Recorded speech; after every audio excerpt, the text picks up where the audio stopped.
Welcome back to Solynod Hex, everyone. Today we're holding session number 408, and today's session is sponsored by our patrons and donors. Thank you very much, patrons and donors, for your generous pledges and donations. We wouldn't have dynamic lighting without you. Players, at this time, if you haven't already done so, go ahead and add 408 experience points to your player characters. For showing up on time. Thank you very much for showing up on time. When last we left the Order of the Superior Star, they were in combat in the Huentang Archaeological Complex.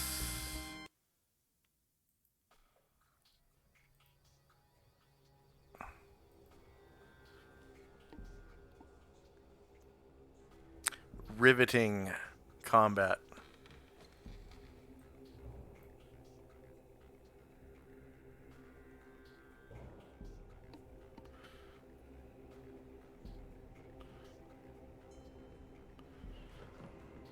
And if you haven't already noticed, I have changed browsers from Chrome to Edge. And I'm currently using Roll20 Dark Mode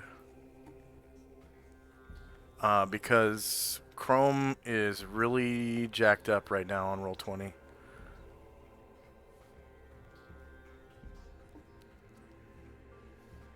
I forgot to do that. Okay, 1 second. Going to just kind of lasso everybody here and add them to the turn order tracker. There's going to be a few things on the tracker, of course, that we don't want, but that is okay for now.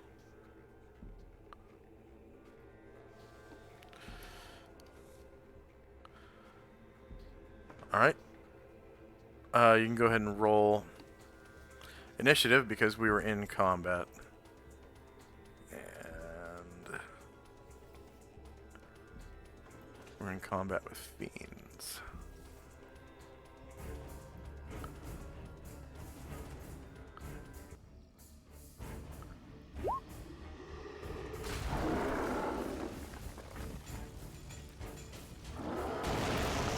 I'm just going to put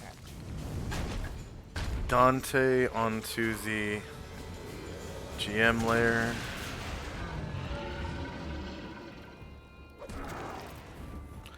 And somebody left their necklace behind. I think it might be Jim's, I'm not sure. So you can just go ahead and delete that and... I'm not able to see it because it doesn't light up. Okay. I think that's Airdrin, so I'll just put that up by him. Okay. And then, actually, before we begin rolling initiative, does anyone have any tokens that they can see right here? Blackness. Yeah, nothing for me. Nothing for you? Okay. And then, also, right here. Anybody see anything? Nope. Oh, black. Okay, so I will shift ping you back to where you are and apologize for the interruption.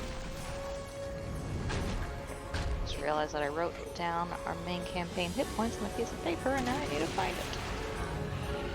I'll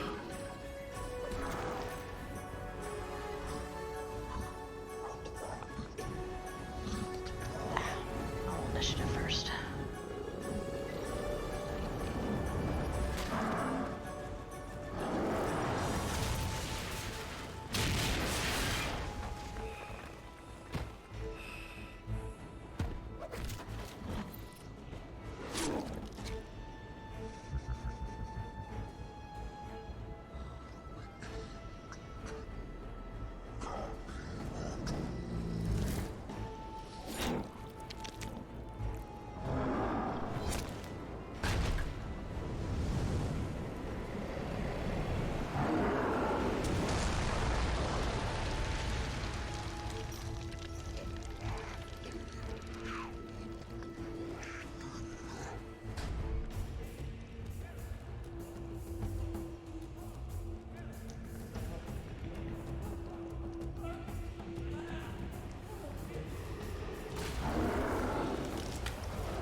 I will need 2 extra turns for Musashi. And then I have a question about Tenzi. Since I'm already in the Blade Barrier, can I step through it? Or do I have to immediately step out? You can step through it because you're already inside of it. Great, perfect. Yeah.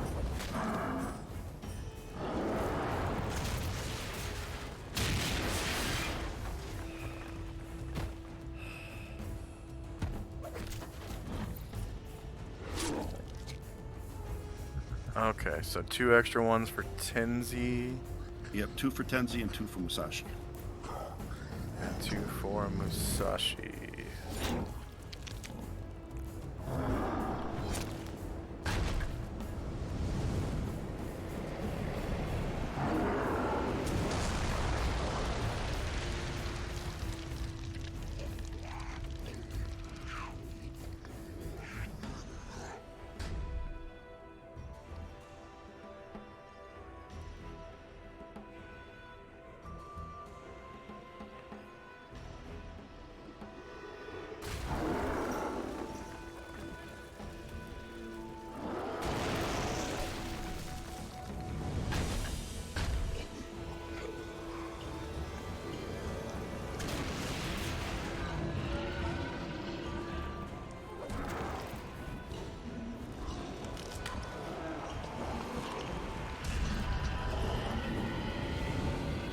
And then, Amber, do you need any extra? Yes, please. Anatar, Karanglar, and Baron. Okay, so here's Karen Glower. Baron needs 2 more, right? Yes, please. And then And for Anatar. Anatar.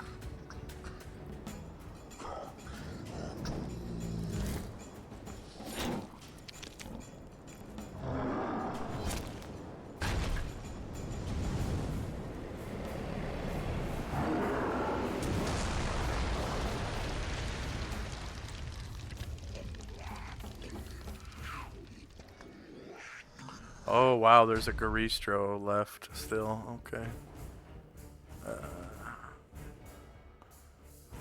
Yeah, a Gristro and a Snake Lady with 6 attacks. I'm freaking out, man. A Nalfeshni and a fucking Marilith. No, fish, you don't confront me, none. The other two I'm very worried about. I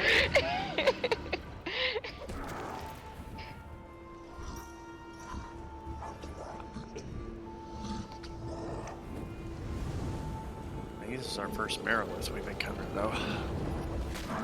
Yes. That's what I have. I saw its armor class. I'm like, ooh, this is You might be the only one who knows anything about it, though, because you've studied that book, haven't you? So we only really learned like general stuff about fiends. We haven't had a chance to find anything about specific ones. We tried to look something up, but it's more for primer. Yeah, we were looking for the big boy. Maybe if we looked up for a different person. Yeah, we're like, let's just find out. Can we just like look up how to kill it and turn out no?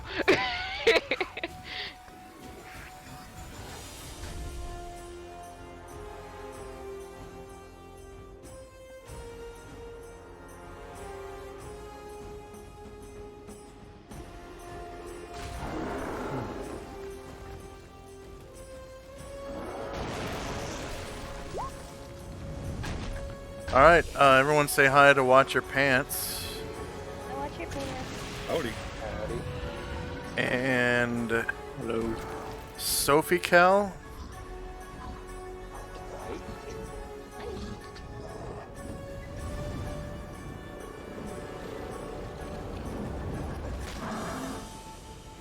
Okay, is anyone still rolling? Looks like Usat.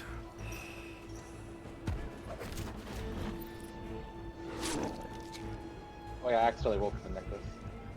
I think. I rolled for Riot then. Ruckus has a rider, right? Yeah, so I just rolled his. Okay, I gotta do something. turn the music up? I think it's really quiet. Is it playing? You can do that, I think. Yeah, but I have to go really high before I can start hearing it. Is your master volume turned down? I don't think so.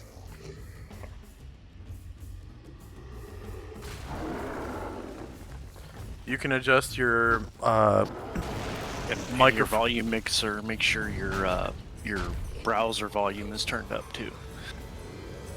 Yeah. And then in Windows, you can also kind of adjust microphone sensitivity.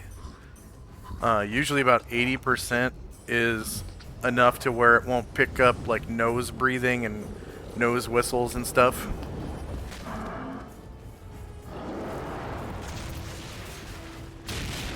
Yeah, okay, cool. Yeah, I got it. Thank you.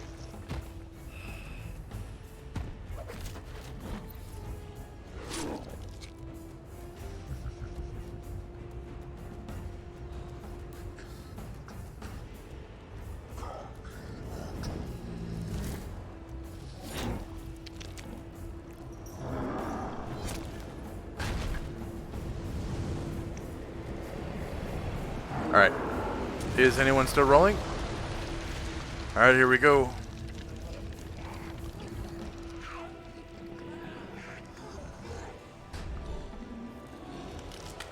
So we got the blue dot fly spell, which should now be at negative 136.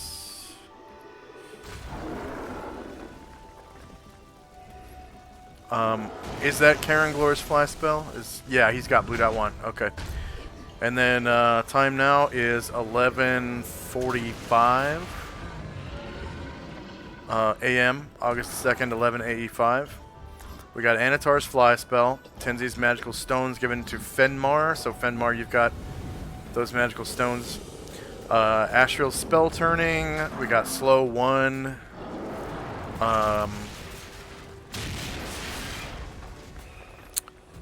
Which is looks like Fenmar. And then, yep, Fenmar has slow on him. Slow 1. Asriel's Vengeful Strike. Tenzi's Crown of Cold. I thought I saved that. Dante's Protection from Evil. And slow 2. Which is... No, I did fail. My resistance didn't work. Huh. Who has slow 2? Oh, that's Yes. Asriel. Asriel has slow 2. He's slowed. Oh, That I must have gotta been from keep a up- gaze or something. Yeah, then I gotta adjust his initiative. Okay. That's Oh, what, yeah. -2 or something. Yeah, it's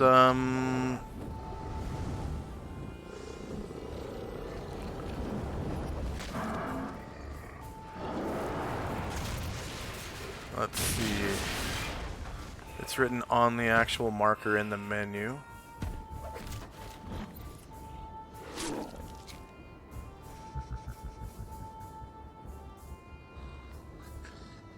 Slow spell negates a haste spell, inflicts 4 penalty to hit damage, saves, half movement, and attacks. Yeah, I think it is -2 to initiative instead of -4. Well, +2 to initiative. Right. Yeah, so I just adjusted it. Okay. And then red dot 1 is protection from normal missiles, which is also Asriel. Ryer's rally allies, that's everyone with the music symbol. That's a +1 to hit. Deafness 1 will end at the end of this round. That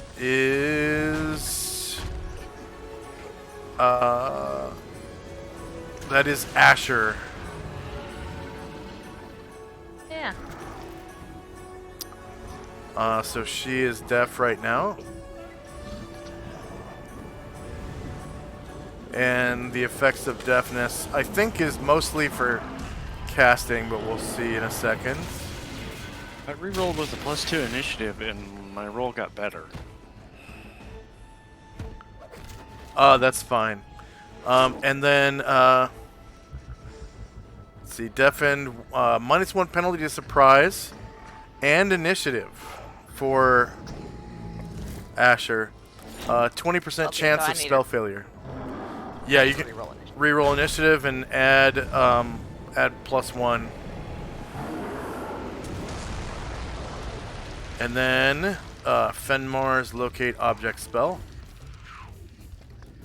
Alright, Sully and Dante are not here today. And first up is... Oh, did you re-roll that initiative? Did. 10. And you got 10.18. Okay, and then Fenmar got 8.6, so I'm sliding you down. Fenmar, you go right after Zalmand and before Anatar. Alright, yep, first up is Tenzi. You get to walk right out of that field of blade barrier. So I'm going to Because you actually already took use damage from it. I'm going to use my new talent, so I'm going to take a half move action to get a running start of 2 squares. Okay. 1, 2, and then I'm going to spring 4 squares up to this ledge. That's actually down. Oh, that's down? Yeah.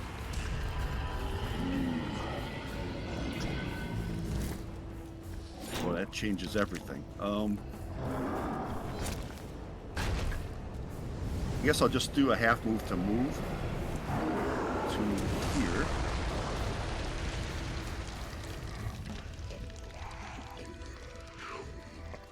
Yep. And then I will do a second half move to do a... I don't have to do a flying kick. Standing in place. So I got to do a check for that first. Are you doing it to the Garistro? Yep. Okay. Well, you already moved at least 10 feet, so I don't think you have to do a check. Yeah, but I won't even bother rolling because I know I can't hurt him. So. Oh, true, yeah. Okay. So, yeah, you jump up and kick him right in the ass, and there's like a big old contusion for a couple of seconds, and then it just kind of disappears. Alright, Karen Glor. Alright, two people's threatened squares, so he's just gonna stay where he is and attack with a longsword. +1 from Ryer. Thank you. Last round for that.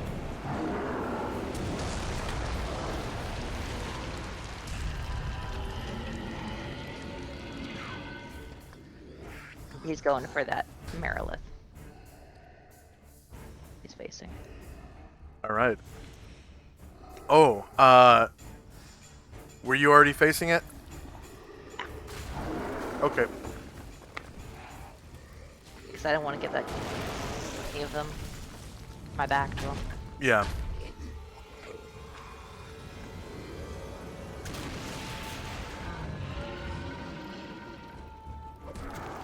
Alright, so she's technically shieldless. You beat her AC by 1. And I think she's a Thank large... you, Ryer. Yeah. I think she's a large creature. Let me check. She's large. She's 7 feet tall. And you cause 7 damage. So your blade cuts into her.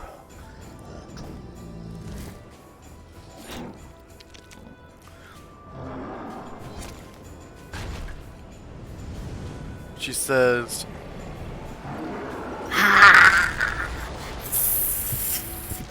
I'll get you for that. Nice try. Usat. Usat's just moving.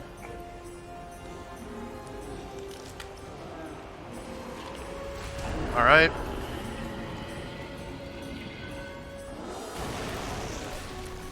that's it for him.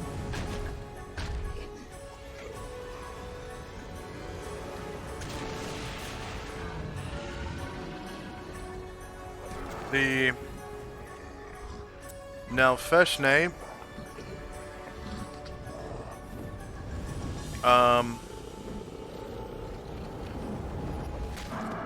let's see, how tall?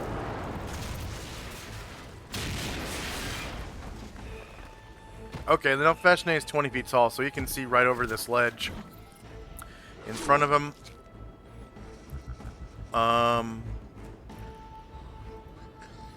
Lays down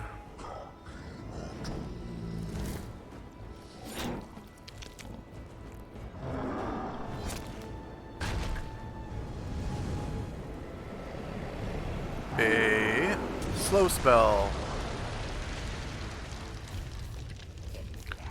Right about Again? right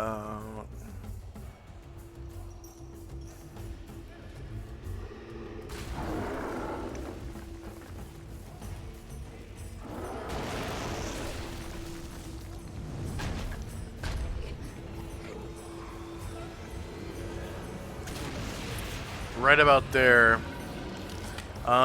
So everyone within that gets a magic resistance roll if they have magic resistance,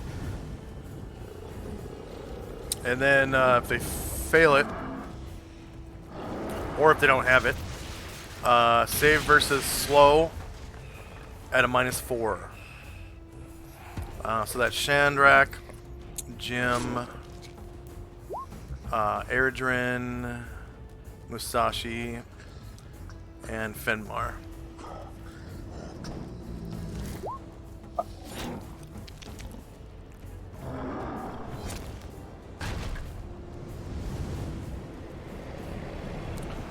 Oh yeah, Fenmar's half-elf magic resistance does apply to slow because of the charm nature of the slow spell. It's save versus spell, right? Save versus spell at -4. So Shandrak now has slow 3. So it's a snail. Actually, let's make it slow. Yeah, slow 3. Is Fenmar okay? Fenmar saved. All right, yeah, slow 3.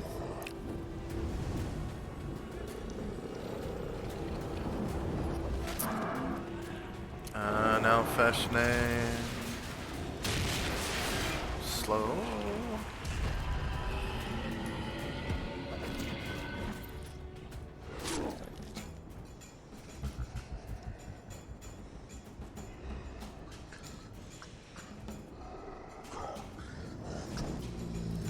And that's 13 rounds.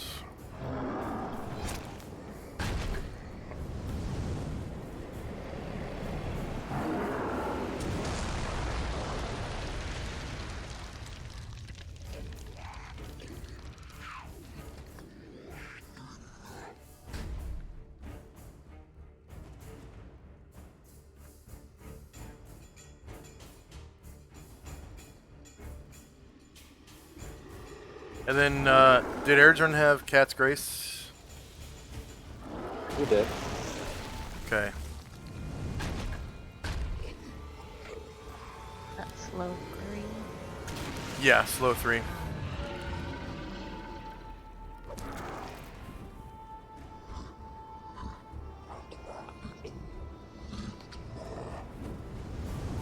And then, doesn't Shandrak have magic resistance? Or is that only to, like, fire and ice or something like that? Yeah, it's a bonus to those, but not resistance. Just a bonus to the save. Ah, okay.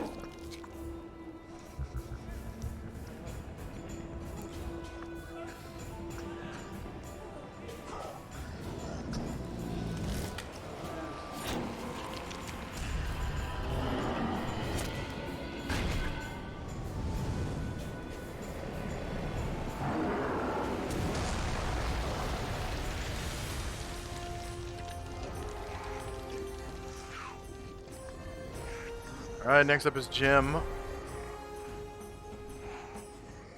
Jim rolled for base movement. He wants to withdraw. So is his movement halved in addition to the half? No, it's just his movement is cut in half from slow. Okay. So the Oh, so withdraw the half move. So I wonder if we go from 6 to 3 squares, he could move. yeah, he does. All right. So he's Because going his movement rate is cut from 12 to 6, and the withdraw action is a half move, which would be 3. He'll withdraw to here.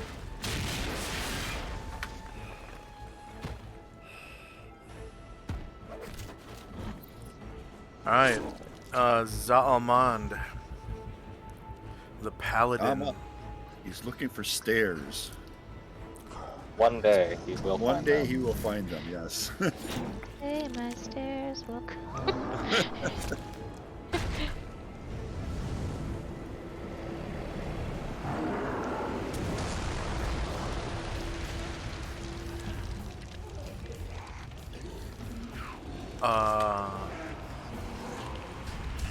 Stop there.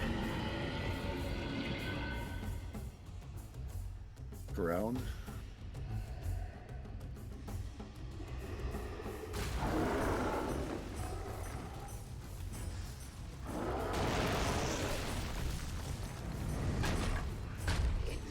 Weird. On Edge, I can't look through a character's eyes. Alright, so you look around. That is not good. Pretty sure it's Control L.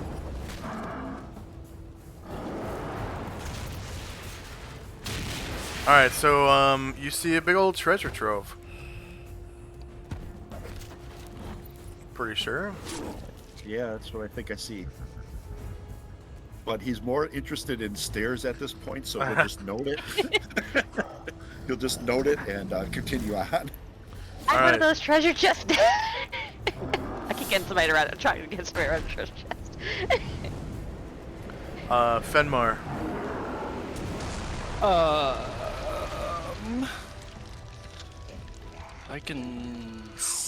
I can see all these guys, right?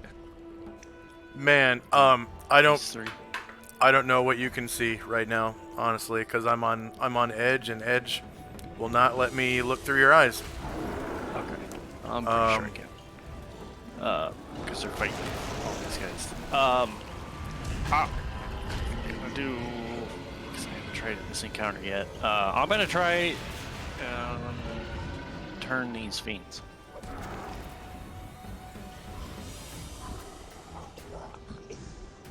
Okay, go ahead and roll.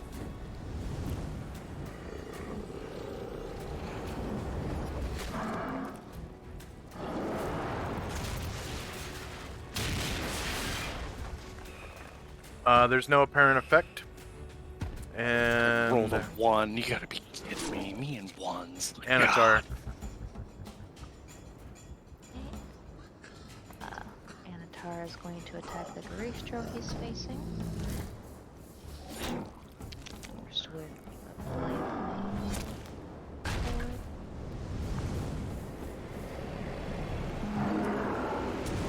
No, he's Garistro blind? The Garistro is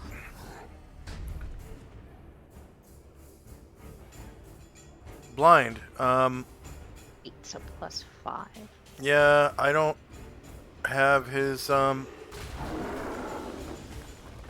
remember blinding him.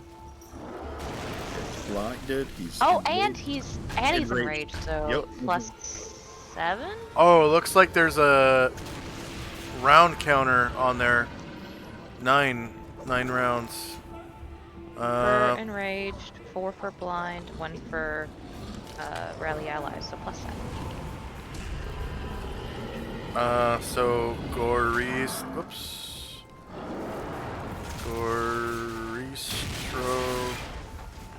blinded.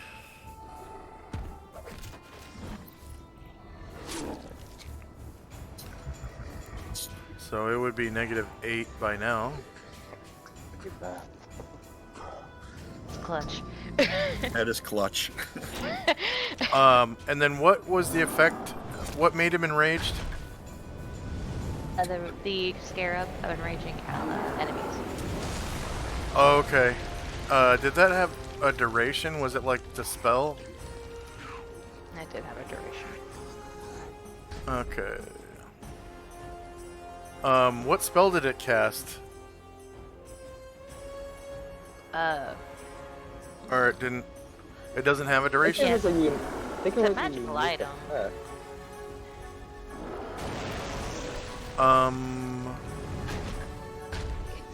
Okay.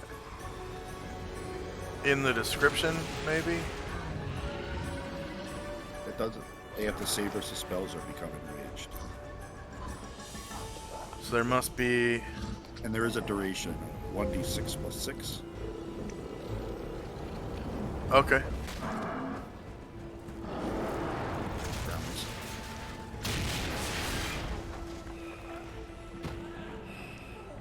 Oh yeah, there it is. Could you roll 1d6 + 6, Amber?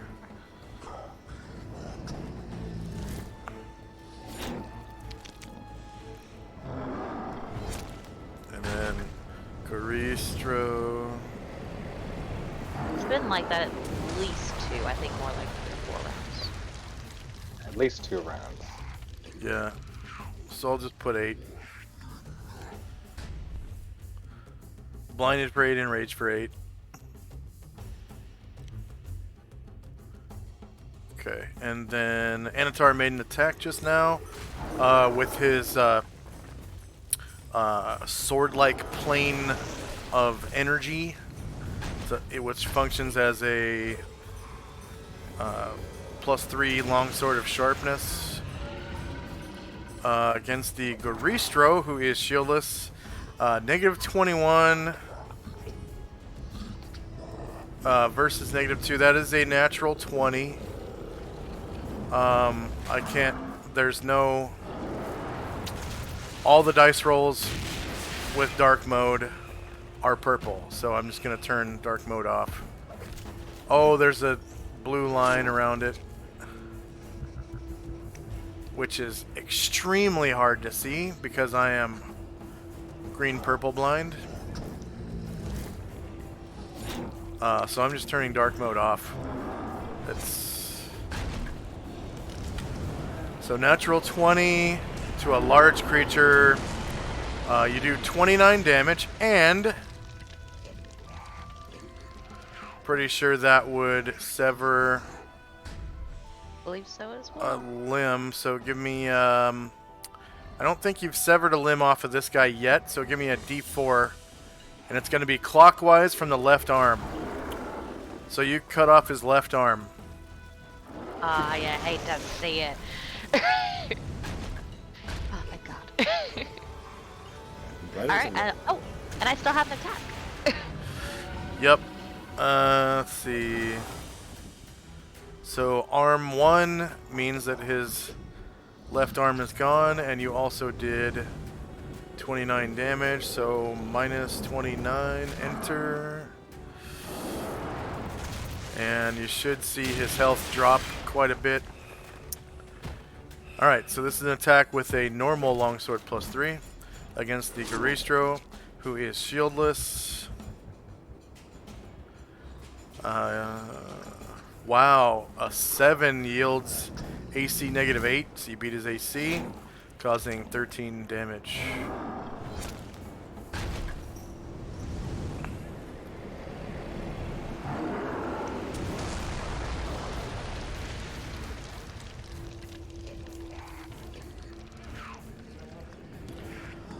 Varen.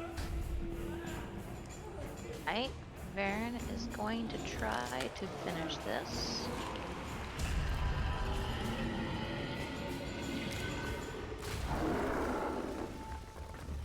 You get rear attack and higher ground. Sweet.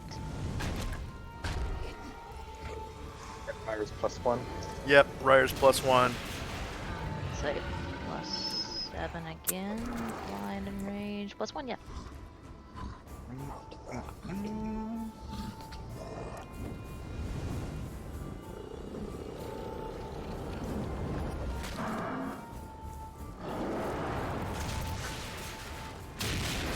-7 beats his AC. You cause a further 20 damage. And we'll go shield.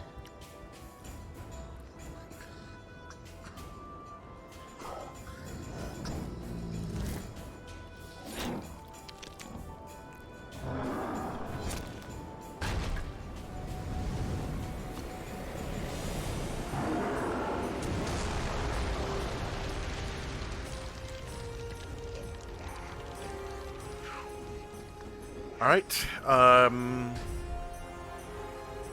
That was the sword. Sure was. My bad. Thank you.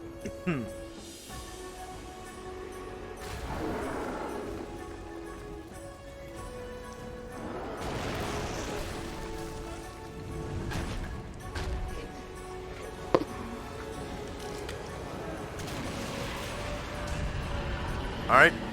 He is shieldless. -10 beats his AC, and you cause another 10 damage.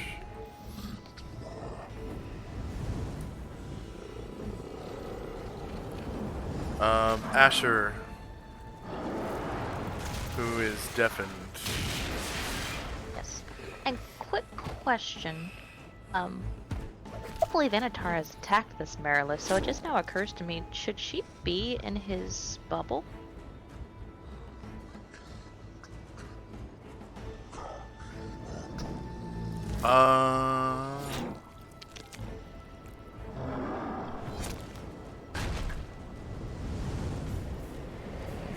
I thought she was already there by the time he got there.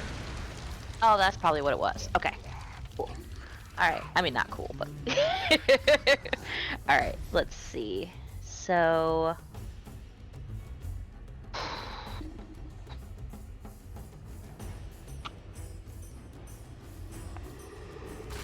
We established that Garistro cannot see Asher. Don't know if Marilyn can. Let's see. After Asher turns. That's good enough to configure Garistro. Alright, Asher is going to take risk. She will move through the Garistro square, and if the Marilyn sees her, attack of opportunity. Let me see. Because she's invisible, but stealthed.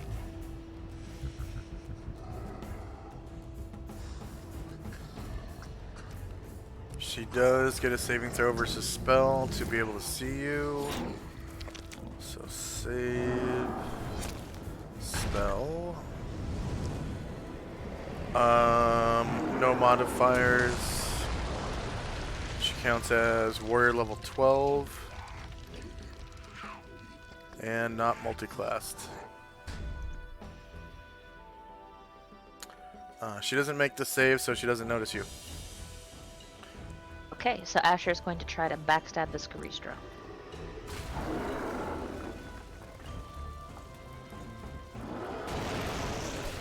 You definitely get your backstab. You get what? +4 for blindness. Another +3 for his.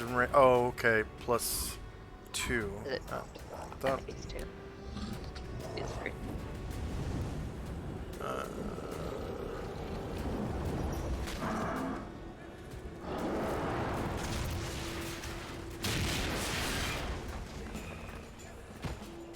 And your deafness, I don't think does anything to your attack rolls. It's just surprise and initiative.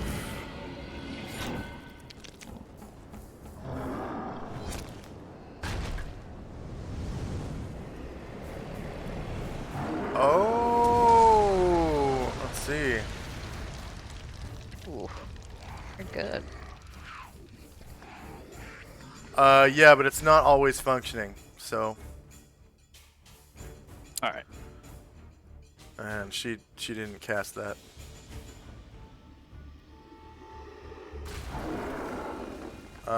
They don't have anything. She doesn't have anything that's constantly functioning. Now Feshne does, though.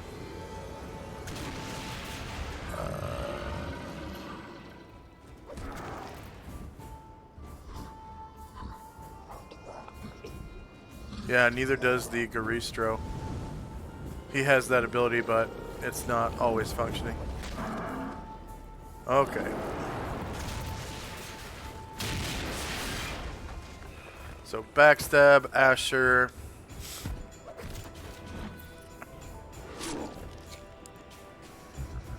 And good, it's times 5, so you entered your level correctly.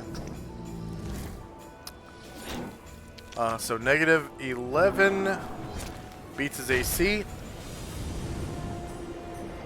However, only causes 8 damage.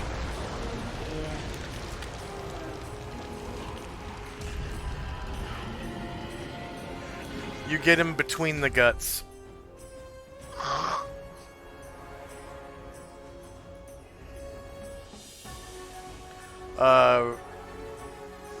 Yep, you're now visible. And then Ryer.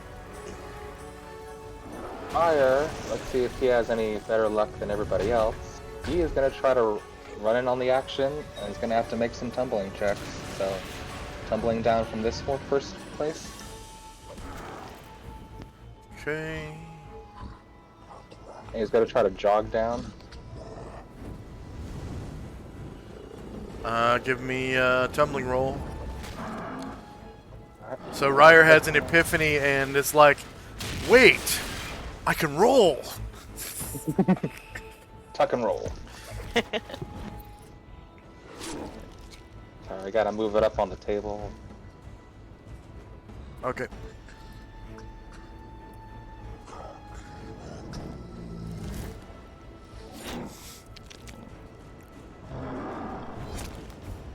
So he's definitely maneuvering with a guitar and what, gun in hand?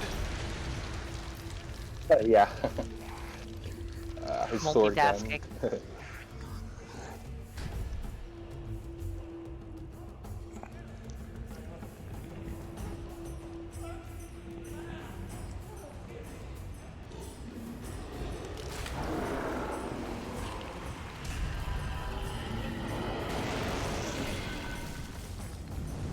Alright, so you take no damage. That was one square of movement so far. Moves one more and tumbles down to this. Okay, 2, so 3. Another tumbling check, please. And remember, in order to do the last thing you rolled, you just click in the text chat input, press on the up key, and it will roll the last thing you rolled. Nice. So there's another one. So that was 1, 2, 3 squares. And I'll move 3 squares down and make another check. So 4, 5, 6, and 7.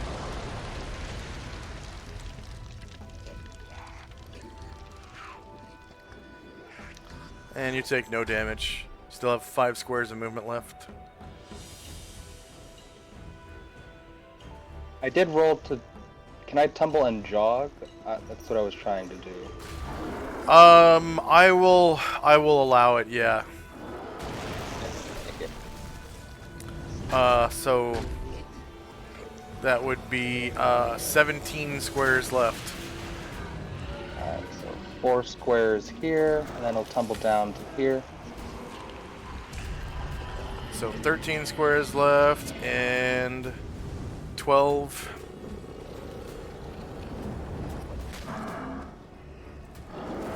He's lucky today. Yep. Alright. He's got one hell of a dex score. And he's just gonna get right in next to the Merilith and try to. I can't do it this round, but he's gonna try to start parrying. Okay. So next up is the Merilith.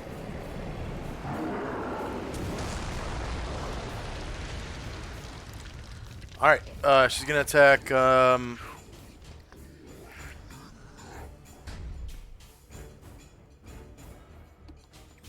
attack with her trident. Beautifully crafted trident against Caranglor.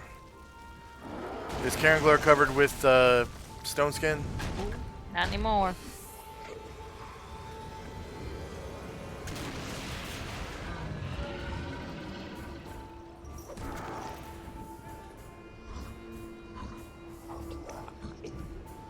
Alright. Melee. Same elevation. No modifier. So this is a trident wielded two-handed.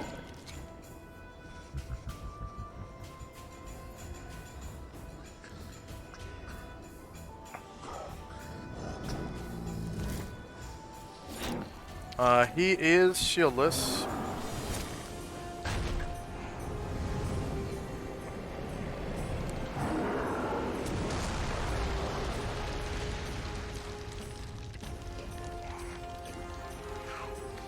Yeah.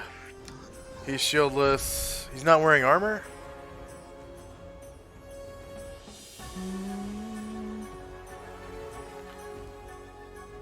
He's got AC 4. Is that from Blade Singer? It's probably from Blade Singer. He has to choose whether he's doing defense or attack, I believe. Did forget to add his attack. That's fine. Anyway. I think the last time you used it for attack. So 0 versus AC 4 hits, and he takes 11 damage. Did you subtract the 11?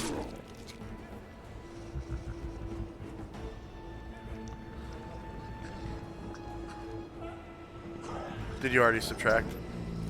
Just did, yes. Okay. And then she's got a hand axe that she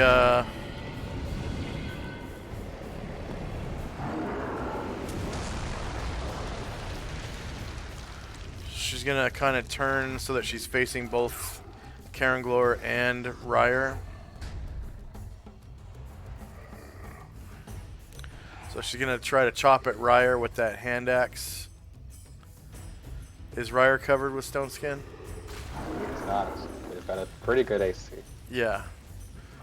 Plus Cat's Grace of 4 dex is pretty good. So that's melee attack, same elevation, and no modifiers to hit or damage.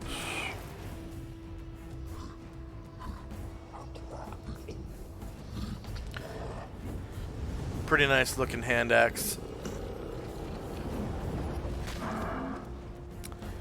Ryer is shieldless. She rolls a 1. So she's now off balance. So she kind of heaves back and over swings, hits the ground right in front of Ryer. And like her body's kind of top heavy because of her snakiness, and she's kind of like writhing around trying not to fall over. And she gets a shit. We needed that. Musashi. Yeah, she has a lot of weapons. So, Yeah. a lot of attacks.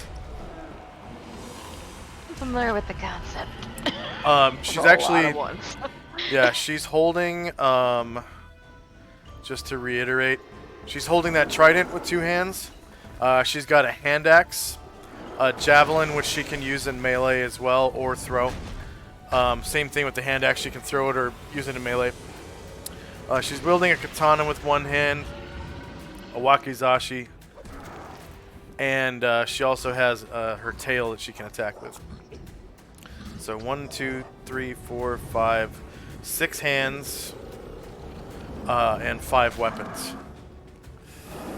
Because one of them's two-handed. Okay, Musashi can go ahead.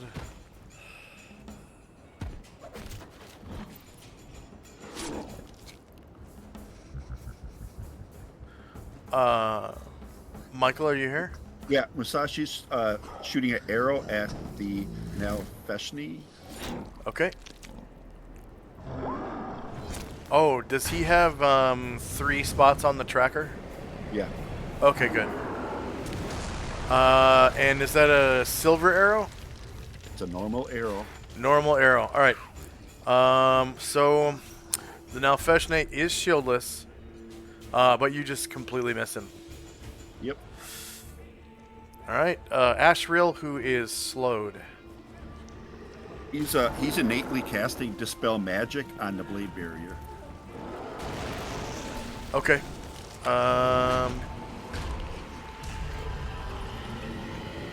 Could you roll that template for? Yeah, thank you. Yep. Yep.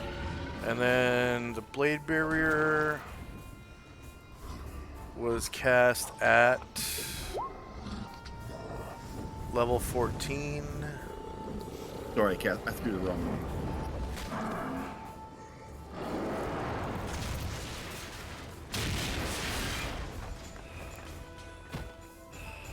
Forgot I was gonna try to throw the book in there. Oh, well. Late. Oh, that would have been really cool. Alright, DM's button. Name a creature, object, effect, so blade.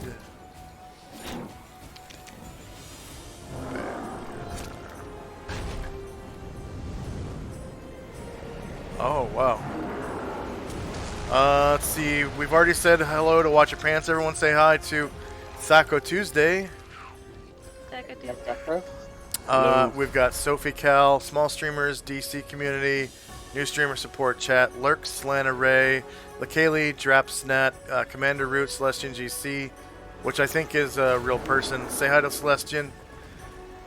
Another VTT viewer, Alien Gathering, Alice Hydra, and Zero Axe 2. A lot of people. Yeah. Yep. 5 viewers, and I think the rest of them might be bots. Level of magic to be dispelled was 14.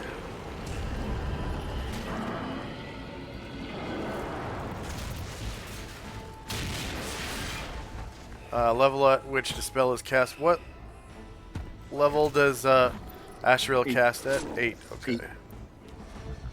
8. It's gonna be difficult, but he might win.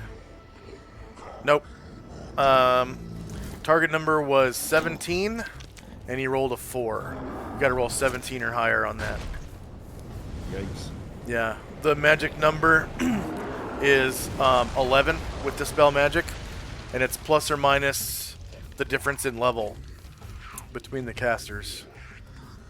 So he doesn't win that contest. Bombosa.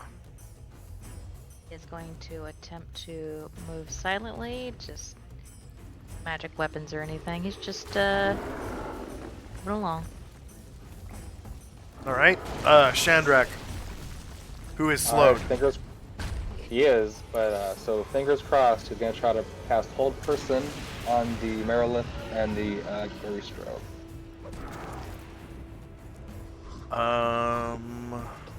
Person or Merilith monster? and Garistro. Hold Monster, yeah.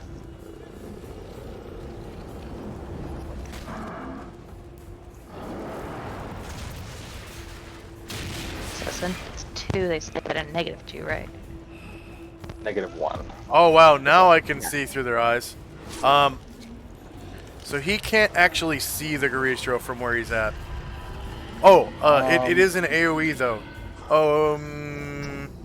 But I think you choose which monsters you target within the AoE, What if right? What if I do a 5-foot step here?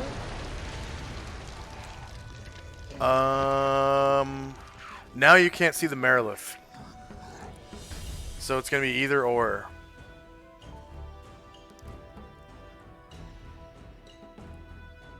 I think there's an AoE on that spell too. Did you rolled the There is an template AoE for on it, it. right? So you find hold monster. The AoE is 1 to 4 caster's choice creatures in a 40 by 40 by 40 cube.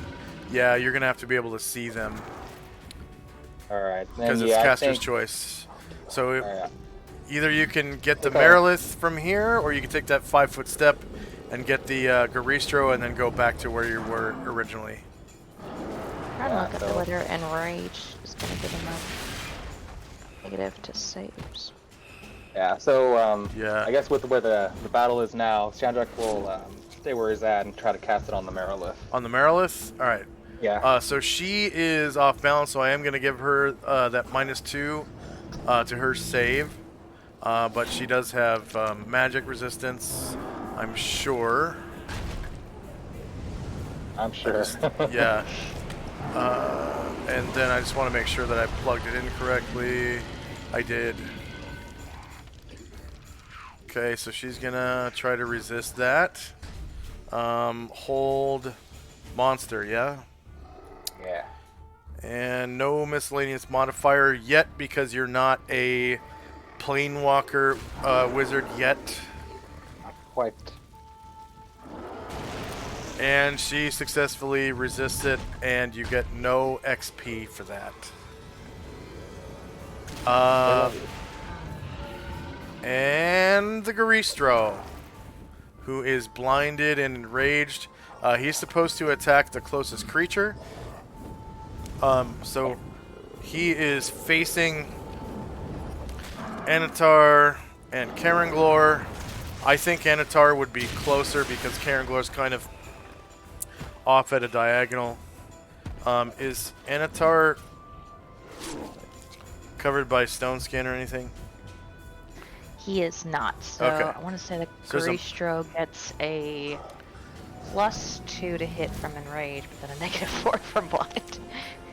And also a negative oh, for... and the thing. Yeah. Yeah, so that's net -6 to hit Anatar. And he's missing an arm, so he does not get his left clubbing smash. He gets his right clubbing smash and a stamp.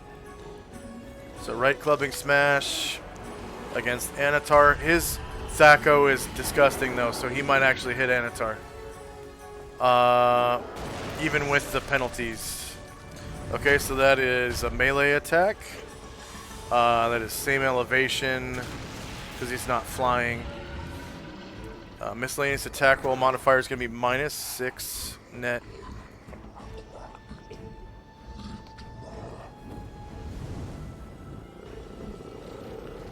And then there was like a +3 to damage, right, from enrage? It was just +1 to damage, I think. Let's see, Plus I 2 still to have hit? Started Either looking it one. up and then I stopped. it's a +2 bonus to damage. It's +1 Okay, bonus. 1 to hit, 2 to damage. Okay, that's what it is. +1 to attack rolls, +2 to damage, -3 to their own armor class. So I have to re-roll that because it's going to be a net -7 to hit with that right clubbing smash.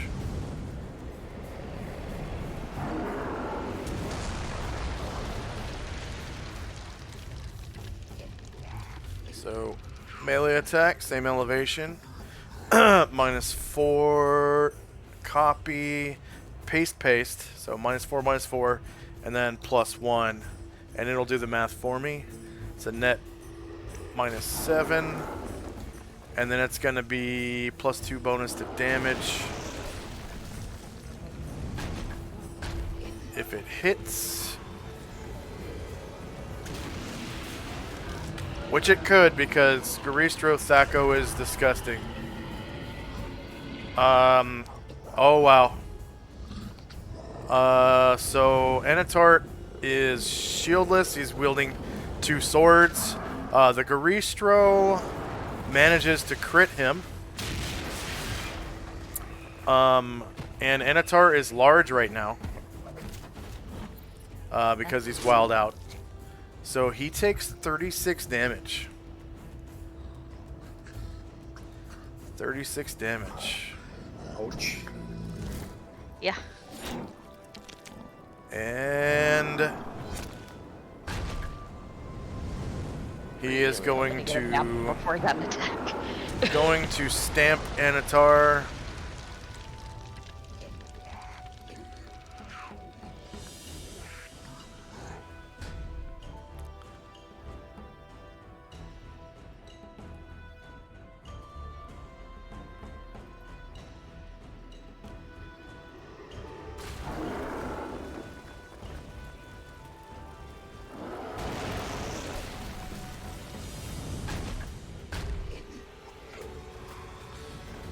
Stamp Anatar, short. Or sorry, melee range. Same elevation. So -4, and +1 for a net -7.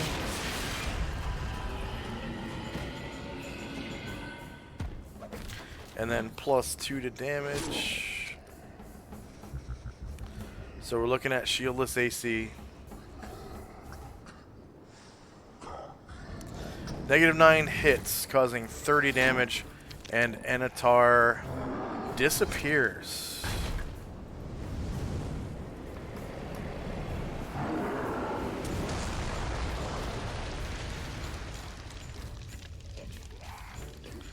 And that field of anti-evil or protection from evil goes with him.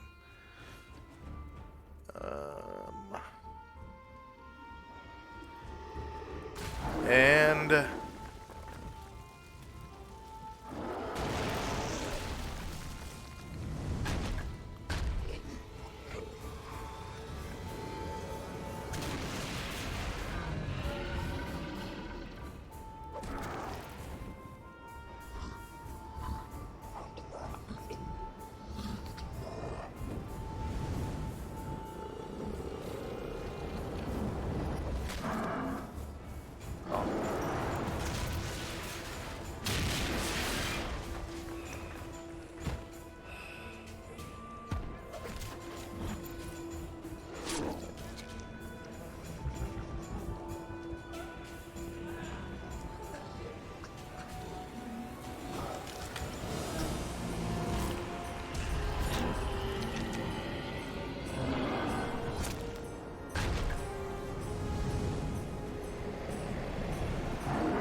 red.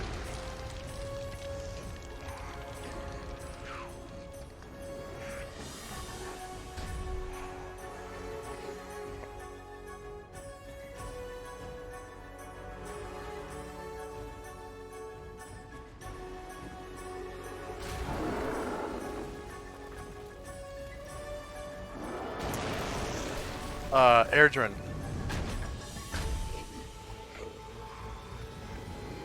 Airdrin is going to hide behind this pillar and reload and hide in shadow.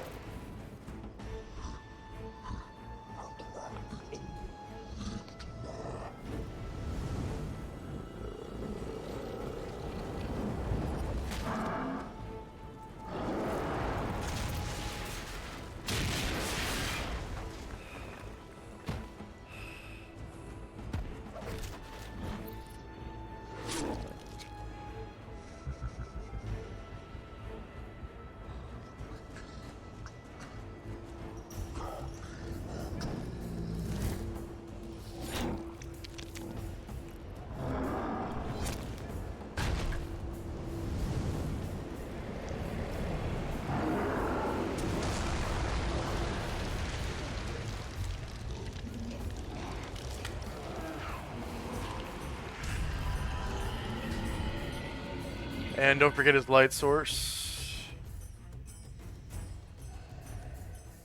Checks.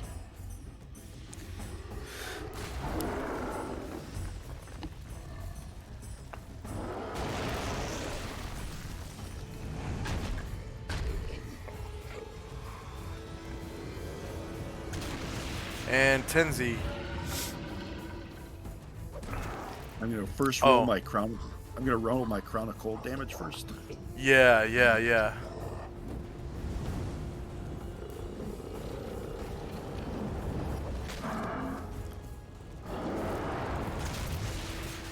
Alright, 6 cold damage to the Garistro.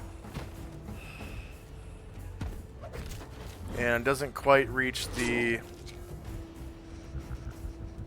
Marilith No. unless you move towards Yeah. her at least 1 square.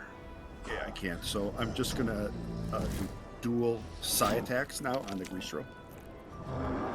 Silver size. You get flank. Shieldless flank.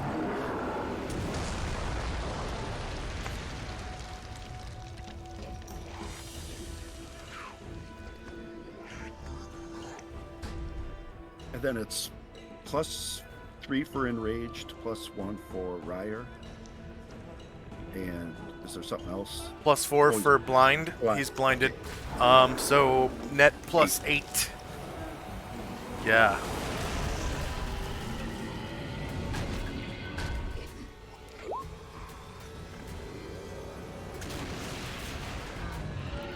Okay, shieldless flank. -16. It's not a crit.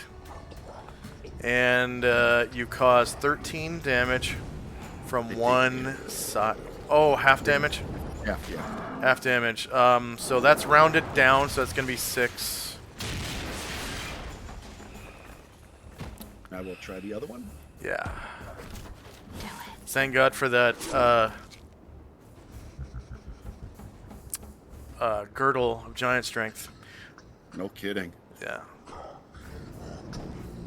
So a girdle is just a wide leather belt, sometimes with a metal plate on it.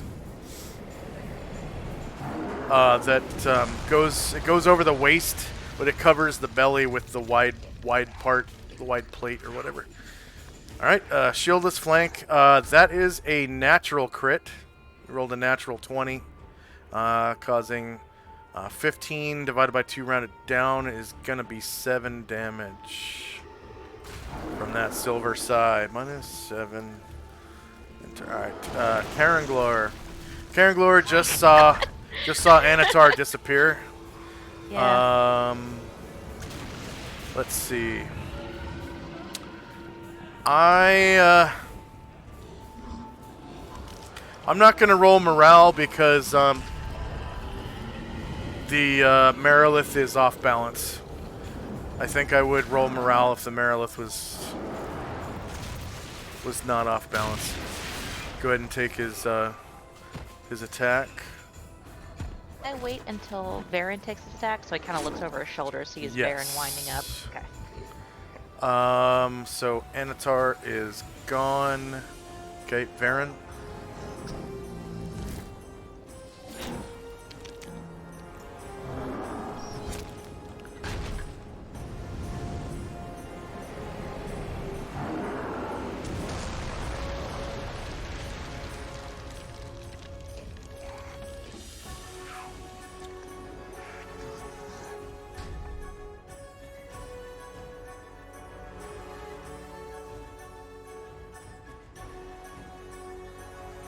All right. So this is rear, and yeah, look at that. So you get a confirmed crit, and cause 25 damage, and go ahead and describe how you slay the beast. I think what happens is he sees Anatar disappear. Anatar has died twice today, and the thing's like on his last legs, and so he just like growls and like puts his sword through the back half of his neck, so that his head is only half attached, and it like falls into his chest. And he falls over dead on top of the Balrog, I think, is underneath him. Pretty sure that's the Balrog. All right. And then Karanglor, seeing that the Garistro danger is past at least, is going to Marilyn.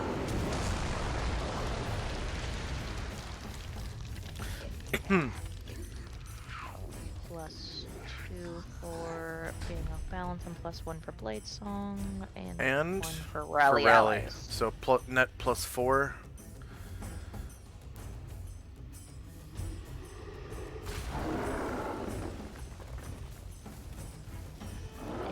And you're not flying right now, right? Correct. Okay. She is shieldless, and you roll a 1.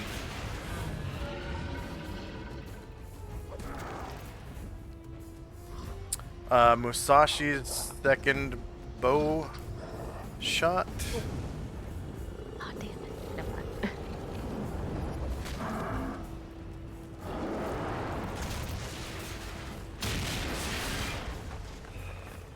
So this is our samurai. He's wielding a daikyu bow, which is a traditional Japanese bow.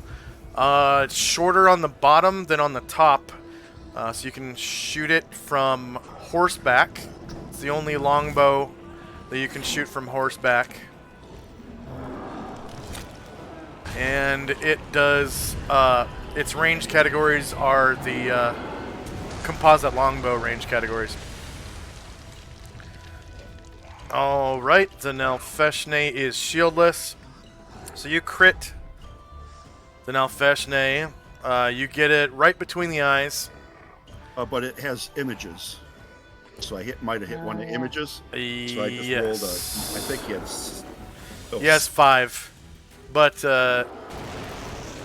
he counts as, a target as well. So it is 6, yeah.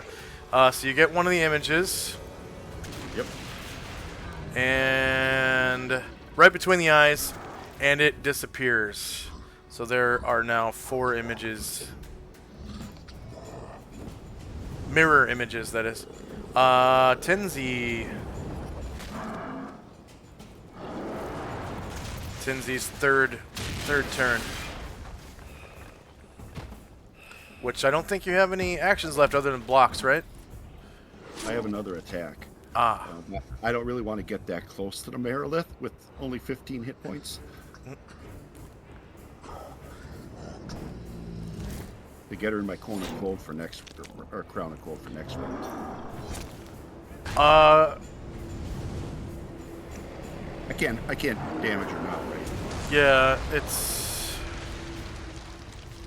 So next round. Just on your first turn, yeah. yeah. So that's what I'll do. I'll just move.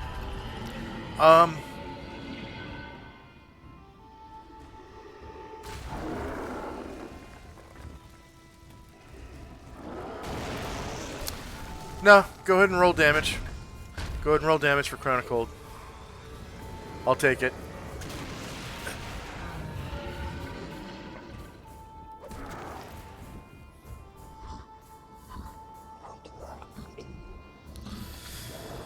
Seven cold damage.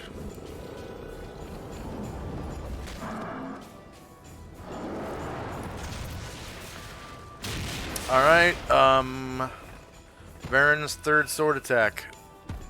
So he hasn't taken any movement this round, so he will move behind this Nalfeshne.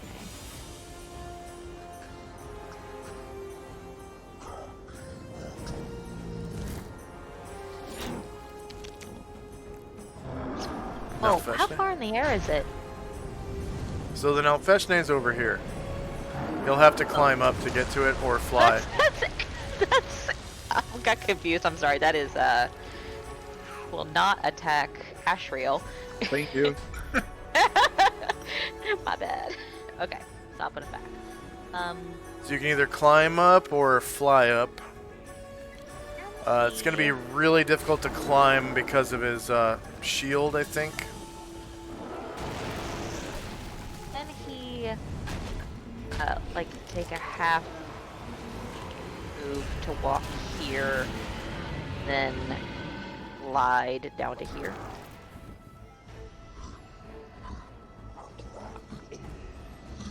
Okay. Yeah, that's fine. As long as you're taking only up to a half move of walking and up to a half move of flying, I'll accept it. Yeah, it's only gonna be 4 squares walking into Yep. Right, so he walks here. And then just kind of glide down and land there. Yeah, to here. Alright. And if you're attacking the Marilith, you get a +3 to hit net from she's off balance, and you also are affected by rally allies, and I will move you down now. There you go. And for a half move, he still has 2 squares walking because he only took 4.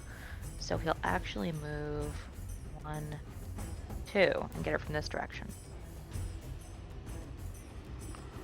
Oh, so instead of gliding down to here, you Oh yeah, I guess he can glide there. That's fine. you glided down to here That works and too. then moved there. Perfect.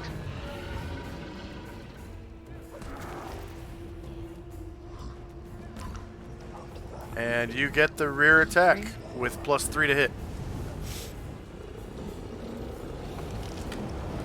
Rear, -9 versus -9 hits. You cause 20 damage to the Marilith. Yay. -20. And Musashi. Last arrow attack. Oh wait, I cannot shoot because now Feshni's in darkness too. So Now Feshni's in darkness. yeah, so I'll have to move instead. No, well, you can shoot in darkness at a -4 because you are blind. You were using Varen's White. Okay. Yeah, that's okay. Yeah, I might as well. I'm just trying to get rid of the images anyway, so. Yeah. And then he has a riot thing, so it's a net -3. Yes. From Rally Allies, +1.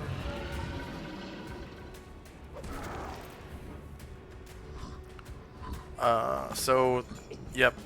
The now Feshne is shieldless. 4 does not beat AC 1, and that's a miss. And end of round. End of round regeneration occurs, so that should be Asheriel goes up to. Nope, he's still affected by aid. Yeah. And then you can remove your poops at this time.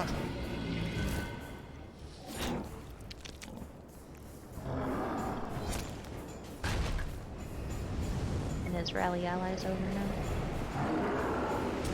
now. Can you take a break? Yeah, let's take a 5-minute break. We've been playing for about 90 minutes.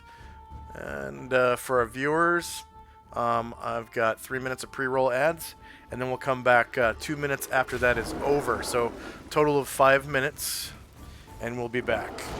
So here we go. We'll be back in 5.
I'm back. I think we still have like a minute left though. Is Fenmar there? Yeah. Shandrak there? Tenzi there? Yep. And I just heard Asher. So we're just waiting for Shandrak.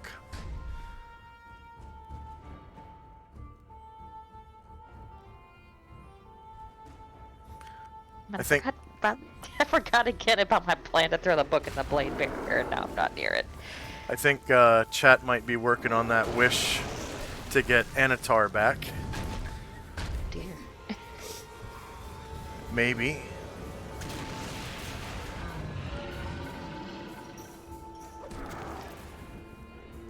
Because last time Anatar... I would never ask you guys to the consequences of my actions, but I know would appreciate it. Because Anatar, he was dropped below 0 but didn't die before, right?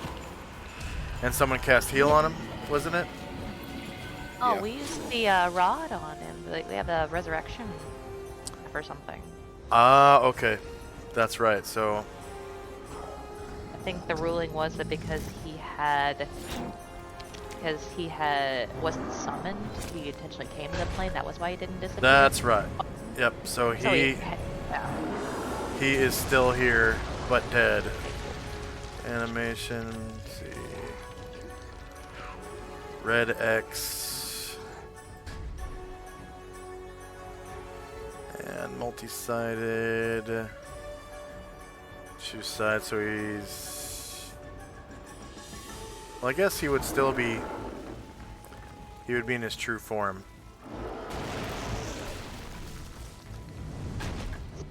Yeah. Makes sense. He has to put Mill into. Whoops.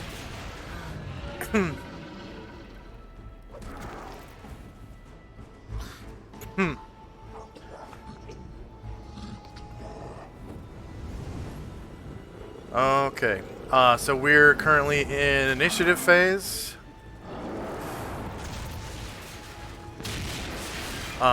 Is Shandrak back?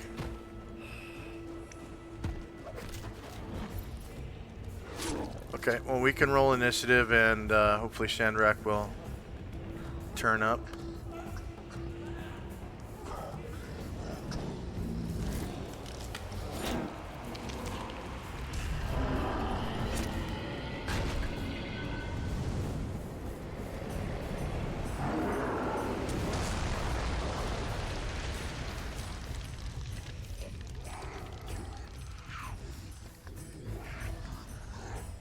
Shandrak there?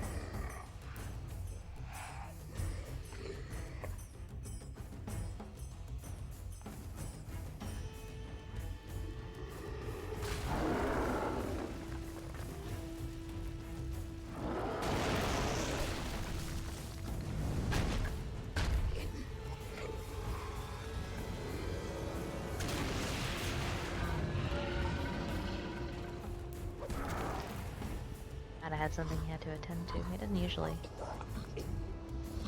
Just...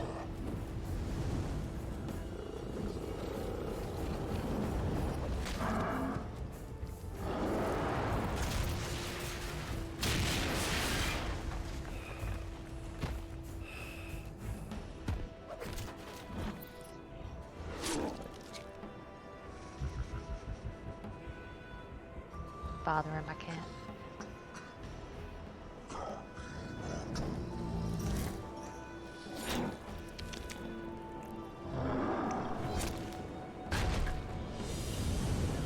Shandrak, you there?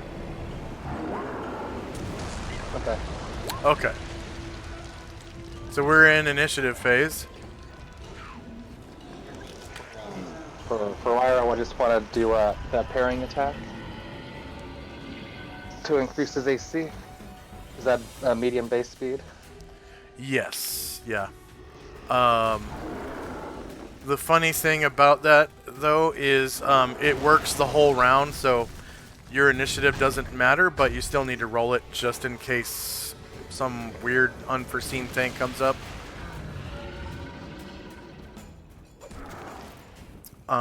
And parrying.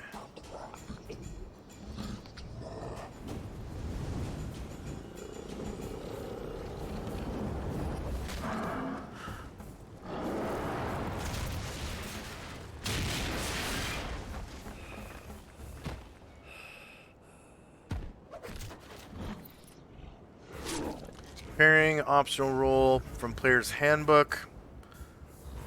In order to make himself harder to hit, carry can perform parry, forfeit all actions for the round. You can attack, move. He can't attack, move, or cast spells. This frees the character to concentrate solely on defense. At this point, all characters but warriors gain an AC bonus equal to half their level. A 6th level wizard would have +3 bonus to his AC, lowering his AC by 3. A warrior gets bonus equal to half his level +1. So you get an AC bonus. What is he, level 9? Yeah, so 4, right? 4, yeah. And it's just for the whole round. But he can't move, attack, or cast spells. You can do other things though, like free actions, use a proficiency, stuff like that.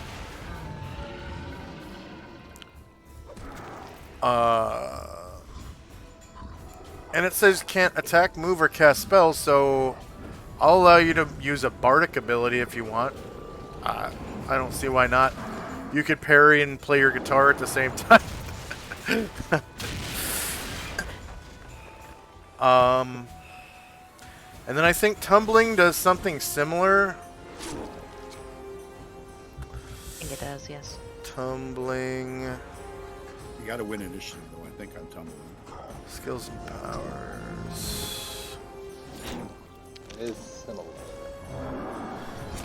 Tumbling characters can improve their AC by 4 on a given round. They avoiding attacks directed against them win initiative, and elect not to attack that round. Okay, yeah, you do have to win initiative. And it's a static AC 4, which means when you are less than level 10. Well, I guess when you're less than level 8, it's beneficial to use tumbling if you're not a warrior. And then once you pass level 9, the parrying rule is better.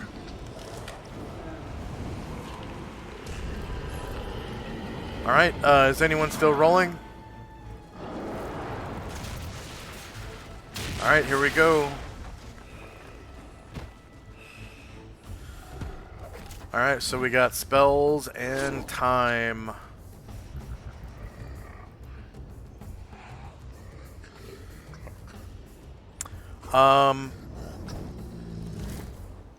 Yes, so you can remove red dot 1 from Ashril. Protection from normal missiles is done now. And then Ryer's Rally Allies, so anyone with a music symbol can remove that. Ryer's Rally Allies +1 to hit is gone.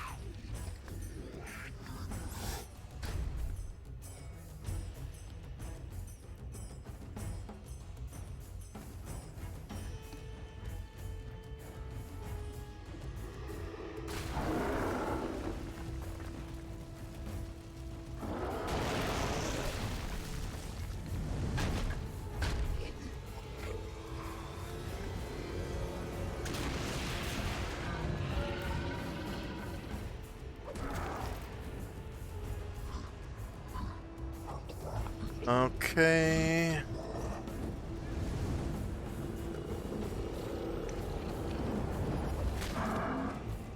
And deafness 1 on Asher is gone as well. So you get your hearing back. Oh, good, because I totally forgot to put that in initiative. Yeah.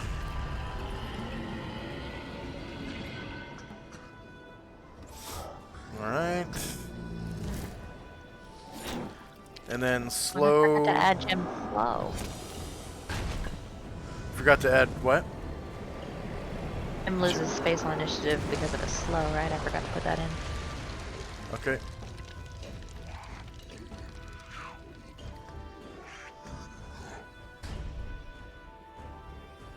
May I re-roll that? Yep. It's a +2, correct? Yes. Sorry about that. That's okay. Done. He didn't move. Yeah, just barely. All right.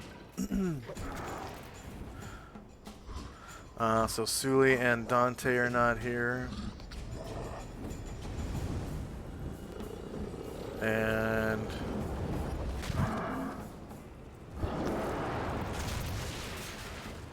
first up is Varen. Okay. He will. He gets flank because the Marilith is going to turn to face Ryer.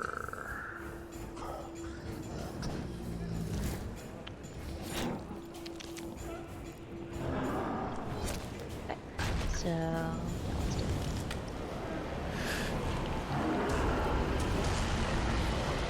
It's gonna be a flat roll.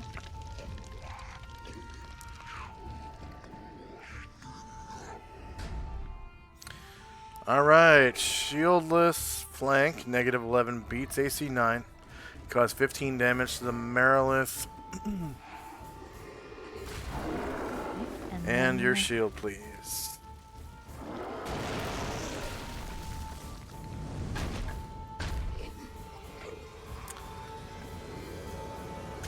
Captain Panoplia. That's a good name. Shieldless flank, -3. I don't believe I don't believe I've tried claws on her. Should I try? Don't bother. You scratch her, and then the scratches disappear. So with shieldless flank with Captain Panoplia, -3 does not beat AC -9. Next up is Zalmond. Still looking for their stairs. Although he's a little bit intrigued by the treasure, but You guys are doing great. I just became this. Zalmond is going to urge Ruckus up to faster speeds, or at least try, by using horsemanship, proficiency checks, land-based riding, direwolf.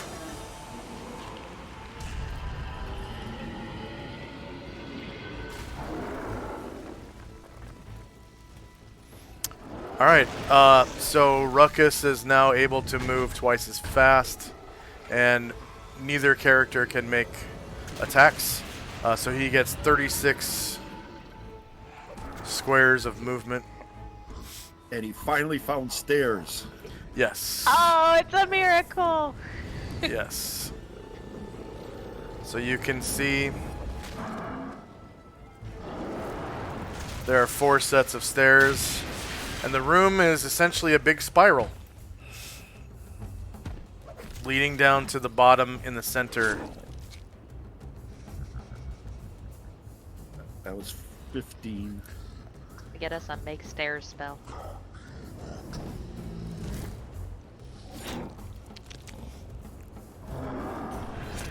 Called fly. Yeah.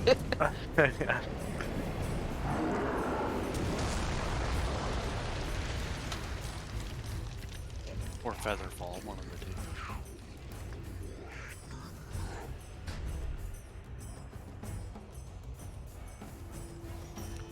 Alright, Shandrak.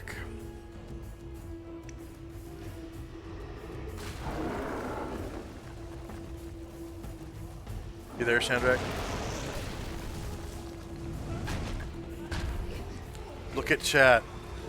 Yep, Oh. I'm sorry, yeah. Watch your Muted pants. myself. Watch your pants. Redeemed a heal spell on Varen. So Varen's Thank you. Varen's health is now full. Oh, thank you.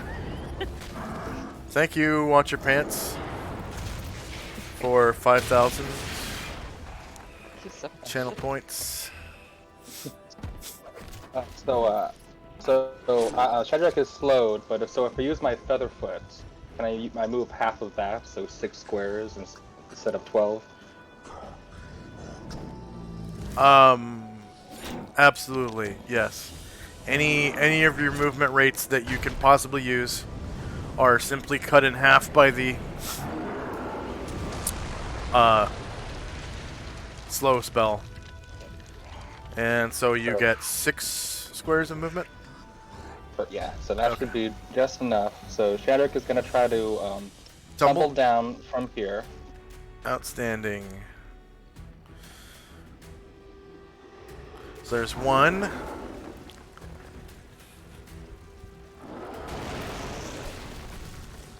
Okay. 2, 3, 4. And tumble down from here. Alright. 5. You get 1 more square of movement.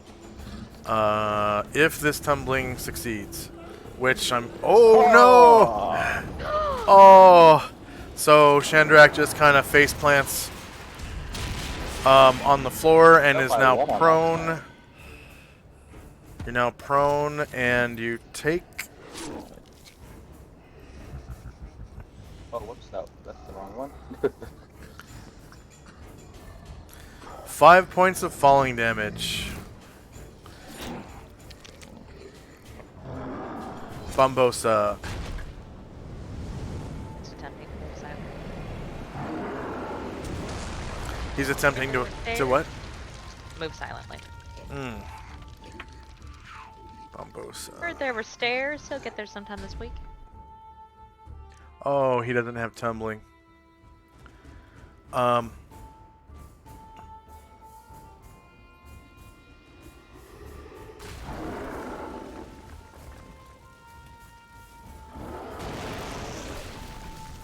Did he jog last round?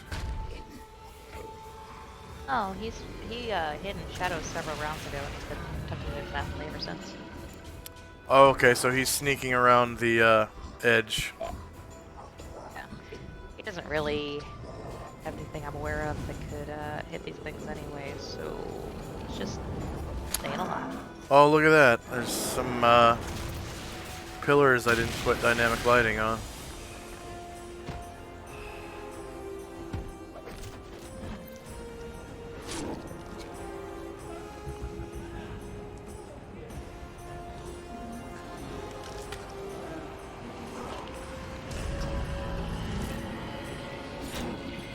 There we go.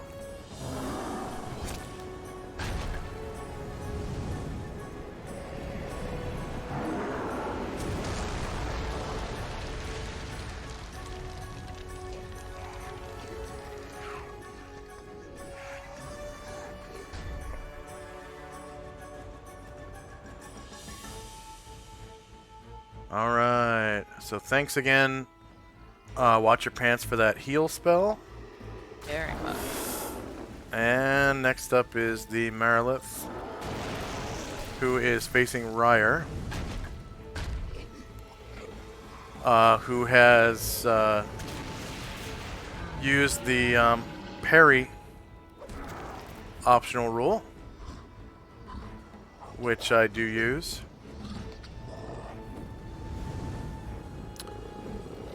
So she has a -4 to hit him, essentially. So, Trident, Ryer.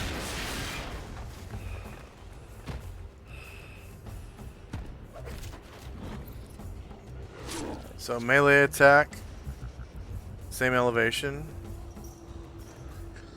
-4 to hit.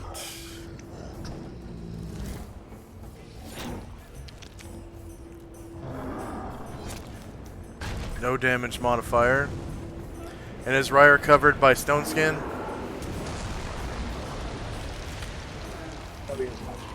No, he's not? Okay. He's shieldless, right? Yes, yes. Alright, so she rolls a 3 and hits AC 8, which is a miss. She also attacks with a hand axe.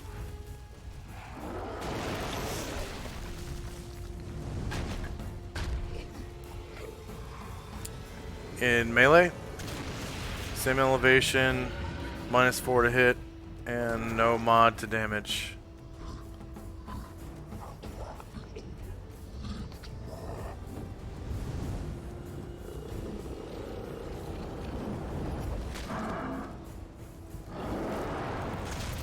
And he is shieldless as well. So she rolls a 5 and hits AC 7 and misses. And she attacks with the javelin, which I think I misspelled. She tries to stab him with the javelin in melee. Let's see, melee, same elevation, -4 to hit.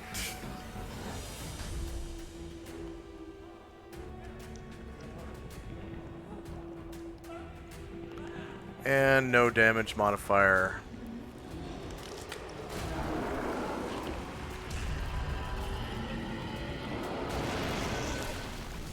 Four versus AC -3 does not hit. She rolled a 5 again. Missing. Now with the katana.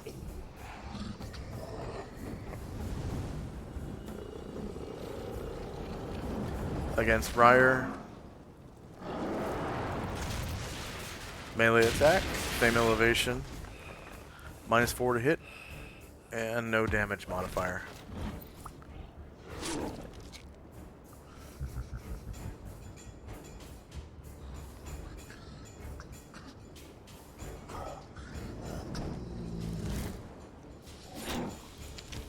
Five versus -3 is another miss. She rolled an 8.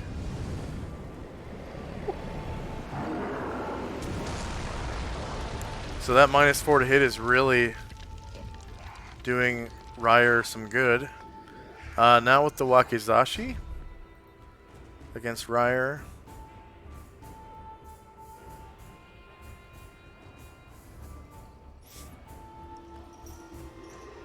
Melee attack, same elevation, -4 to hit.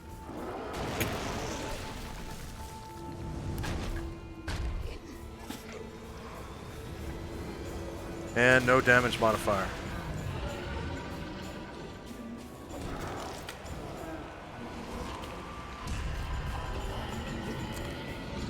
Alright, shieldless again, hitting a 5. She rolled 8. And she tries to grab him with her snaky tail.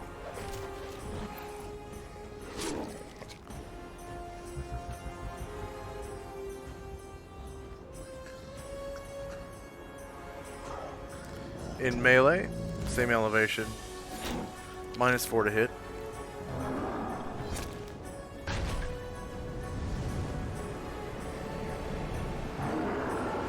No damage modifier.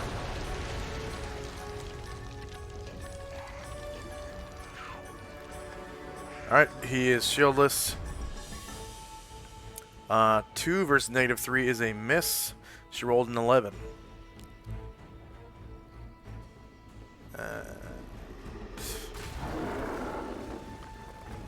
Asher. Asher is going to wait just now. Karen Glory. Gotta wait some more. Okay. Is Karen Glory waiting? Yeah, Karen Glory is going to strike the Maryland. Okay. He gets shieldless flank.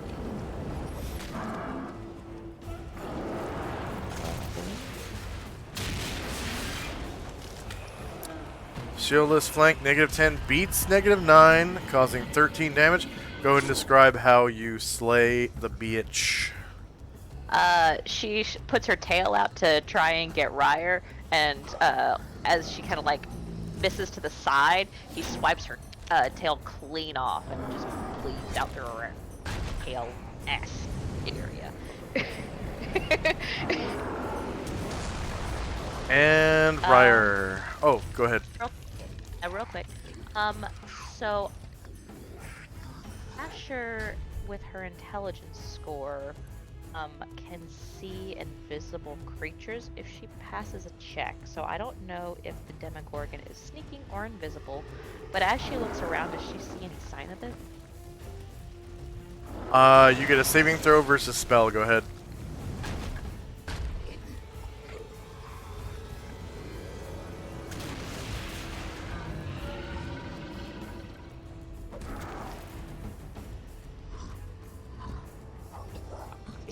Alright, you don't see Demogorgon. Alright, so what she's gonna try to do instead is, and I'm gonna do this by eye. Looks like 2 squares will get her here, then a climb check, 4 more squares, so 6 will get her here, 7, 8, 9, then 4 more.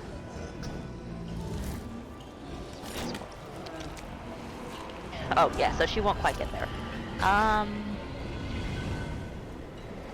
I should, there's that one flag. She will just wait then. Yeah. Thought there Okay. might be something in range, but it wasn't. Okay, Ryer. Ryer, just in case anything pops out, is just gonna continue parrying on guard with his gunblade. Oh, that's right, yeah. His round is taken up by parrying. The Nalfeshne.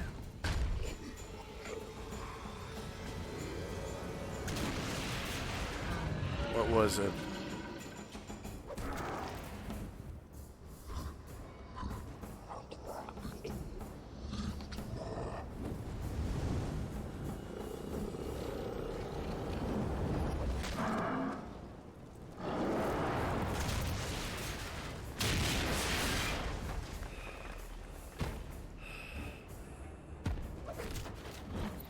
Ah, that's it.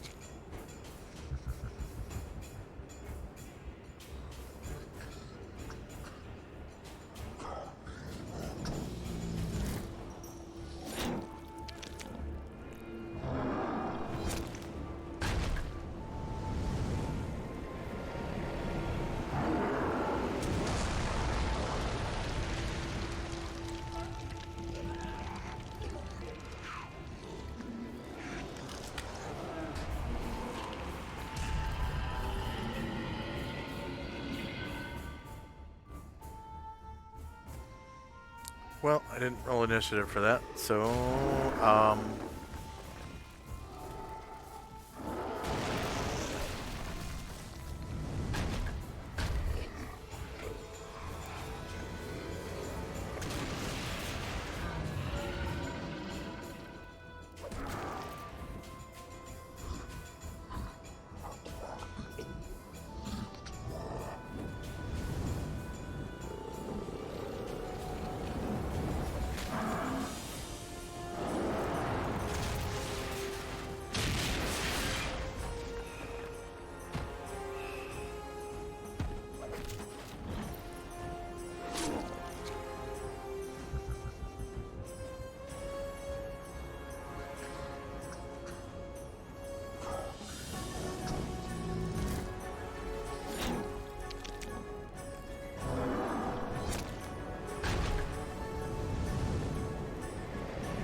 Alright, the Nalfeshne is going to step over here.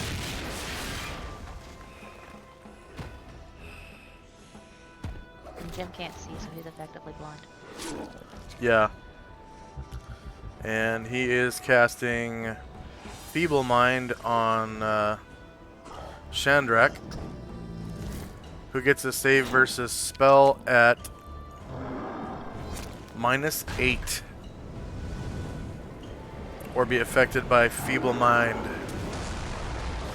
The spell is used solely against people or creatures who use magic spells. Feeble Mind causes the subject's intellect to degenerate to that of a moronic child. The subject remains in this state. Oh, you get magic resistance too. Oh, and you get your wisdom bonus because this is mind affecting spell. If you have a wisdom bonus, the subject remains in this state until a heal or a wish spell is used to cancel the effects. Magic using beings are very vulnerable to this spell. Thus, their saving throws are made with the following adjustments. Priest +1, Wizard. Oh, I'm sorry. No, go ahead and roll that again, but with a -6. Because you are a non-human wizard. And wisdom adjustments still apply.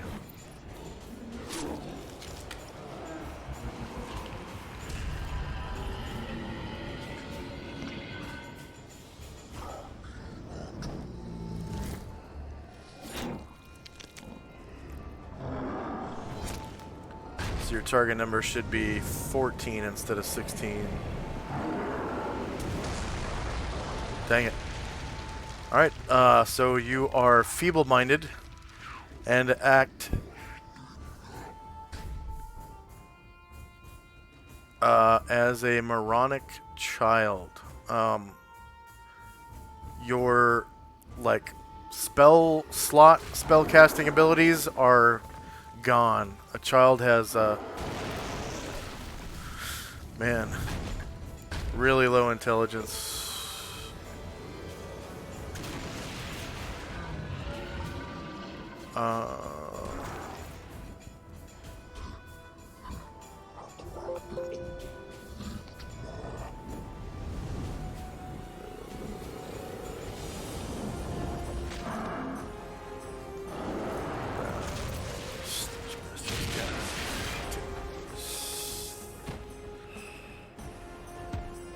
You saw me on the other side of that pillar. Is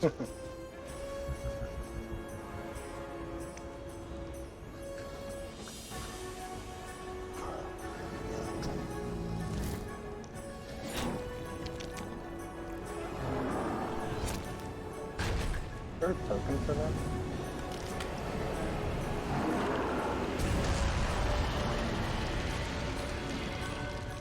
Saving throw for what? Oh, I was just asking, is there a token for that? Oh, no. But just go ahead and put the brain symbol with a 1, because your intelligence is now effectively 1. I need those last couple of skills. And then go ahead and actually change your intelligence to 1, but make sure that your notes stay intact. Okay.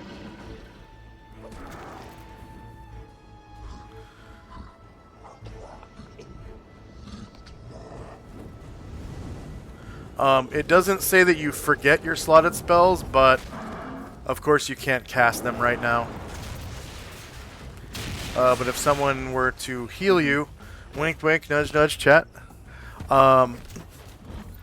then that status would be gone, and you would regain all of your health.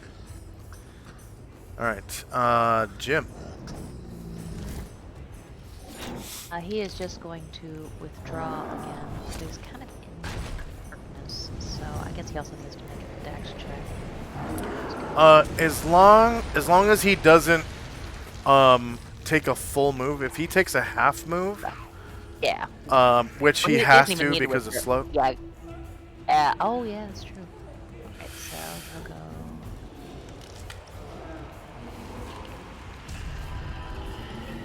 Okay.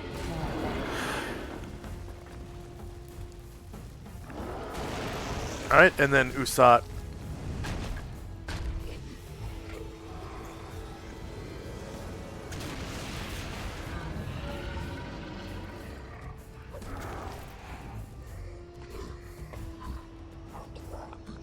Usat's just moving around the edge.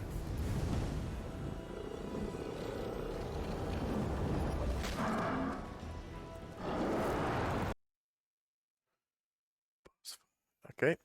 Airdrin. Erdrin will. Hmm, okay, so I didn't. So I did a regular shot, not a called shot. So Nefeshni is above Shandrak, so there's no chance it could hit Shandrak, is there? Well, they currently are not in melee because neither one has attacked each other. They're just adjacent, so you don't need to take a called shot anyways. Okay, cool. So I rolled for normal one, luckily. So Erdrin will try to flintlock and shoot his back. And you're doing a backstab? Oh yeah. Is it a silver bullet? Oh yeah. Okay.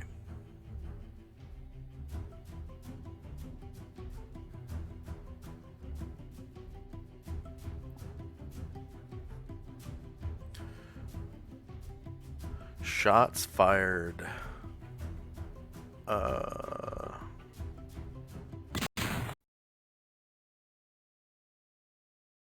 So a loud report is heard.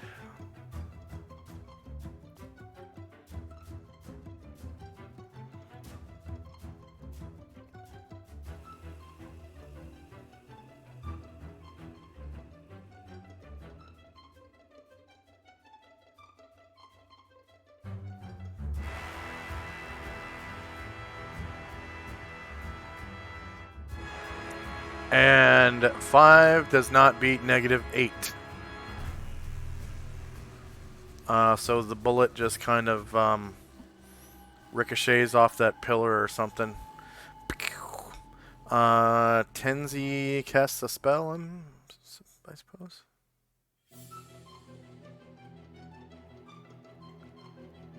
You there, Michael?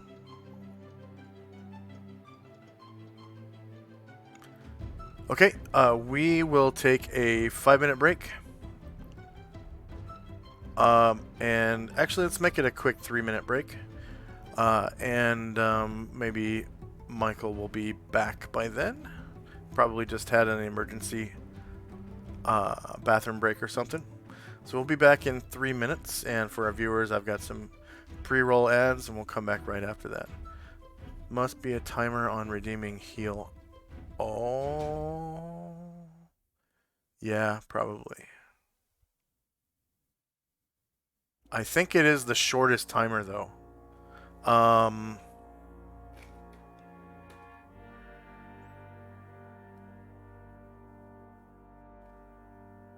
Let's see. Settings. Oh, viewer rewards. That's right. Channel points.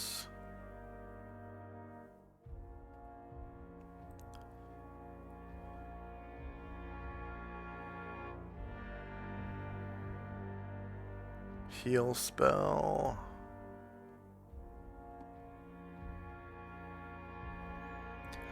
Yep, it has a 2-hour cooldown time. And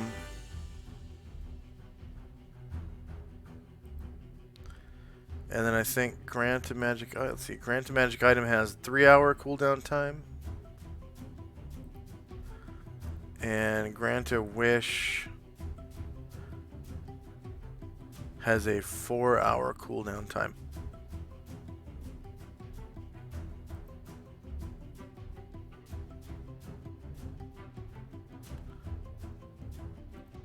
Alright, we'll be back in 3 minutes.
And I'm back. Is Tenzi there?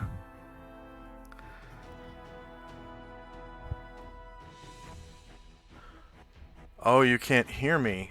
Okay. Can't hear me. Alright. It's elements, and this Mike- one was a wind element. Mic check? Yeah, you Oh, were. there you are. There you go. Okay. Is Michael here? Yep. Okay. Tenzi's casting Vengeful Strike on Karen Glor. Okay. Let's see, we'll make that. Do we have red dot 1 anywhere? No, that one's gone. Find red dot. Yeah, no red dot. Okay, so we'll say it's red dot 1 for Karen Glor.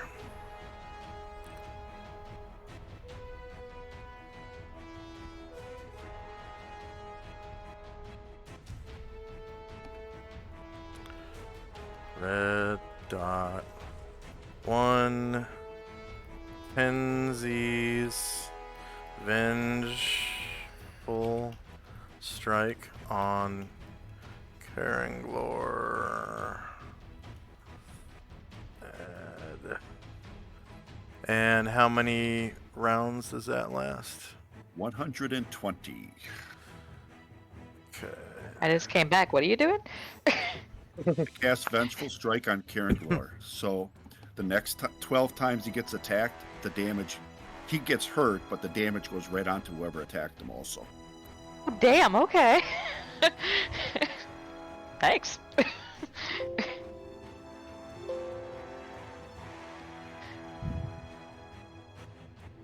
And that's the one with the moats, right? Yep. 12 motes.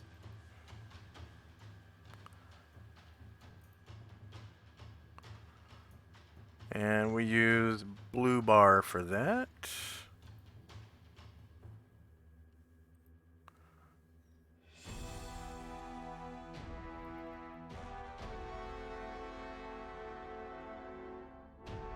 Oh yeah. I actually have to put it on his character sheet. Doo-doo-doo. So add Vengeful Strike motes 12. At 12. And then I don't know if there's any invisible evil people around me, but if there are, I just rolled the Crown of Cold damage. Okay.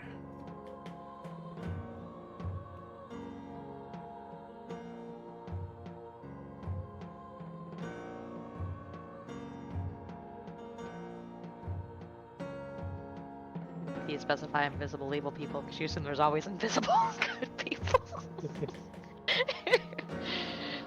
Some invisible motherfucker.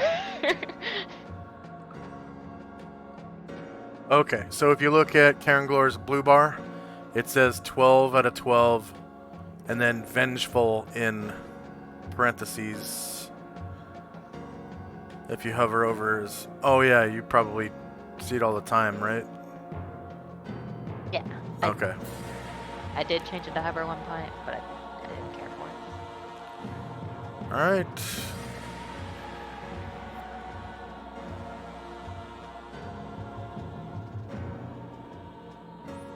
Ashriel.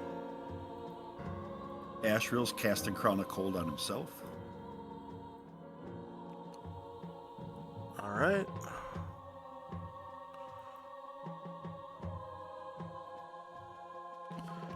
Ashriel. Crown of Cold.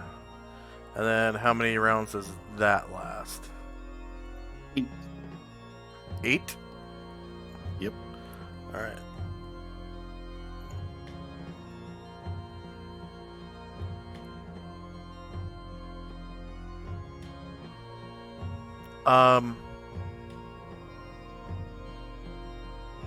Tenzi gets 400 points for Vengeful Strike. Okay. Fenmar. Oh, well. I gotta change what I was gonna do. I was gonna throw a stone, but the dude moved. This is 10 foot, right? Yeah, 10-foot drop. I'm gonna hang off the edge, Uh-huh. and then drop, so it's only a 5-foot drop. Nope. 10-foot No. drop anyways. Why is it Unless 10 foot? you I'm hanging. unless you climb. The hanging down is climbing. So Okay, climb down, but Yep. I don't. Okay. What do I I roll. Okay.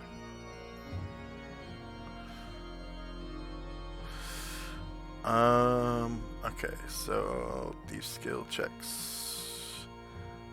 Climb walls. And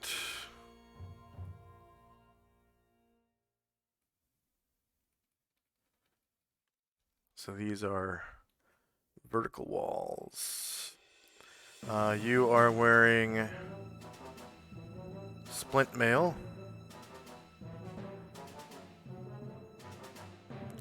Conditions are dry. And there's no miscellaneous modifier from slow. I'm not going to modify this for slow. So you're... Oh. So you... You get to the edge, and your armor interferes, and you slip and fall. Awesome. Just what I needed today. Yeah. Okay. It was only 10 feet, fortunately. And you take 6 damage.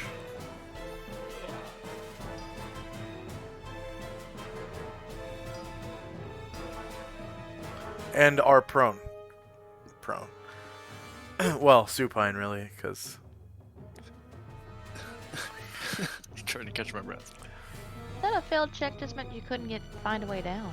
It was a red failed check. If you rolled 90, Oh. if you roll 96 or higher on a climb check, you actually fall. Like you just kind of, oh shit, and eat it. Yeah. So that's what ropes and pitons are for. So if you're actually climbing a really long distance, you can tap in pitons and tie the rope to it. And if you're climbing up, when you fall, you only take damage for twice the distance between you and your last piton. And you can put them in every 10 feet if you want. That's one reason why I really hope this bag I'm carrying is a bag of holding. I have all kinds of cool thief shit that I can't bring with me. Yeah. And then when you're using pitons, when you climb downwards, if you fall, I don't think it does anything. So, pretty nifty. Oh, wait, I guess that's not true. You would fall the rest of your rope length and take damage from that. Alright,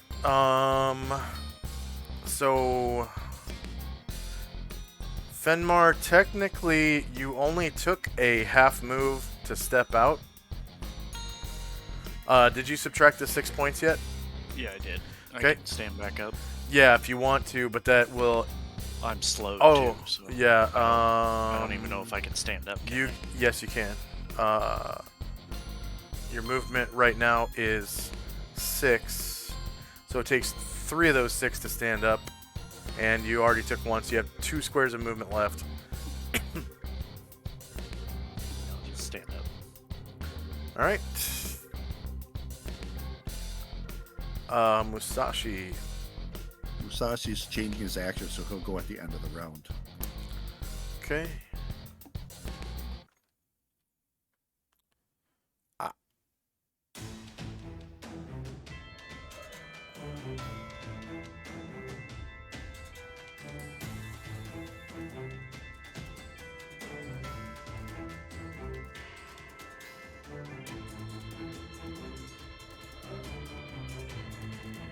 still there?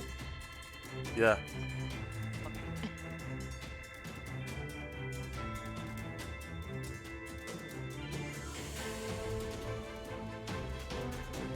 Varen. So Baron needs. Okay. Let's beat to this.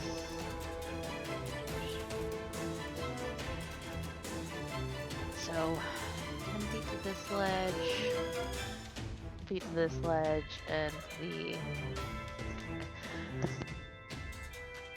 Sorry, I had to sneeze. And this monster is 20 feet, so he needs to get 50 feet in the air to clear it, so he needs 10 squares of elevation. So yeah, he's going to fly here up to 50 feet and try to hit the question.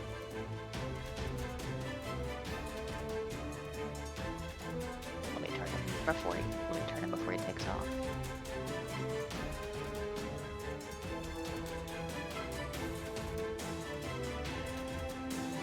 So if that all looks, I know he needs 2 squares to clear 10 feet, and it looks to me like he has it. Yeah. If that all looks copacetic to you, I would like to put in here, please.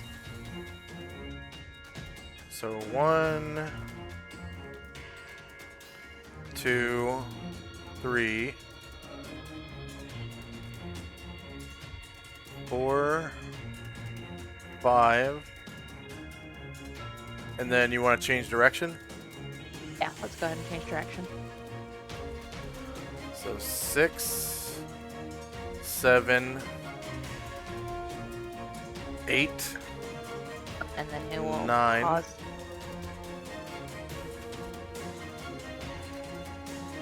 He'll pause what? Oh, he'll pause. Oh, sorry, no. He will need to finish his movement before the end of the round, but he wants to attack the Nalfeshni on his way through. Ah, okay. We're up to 9. He needs to take 4 more.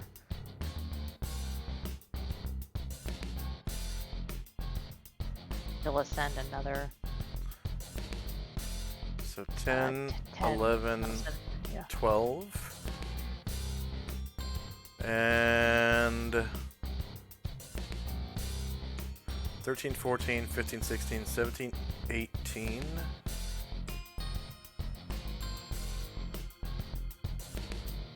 And then where else from here? If he can land there, that's fine. But on his way through, he's going to take his 2 swings at the Nalfeshni. Okay. And the Nalfeshne will swing at you as well. Sure. So let's take the one that my initiative's on. Or sorry, bite at you as well.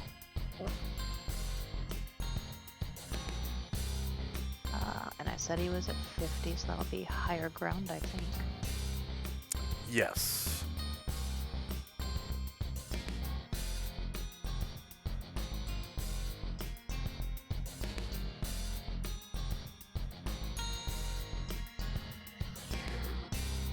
Okay, now Veshni is shieldless. -6 does not beat -8. Okay. And your shield, correct? I think I already took that. Oh, yeah, you did. Okay. And then Alfeshne will bite at your behind.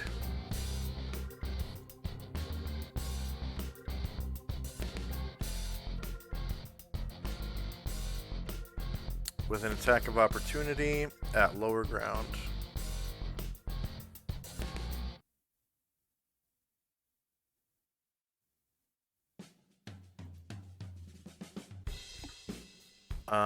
So melee, lower ground, and I don't think there's any modifiers to hit or damage.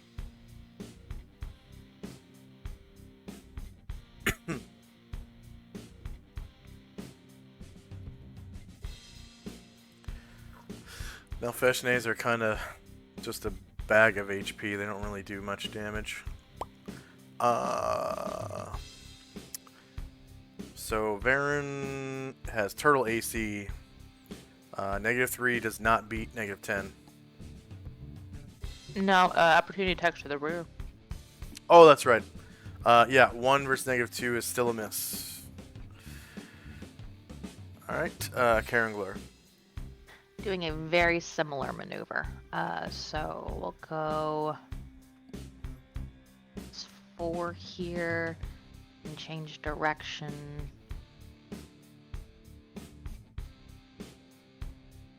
I think the fly spell gives you a way better maneuverability class. Yeah, it's like B, I think. Yeah. Maneuverability So- B is like 180 degrees, I want to say. So we'll do 4.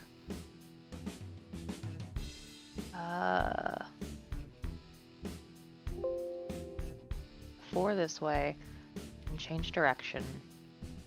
Go over his head at 50 feet. Then change direction again and finish up this direct and land over here. Alright. So 1, 2, 3, 4, 5. Mhm. 6 to there. Right? And then 7, 8, 9, 10, 11.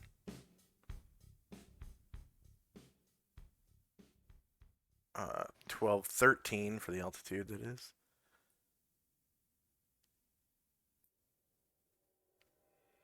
And then that's too much movement. So he would be right on the same elevation as the Nalfeshne, but back 1 square. Okay. So he can take his attack here. He could take his attack right here. Ah, cool. We can do that. Absolutely. And you're on the same elevation as the Nalfeshne. Or sorry, you're above the Nalfeshne there. Right, longsword. Guess he won't get an attack of opportunity either. That'll work. Because wait, Higher. the fly spell uses your own movement rate, right? Or is it? I'll look that up. You move at 60. Oh, +1 for blade song. I always forget that. I think it's more.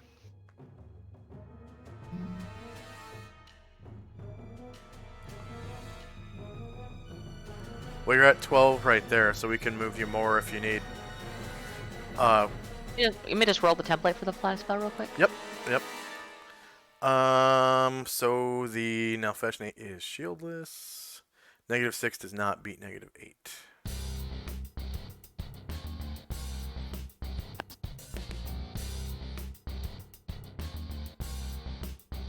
And you only need to move half your move in order to keep flying as well.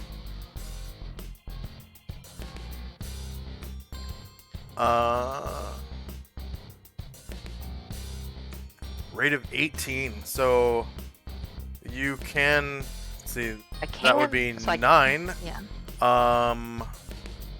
So I you can stay stop right if there. I want to. Yeah. Yeah, that's fine. I want to stay there.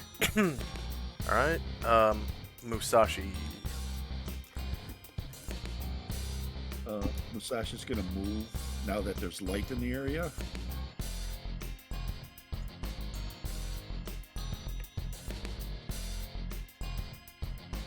And that'll be it for him. All right.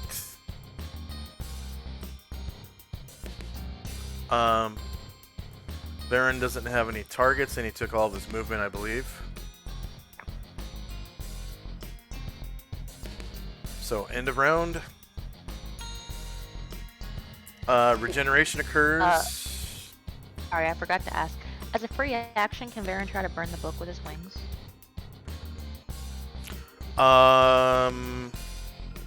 It's not currently in his hands, right? Because you've been fighting with your sword and shield. It's in his taloned foot. Talon foot. Okay. Yes. And it will get a item save as leather. versus normal fire.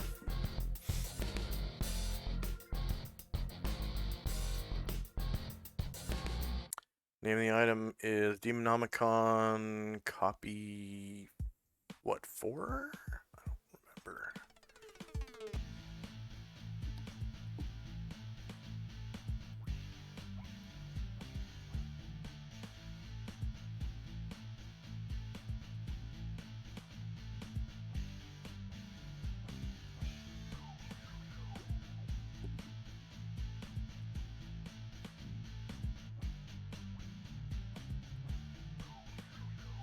Nope, not 4.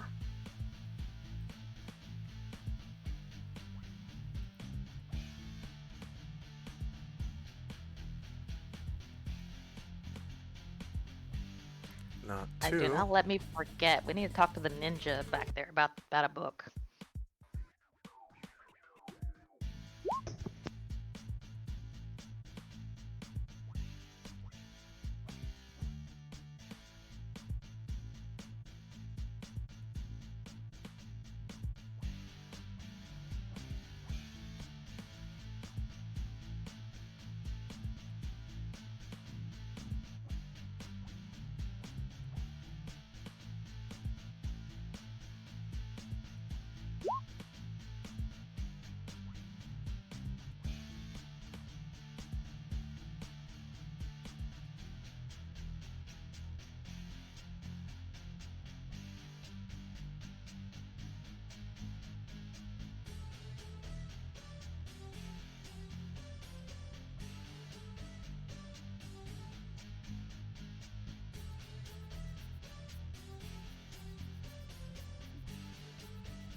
I think this is copy 3.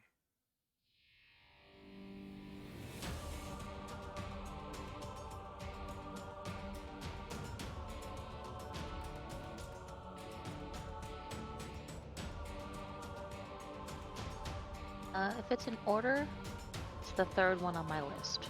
The one that is, oh, the third one on my list is the Shogun. One to the Contractor, one to the Ninja Clan, one to the Shogun, one to God of Gaul, the Daimyo, and this would be the Daimyo one. Copy 104 was given to the Shogun.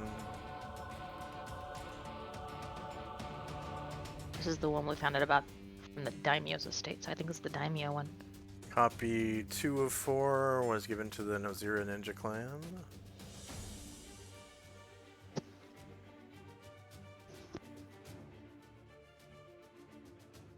Copy 4 of 4 was given to General Lin Popo.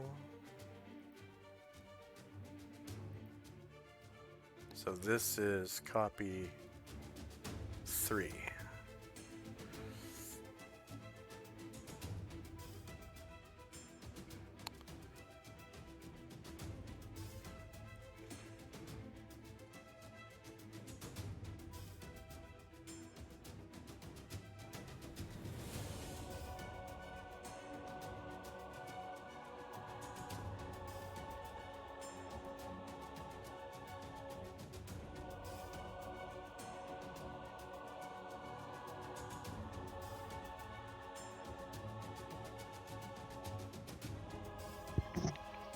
Guys, maybe if we destroy the book, Demogorgon will get bored and go home.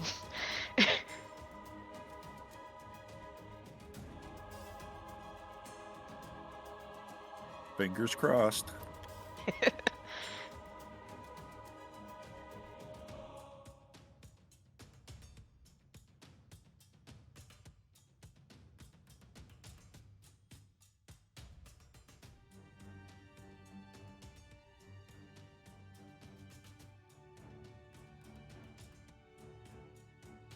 When is activating Varen's True Sight, that an action? I need a roll for that.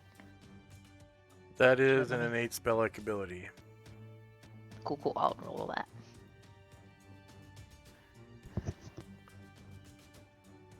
Okay. To Daimyo. What was his name? Akiyuma. Yeah.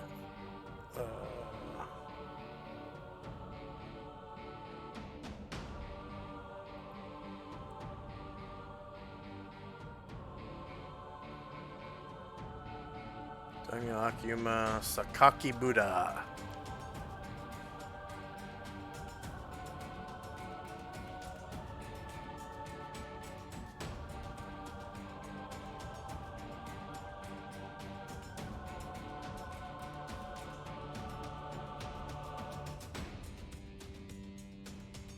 And hidden in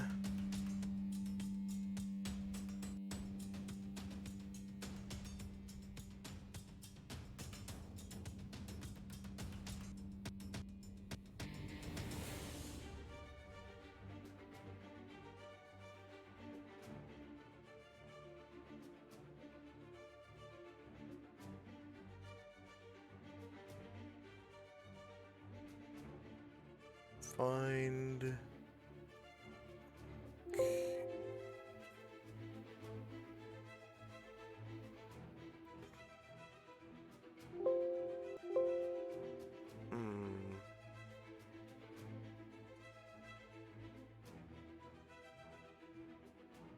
Oh, right.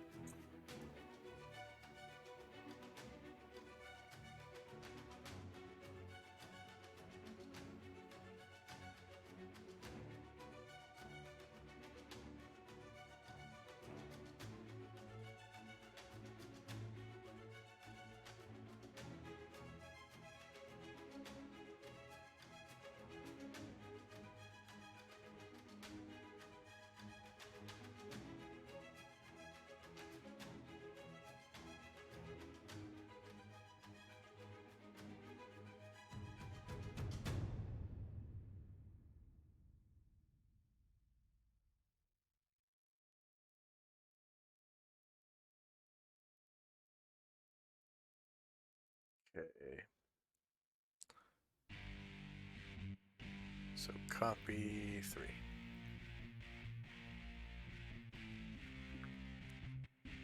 Demonomicon copy 3.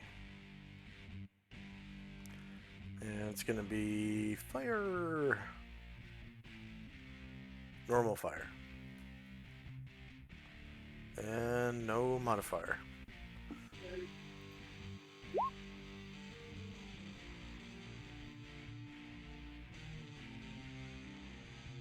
Alright, so copy number 3 goes up in flames. Yay! Oh,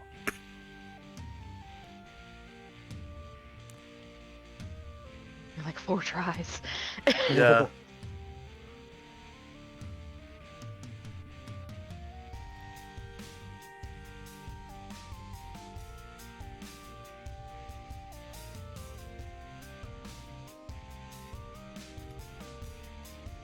Burned in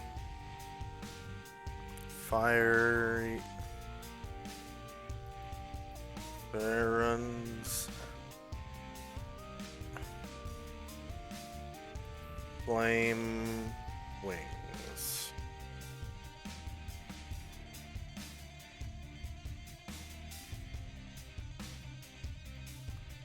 Okay. So there's that. Burned in the Demonomicon of Igwilv. Copy 3 or 4. Burned in Varen's Flame Wings. And this copy was given to Daimyo Akiyuma Sakaki Buddha and hidden in Huentang Archaeological Complex.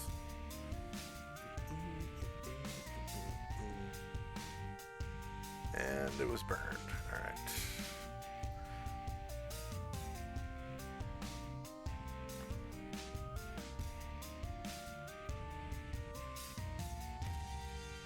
Alright, is everyone finished rolling initiative? No. No.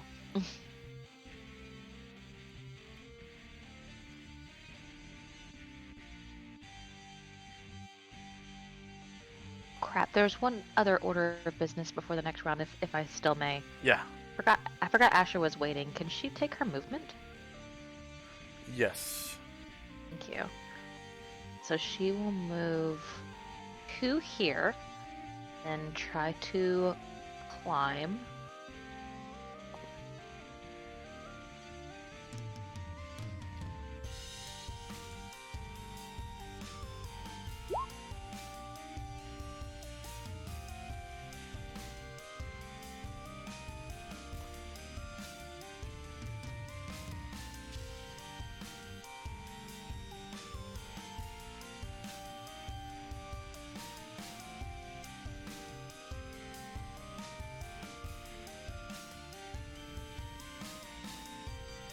Checks. These skills. Climb walls. Vertical wall. Leather or none. And dry conditions. Miscellaneous modifier. +0. Okay. So another. It takes 4 squares of movement to get up the wall. So that's 6, 7,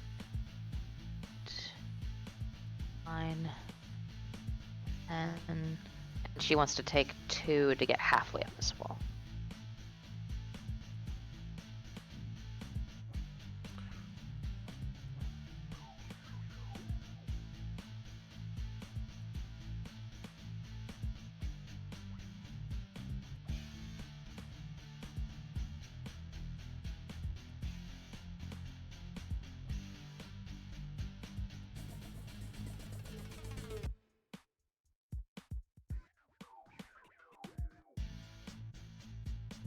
Okay.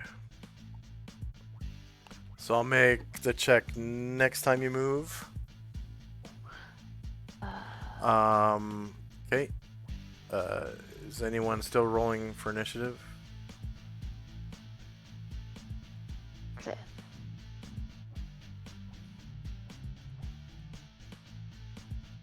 Okay, one last time. Is anyone still rolling?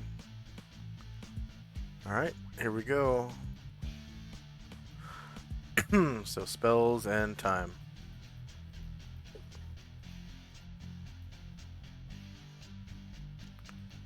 Slow 2 will be over at the end of this round. That is Ashriel. Yep. Okay, first up is Almond. He's pretty excited that he actually found stairs. He's going to continue trying to get over to where everybody is.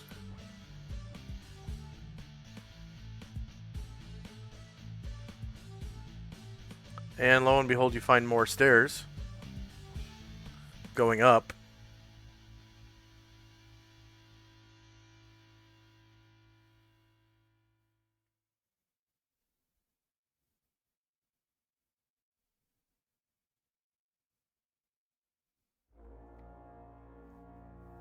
Okay, he's going to bypass those and continue going around here. Okay. And remember, he gets 36 squares of movement.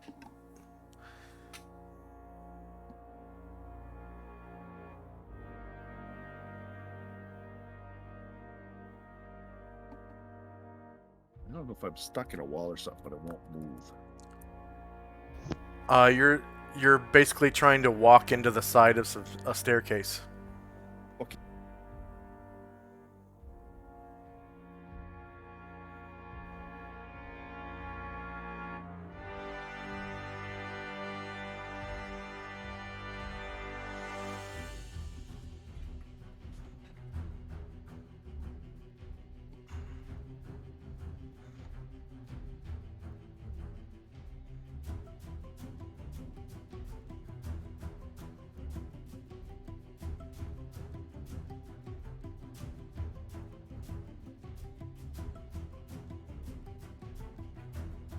Right, he'll stop there.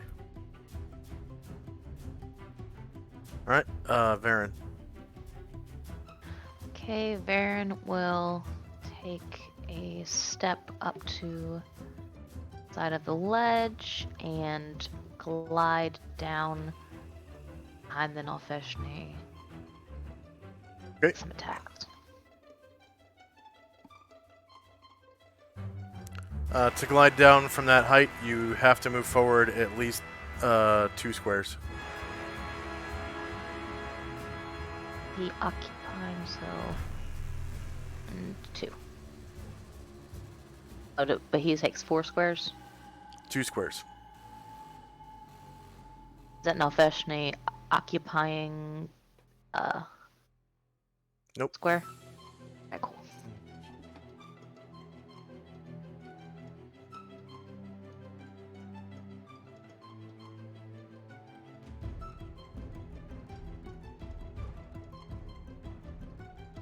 Mission.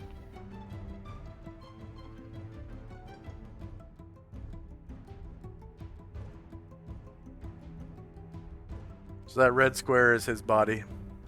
Awesome, thank you. I think I'm gonna turn into a circle so it's not fucked up when he's facing diagonally. Then I need Alright. to roll. He does.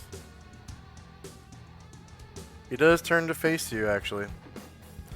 Okay, so will Karenglor get an attack of opportunity? Yes, he does. Cool.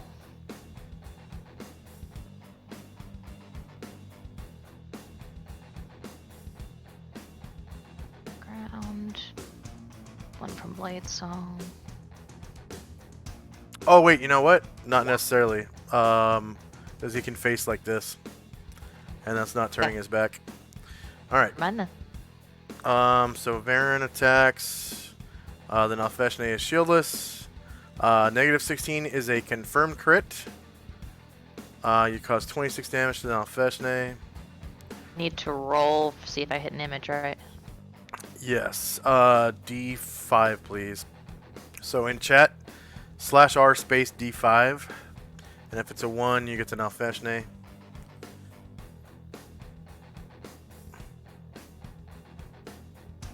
And you get the Nalfeshne. And there are still 4 images. And you cause 25 damage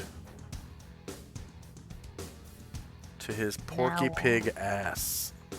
And now we're going shield.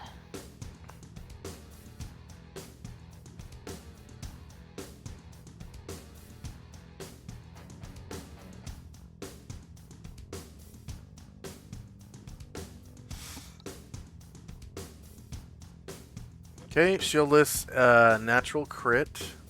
So go ahead and roll D5 again. /R space D5. And you get one of the mirror images. So now there are 3 images left. And no claws, I think I remember. Yeah, your claws Oh, both whoa. hit. Your claws both hit. You draw blood, and then the wounds just go heal up right before your eyes. Couldn't she roll because she might hit an image and get rid of one of the images? She did. She rolled a 3. He meant with the I mean- claws. With the claws, I meant. Yeah. Oh. Yeah, sure. So R/D4 this time. Go ahead and actually roll to hit. You have to beat AC 8, -8. Yeah. Cool.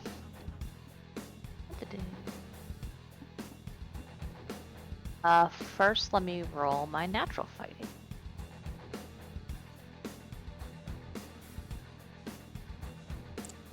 Does that give you a plus to hit, or is it just damage?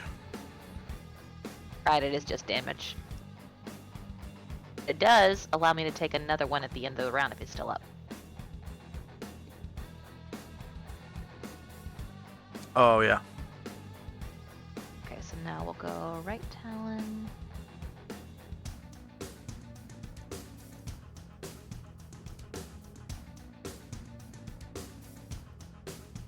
And Okay.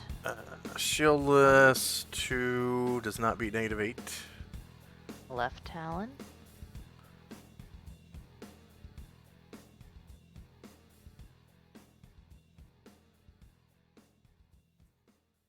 Shieldless -4 does not beat -8.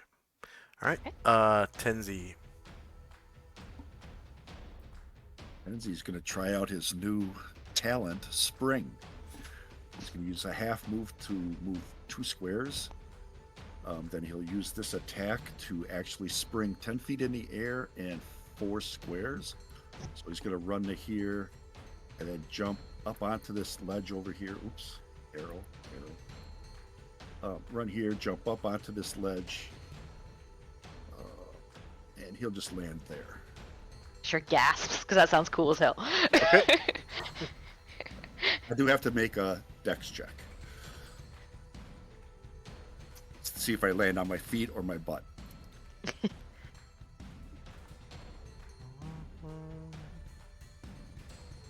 Definitely less cool feeling in your butt.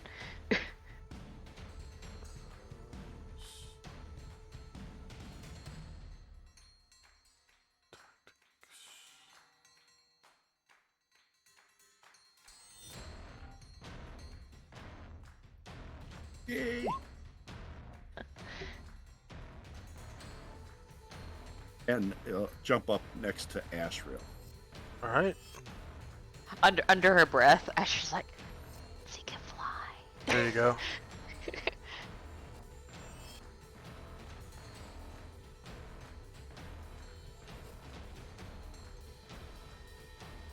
And that'll be it for this turn. It says it costs you a half move or an attack. Yeah, so I used my attack to do the spring, and I used a half move to do the running start. Oh, you have 2 attacks? Okay. Yeah, I have multiple attacks, so Yeah. I can't.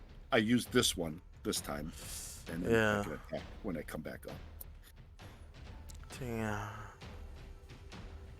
And then also, I don't know if there's any invisible evil people around me, but I will roll my damage. Sure.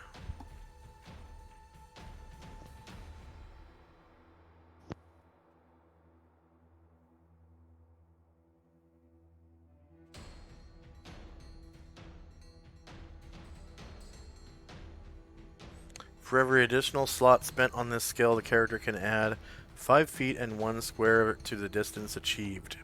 That's what's up. It takes more action than the leaping or jumping proficiency, but it's more consistent. I don't have to worry about variable parts of the jump. Yeah. Let's actually put that on your proficiency list. Okay. Did I put that on there? I don't know.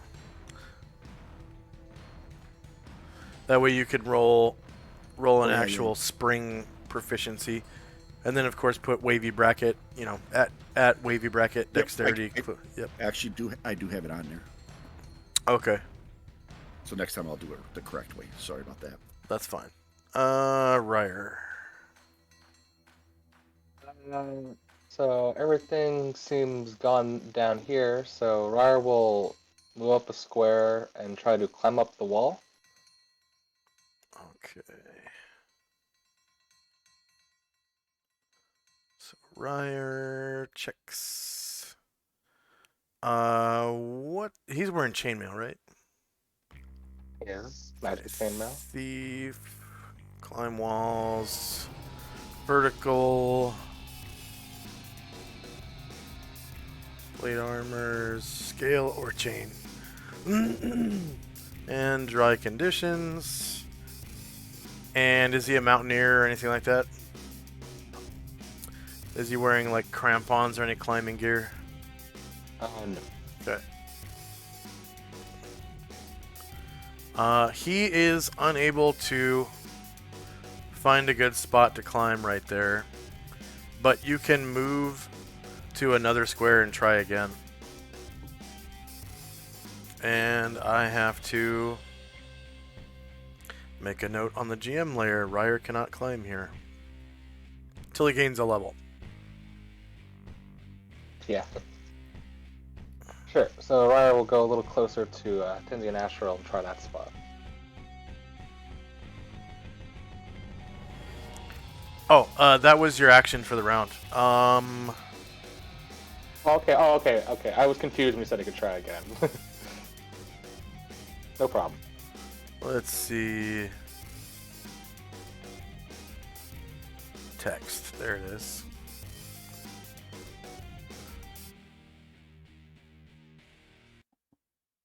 What level's Ryer? 9?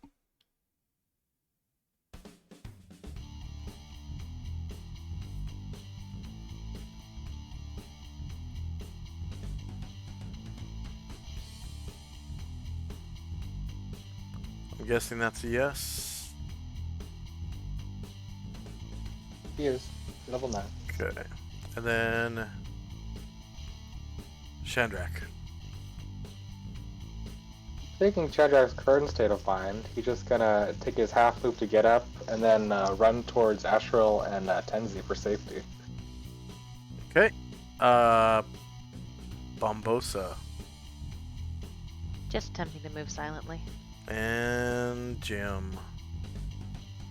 He is moving a little bit further away from where all the shit's going down.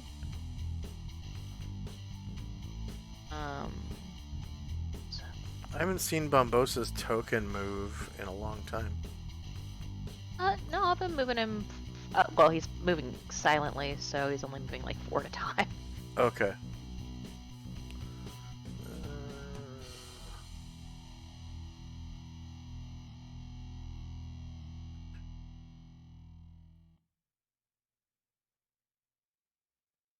Alright, and then Karen Glor.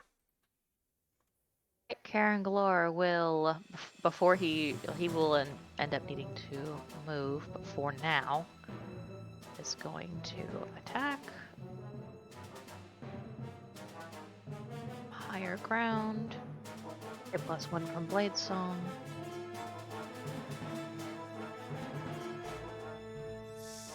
And he's not threatened right now, so if he turns, he can avoid taking attack of opportunity. Yeah. He can turn up to 180 degrees in one round.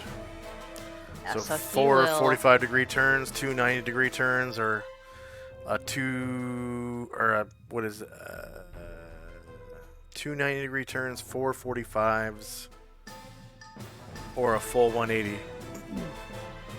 And he... No, I need to move before the end of the round, but can I leave him there until either the Nevoshni is dead or the end of the round? Because I wanted to use a second attack as well. I think you do have to move on his action phase, so you gotta move right now. Alright, let's do it. Alright, so he takes that attack, and then he'll make a 45-degree turn. His movement is 18. And you get shieldless flank for that. -4 does not beat -8. And that was a 45-degree turn, so you get 4 of those. Yeah. Or 2 45s and a 90.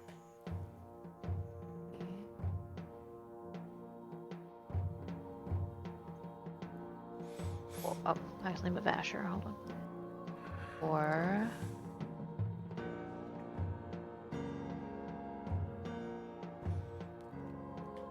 And are you going up? Yeah, I'm counting, so 5,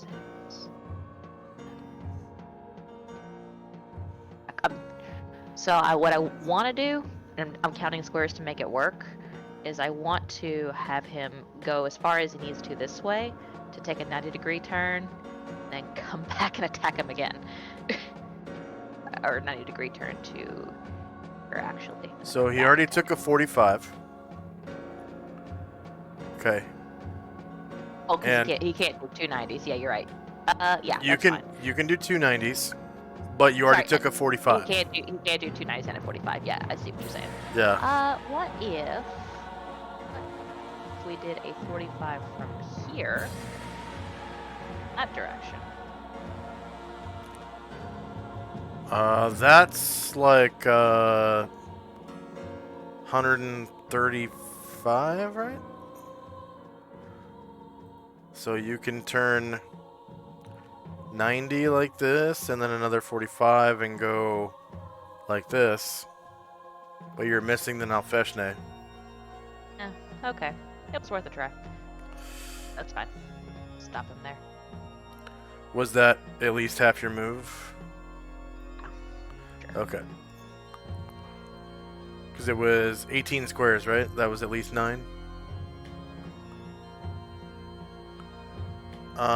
Next up is the Nalfeshne.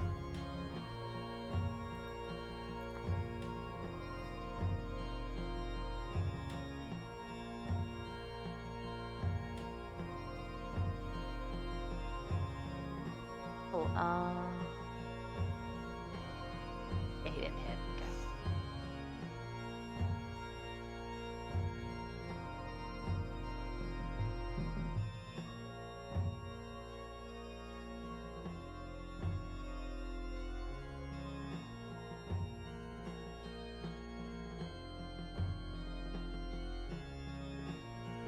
Oh. Alright.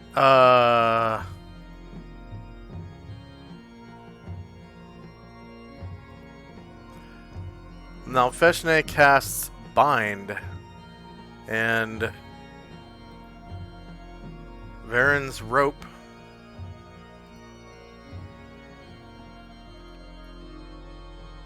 crawls all over his body and binds him. He can still fly because the rope avoids touching the wings, but he can't attack or walk.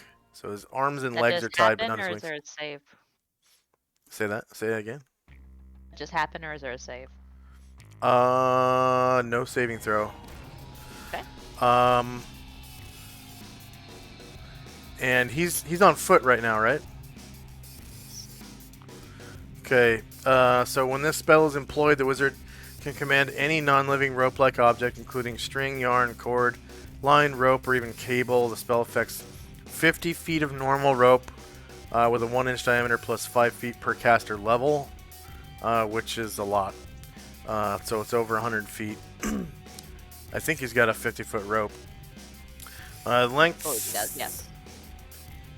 Length is reduced by 50% for every additional inch of thickness, but it's just a regular rope, so it's not reduced. Possible commands are coil, form a neat coiled stack, coil and knot, loop, loop and knot, tie and knot, and the reverses of all the above, uncoil, etc. One command can be given each round. The rope can only enwrap a creature or an object within 1 foot of it, which is, he has it on his person, so that's fine. Sure. It does not snake outward, so it must be thrown or hurled near the intended target. Notes the rope itself and any knots tied. Let's see. Rope.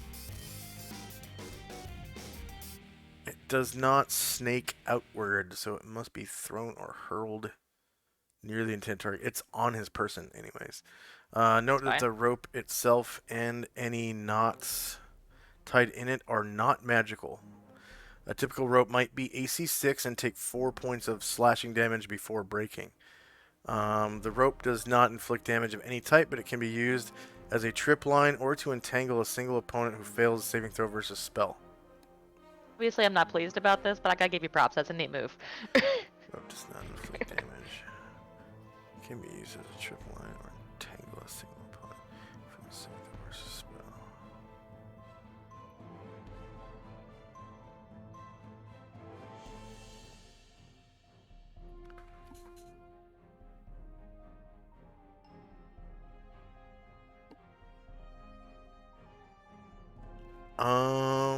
It's funny. At the end of the spell, it says the rope does not inflict damage of any type, but it can be used as a trip line or to entangle a single opponent who fails a saving throw versus spell. What it says there. Oh, that's if it's on the ground. Okay. and somebody passes by, then they get a saving throw. But he's actually carrying it. Okay, so he is it's gonna be coiled around his like arms.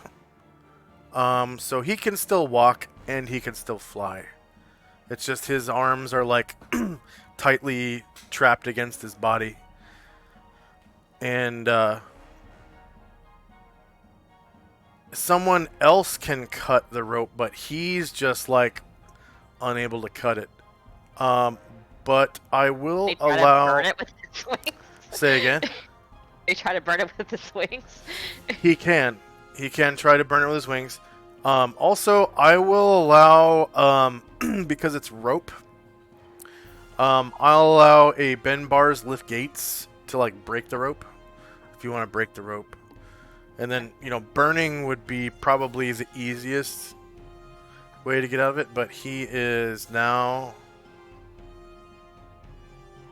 grappled. And the duration of that spell is 10 rounds, so let's see.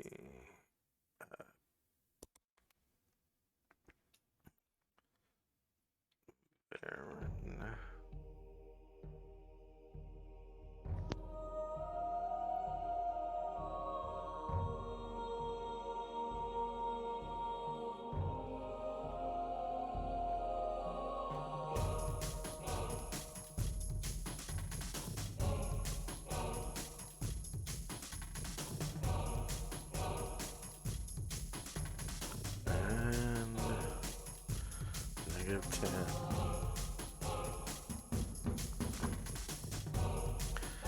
Yeah, now Feshnays actually have very few viable options.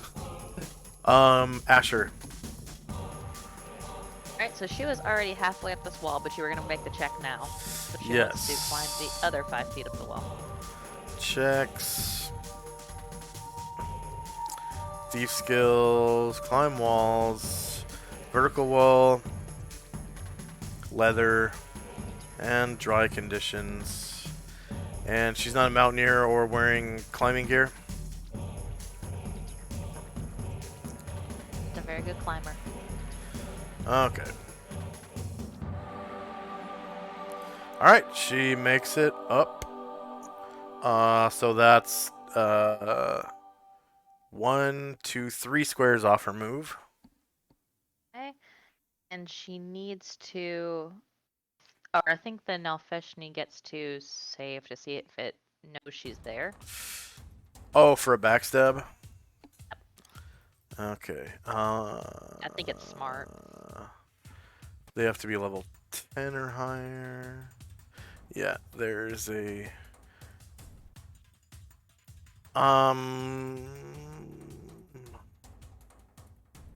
Save. There it is. And spell. No miscellaneous modifier. Counts as Wizard 11. So pretty good saving throw.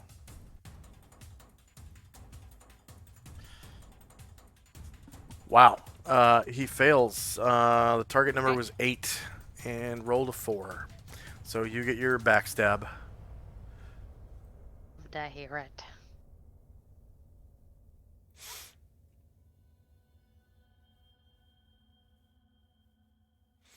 Three versus AC -8 does not hit.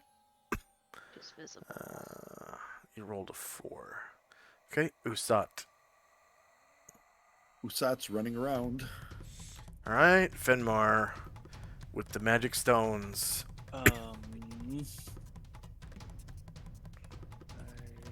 Now she's still alive, right? Yeah. Yeah. 1, 2, 3. Can I move here and try and pop him with a stone? Yeah. Yep.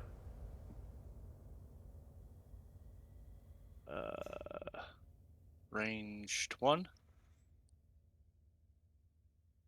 Let's see. You are 5 squares away.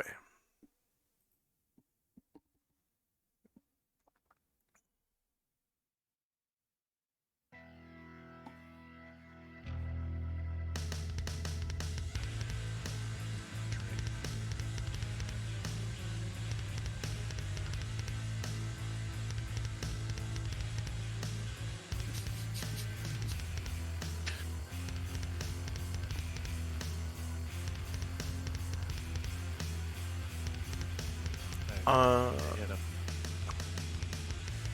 Okay.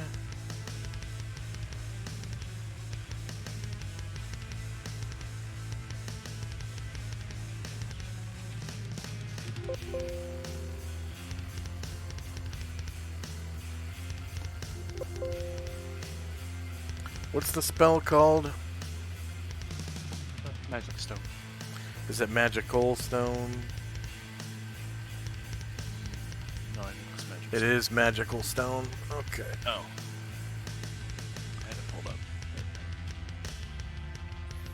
Okay, so yeah, you crit him, and it does the what is it? 1d4 plus 1 damage. Yeah. Twice, so 2d4 plus 2. Plus 2. Have Just to roll the attack, or roll the. He has to roll to see if it's an image, though, doesn't he? Yeah. Yes. Die what? 4? D4. Yeah. Yeah. Hey, you get him. All right. And then 2d4 plus 2. So No, 6. yes, 6 damage. So you shoot him in the forehead, just like David and Goliath. Causing 6 damage as the stone cracks through his skull. And he kind of rocks back and is like, as it kind of pierces his skull and brain matter kind of oozes out a little bit. And then he rocks back forward up onto his hooves and his body pushes the magical stone out. And the wound heals because the stones are considered +1 weapons for determining if a creature can be struck.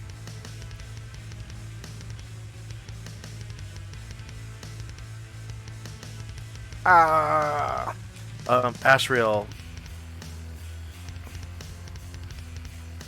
Astral is flying over to get next to Nelfeshni to try and hit it with his sword.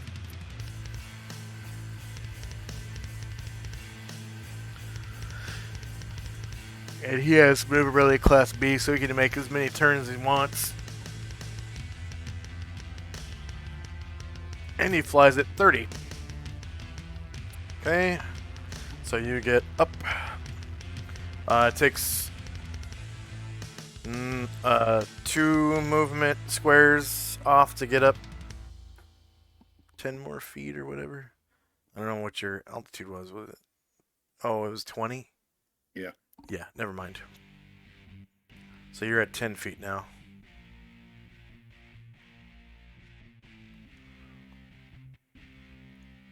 I guess I'll just stay at that and just get next to him and try to see if I can damage him. Yeah.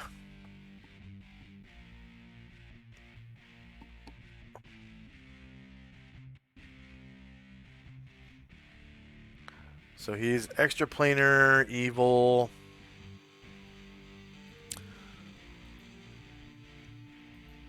Regenerating? Nope, he doesn't regenerate. Dang it.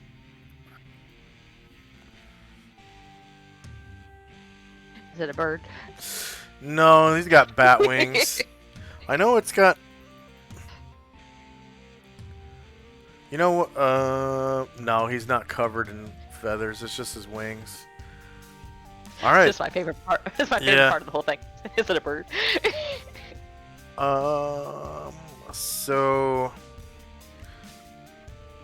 What plus did it function as? 1. I gotta see if +1. Okay.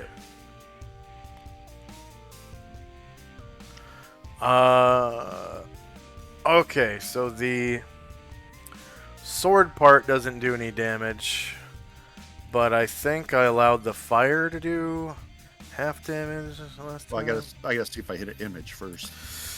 Oh yeah, D4. Image. Okay, so yeah, you confirm crit and get an image. So now there are 2 images.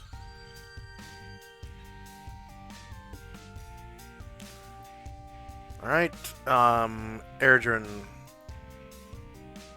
Erdrin is just hiding in shadows and reloading. Okay, Musashi. Sashi's doing a called shot on a Malfeshni.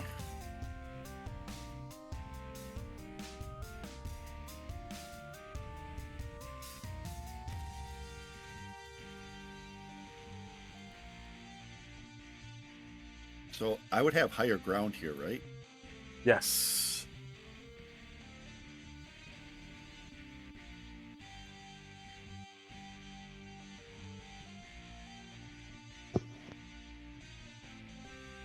And I'm considering changing the house rule for higher ground to you have to be above their head. I already thought it was. Because it doesn't make sense if you're, flying 10 feet off the ground and you're attacking a 20-foot tall creature Right. and getting higher ground. I already thought it was like that. Yeah, it's very vague what the actual rule is, but common sense would dictate that you have to be above their head. So it's difficult to get the higher ground bonus. The taller an enemy is, it's more difficult.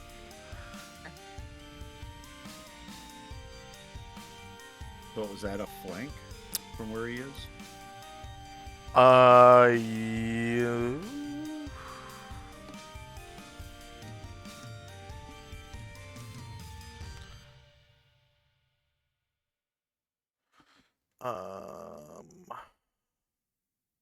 Yes, yeah, it is. Shieldless flank. Because he doesn't have a shield. Oh, rats. I don't want to hit him. What? No, you critted. You got a natural 20. Shieldless flank. Yeah, I know, but I can't hurt him. I wanted to get an image. Yeah. So go ahead and roll a D3. Yep, I got a 1. I don't want the 1. Okay. Yep. That strikes him right through the ear, and it pokes all the way through his head, and pops out the other side. He's got a cool ear piercing. Yeah. And his head rocks. Looks cooler. His head rocks to the side, and he's like, I'm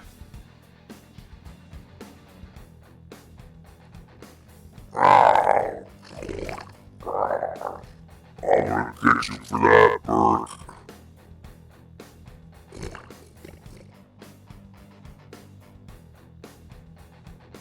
and his body pushes the arrow back out from whence it came, and it falls to the floor. Varen. I don't know how his number changed, but it's supposed to be 104.62, so yeah. So Varen will try to use his wings to burn the rope. That's a free action because he's standing. So you have other actions to do as well, as long as it doesn't include flying. But I can only do what I want to do if he's successful. Okay. So saves. Item save. Rope. What is the name of the item in question? Rope. Rope. And normal fire. It's off his inventory too. All right, so you burn your own rope. Go ahead and remove it from your bag. You know, just delete the whole line. Because if it's 100 feet or less, he used the whole rope. He can actually go up to 105 feet of rope.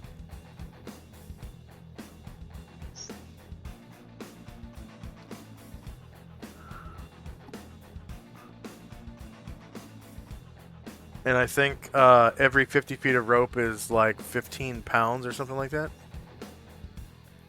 It's pretty heavy. It was either 10 or 15 pounds. So judging by the weight, you can tell how many feet of rope you got. That was 50 feet. I put that on the inventory sheet.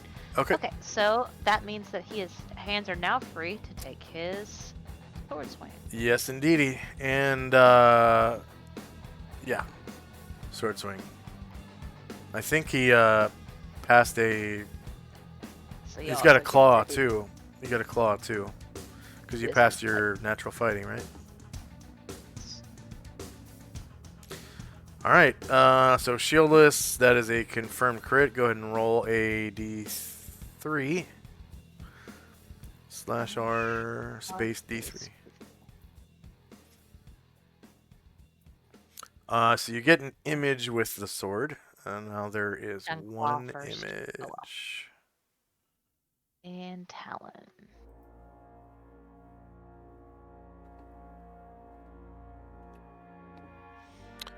Shieldless 0 versus -8 does not hit.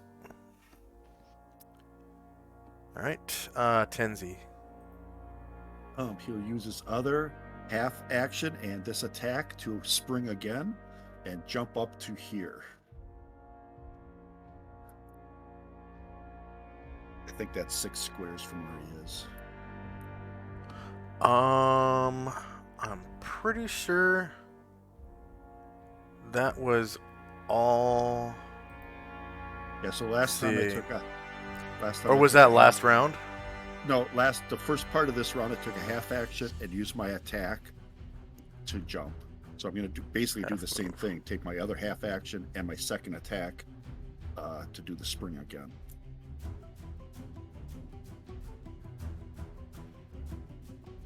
If the character has a 2-square running start, he can double his spring distance, landing up to 4 squares, leaving 10 feet in the air, but the running start is a half move action.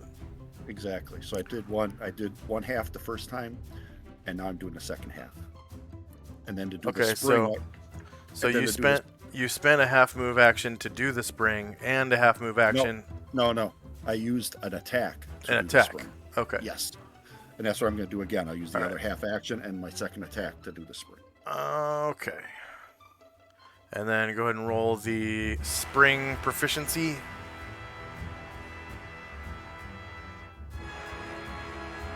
Four squares away. So 1, 2, 3, 4. If you pass, what you did, and you're right there. That's all my movement. Oh, well, plus the 2 feet or 2 squares you had to do to get the running start. Yeah, so you still have 2. I still have 2.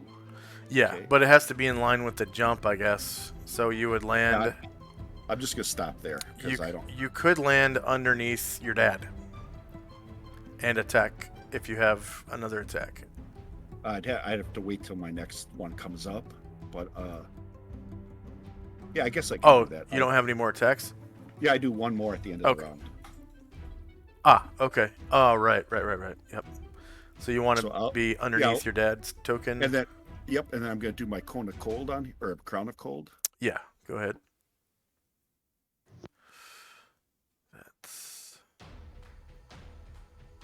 That was a D6, but there's a button for it, so go ahead and roll the button. There you go. 9 damage. It's 4d4. Wow. Oh, that's susceptible to cold. Okay. Yeah, otherwise 4. Yep. 2d4 for... Okay. So 4 damage. So you see his health bar go a little bit... Did I take out the last mirror image or no? No. You took out one of the last 2. with your sword. No, I meant as a crown of cold affect the mirror image. No, that's you have to roll an attack roll for that. Say Karen Glor.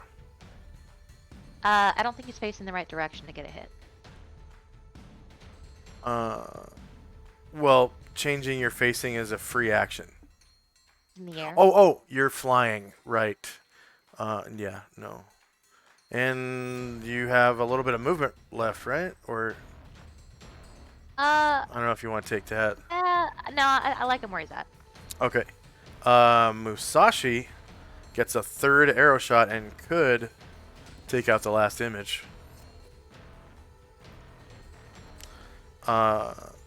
Did he roll called shot? Because he's firing into Yeah, melee. I forgot about that. Yeah, Okay. yeah, I did roll. Sorry, Alright. and I did a -4 on that. I didn't require it for the magical stone because it's a spell. I don't really want to fuck with people when it comes to rolling attack rolls with spells.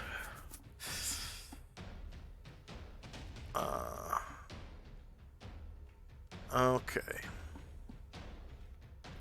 So shieldless flank. 4 versus -8 does not hit. Varen with his last sword attack.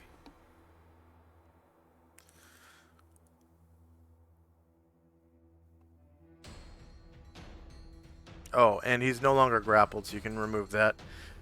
Wow. Shieldless, that's a confirmed crit. And then go ahead and roll a d2. If it's a 1, you hit the Nalfeshne. Alright. Yay! Go ahead and describe how you slay the Ganon-like beast. I just take a big swipe through its pot belly, because it's right there in my face, and or Baron's face, and entrails, just gore everywhere. I guess it disappeared.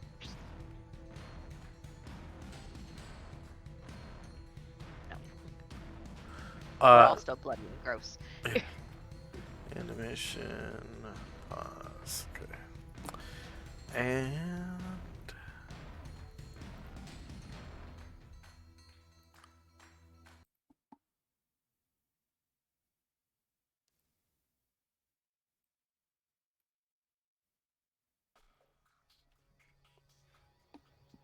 Alright.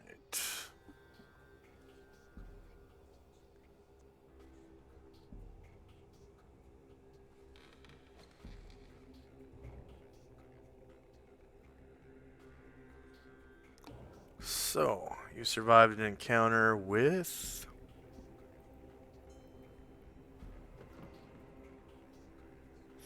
a Nalfeshne.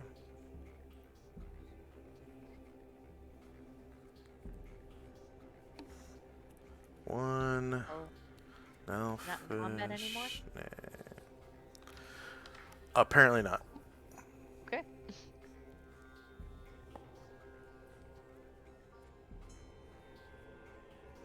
Who killed it? 43,500. Asher. Varen finished it off. There. Y'all chipped away at it. Okay, 43,500 points for Nalfeshne. Player characters 4. How many NPCs or an XP does Asher have? With Anatar dead, I guess that's 4. 4. Okay, and then Tenzi has his 2, the Samurai and the Paladin, so that's 6. And Shandrak has 2. So that's 8. Yeah, one of them's a bard.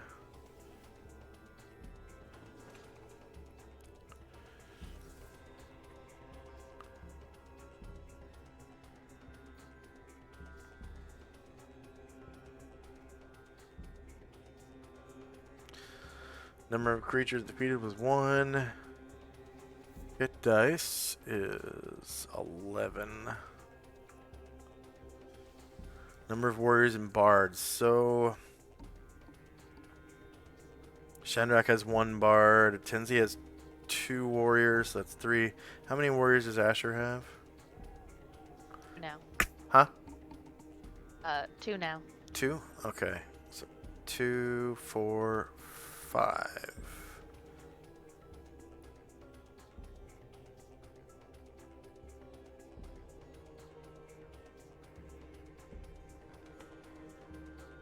Alright, so that's the Nalfesh name.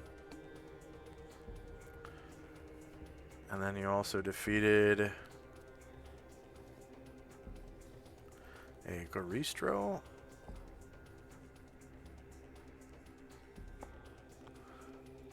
Oh, the Goristro stat block disappeared.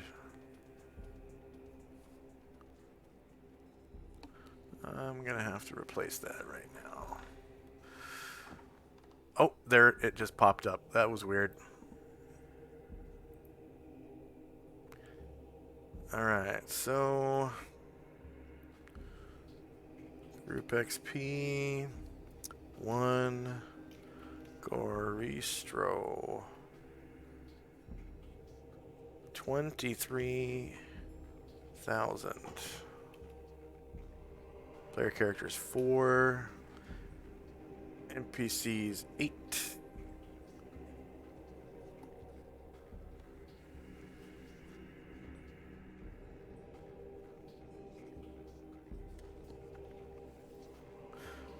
Creatures defeated 1.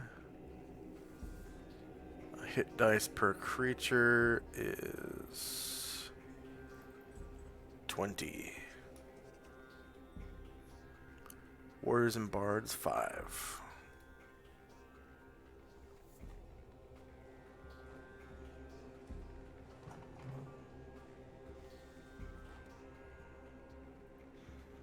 Alright, and the Marlith.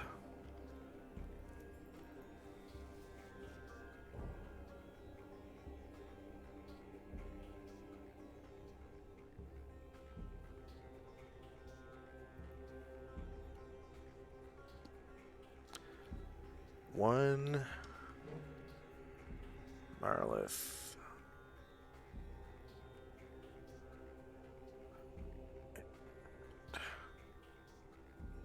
XP is 45,000. 4 player characters. 8 NPCs who are in XP.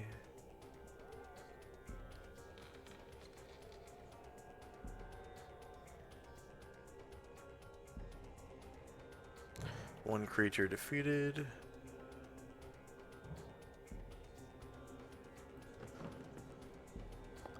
Uh, 12 hit dice. Warriors and Bards is 5.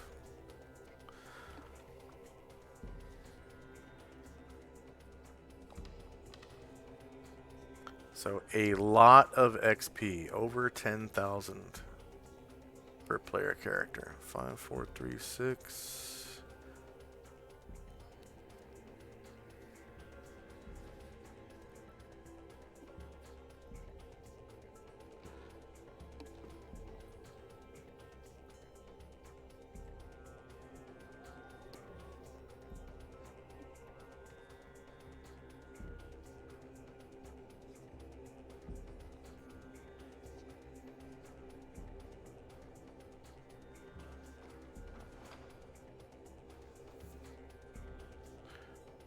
Wow, 13,934 for player characters. That's a good chunk right there.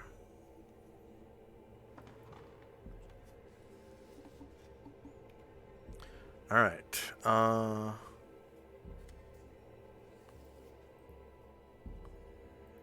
So end of round. Regeneration occurs, and you can move any shits. Remove any shits. I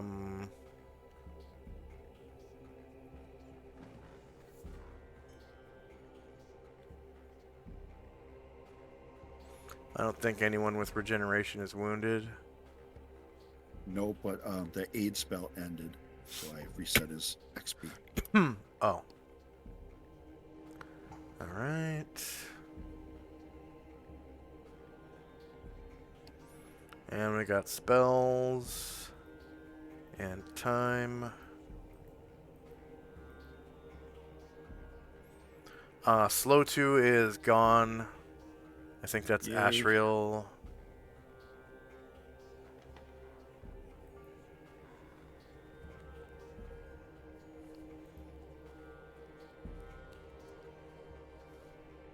And Suli and Dante are not here. Alright. First up is Tenzi and Company.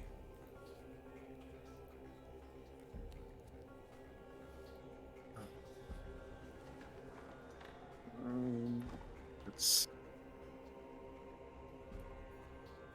I can remove the slow, right? Or does it persist after he died? It persists after he died. It doesn't take concentration.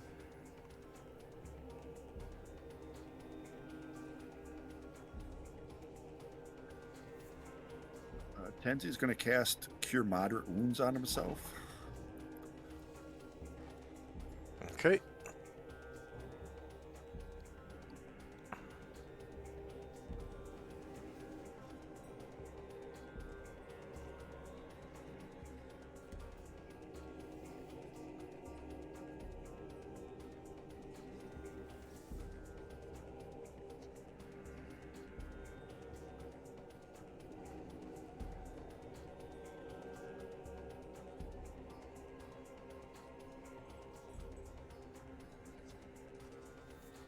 Let's see if Ashriel has any healing left.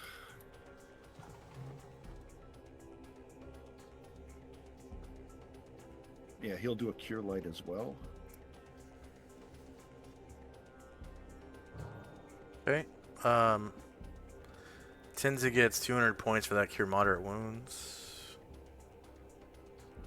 And Ashriel's, well, it doesn't matter, but it's.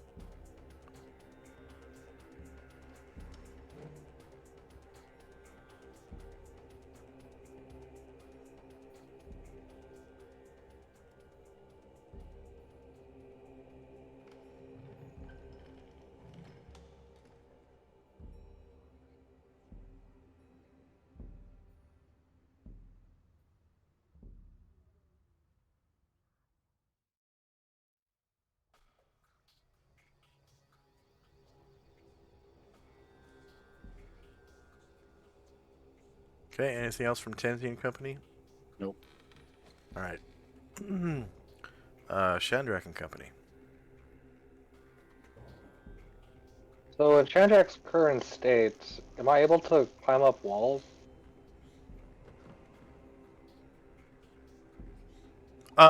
Yes. Yeah, you just, you can't cast spells, and then, any, proficiencies or skills that require intelligence are rolled off of 1 intelligence. So you basically have to roll, well, 6, actually. No, that's for dexterity. Fuck.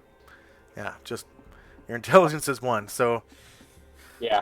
Yeah, you can still so- climb walls. And remember, you're slowed, so your movement's cut in half still. Yeah, that's true.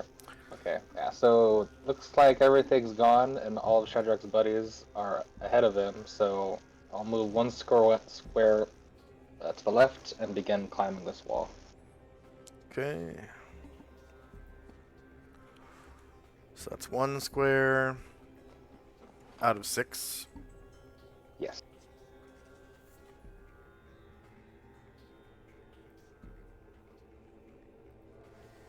And vertical wall or worse. You're wearing no armor, right? Shadrak's wearing no armor. Okay, and dry conditions. And mountaineering or any climbing gear? Nope.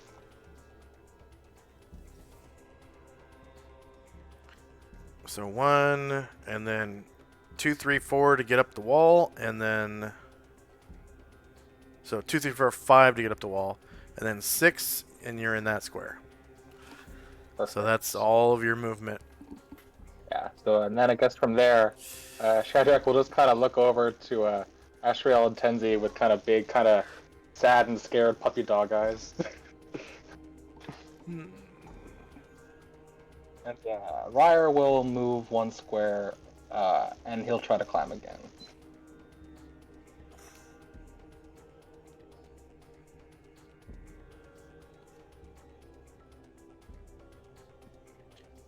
Okay.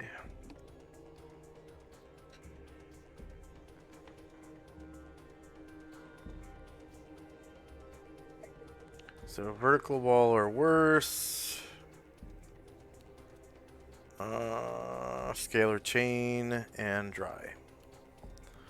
No miscellaneous modifier.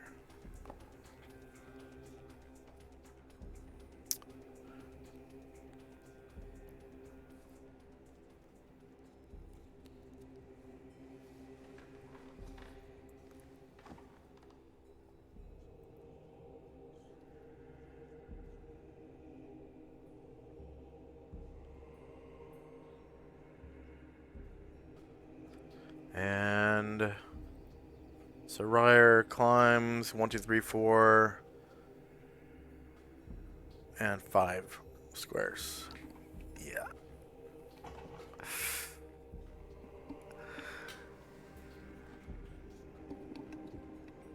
I'll move 3 more squares per 8 and try to climb up this one. Okay.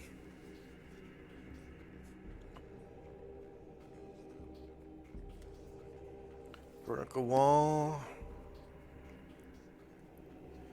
Scalar chain, dry. No mod. 8. So 9, 10, 11, 12, 13. So you're still on the Oh, whoops, edge. sorry. Oh, you come pull me back, I fell off somehow. You're basically right on the edge. Oh, okay. Oh, I haven't pulled myself up. Okay, okay. Yeah. Yeah, I think that'll be all. Okay.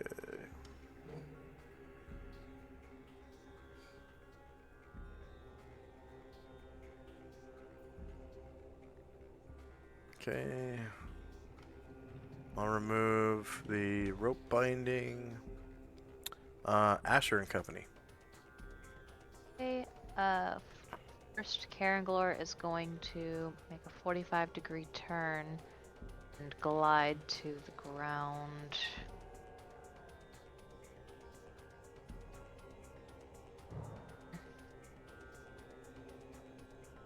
And then Aaron is going to activate his True Seeing, kind of spin in a circle in the room, see if there's anything that seems upsetting. Roll that.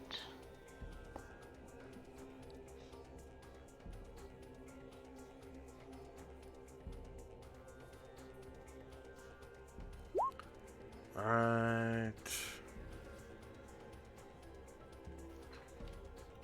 Varen's True Seeing. So you can cast that like twice a day, I think. And he's used it once. And it lasts 8 rounds. So this is True Seeing number 2.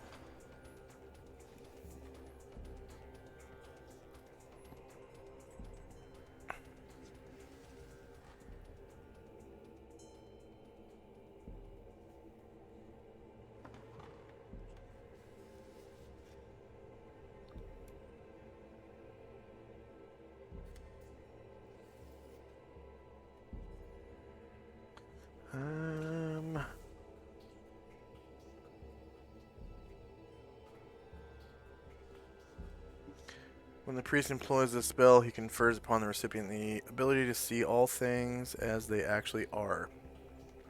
The spell penetrates normal and magical darkness. Secret doors become plain. The exact location of displaced things is obvious. Invisible things become quite visible. Illusions and apparitions are seen through. Polymorph changed or enchanted things are apparent. Even the aura projected by creatures becomes visible so that alignment can be discerned. But I don't think it reveals stealth.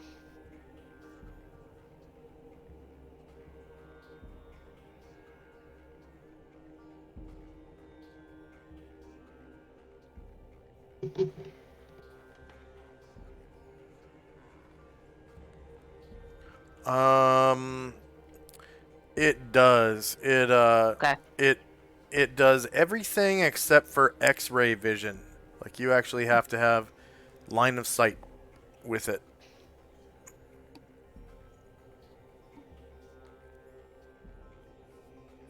As he kind of spins in a circle. The only thing that changes is now you can see Tenzi right exactly where he is instead of the displacement of his cloak. Okay. He kind of like I made a move in real life that you couldn't see. He kind of like flinches back when he sees that because it was weird. Yeah.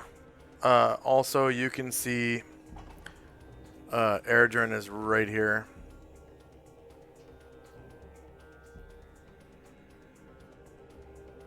I don't see the enemy I saw earlier.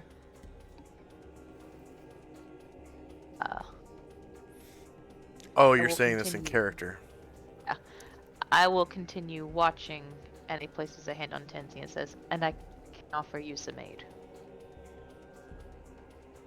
And Asher looks over to where Atar's body is lying on the floor again, and she kind of screams in frustration, "Ah!" and she kicks the Nalfethri. I think it was the Garistro that actually killed him, but yeah. That's what she's next to. Yeah. Okay. She kind of like she like slows her breathing. Okay. Looks up and says, "Was a hard-fought battle, and definitely to seek a safe place to rest. Destroy the book. We've lost Anatar again. What do we let's make a list of what we need to do before we head back, but I think we should head back to the cells soon."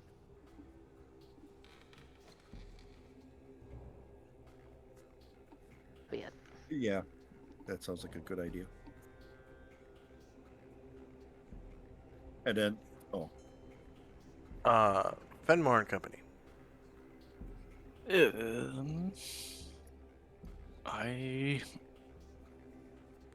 I'm just gonna wait out up here. Train. I don't know what I'm gonna do yet. You gotta get the hell out of here now.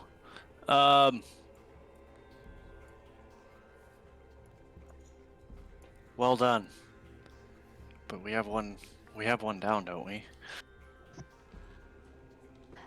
Asher looks at the ground and nods and says, This is a dangerous mission. Already we've lost 3 today. One of them twice.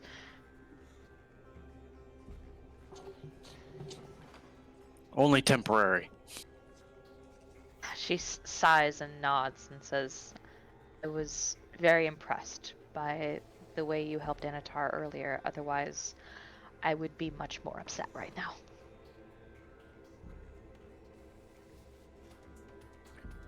Well, by the blessings of Coralon, I think we'll be able to remedy that situation tomorrow. He nods and says, "Is Harry V?" And Aaron says, "Didn't study area very closely before we left, but if we take a risk, can dimensional fold to allow us to drag his body there with us.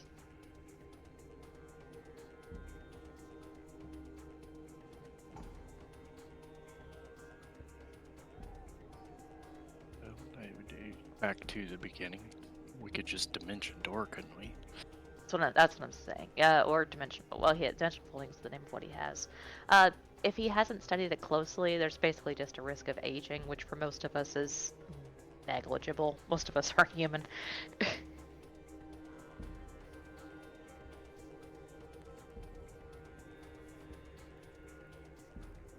Oh, I can help move him. If I can get down there. Screw it. I'm just gonna try and climb down again. I ain't walking all the way around. Besides his body weight, he can carry a lot, so it's mainly his inventory that weighs a lot. We can all just drag him. Do I need to roll for climb down? Out of combat. Yeah. Alright. I'll do that.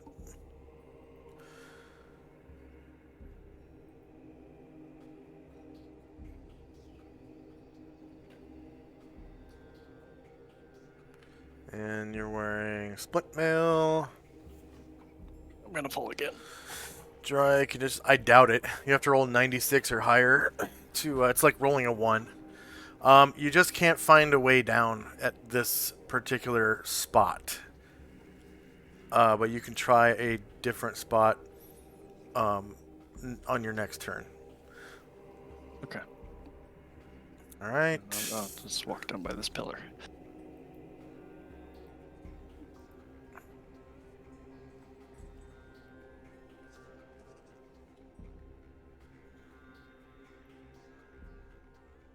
So spells in time.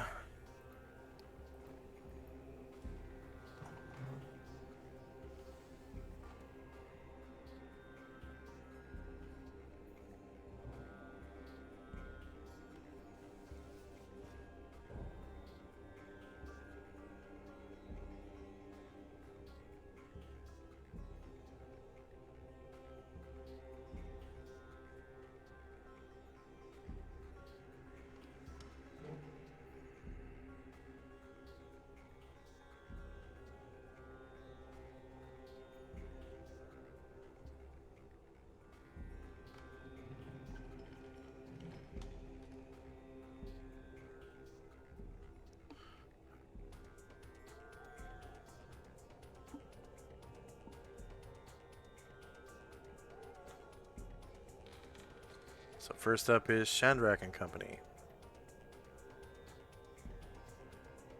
So Lyre will finish climbing up.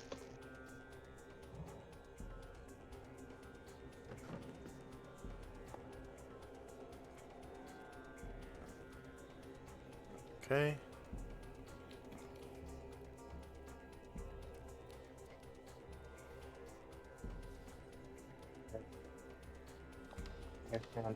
We'll walk forward a little bit. So group can see him. And he just kind of looks between everybody, like not really kind of saying anything. Just like points back to where we came from and like shrugs his shoulders. I think Asher understands really what's going on with you, and so and she says, "We're going back that way." But she Kind of yeah. moves his mouth like he's trying to speak, but like just like nothing's really coming out. Like you can't really figure out what to do.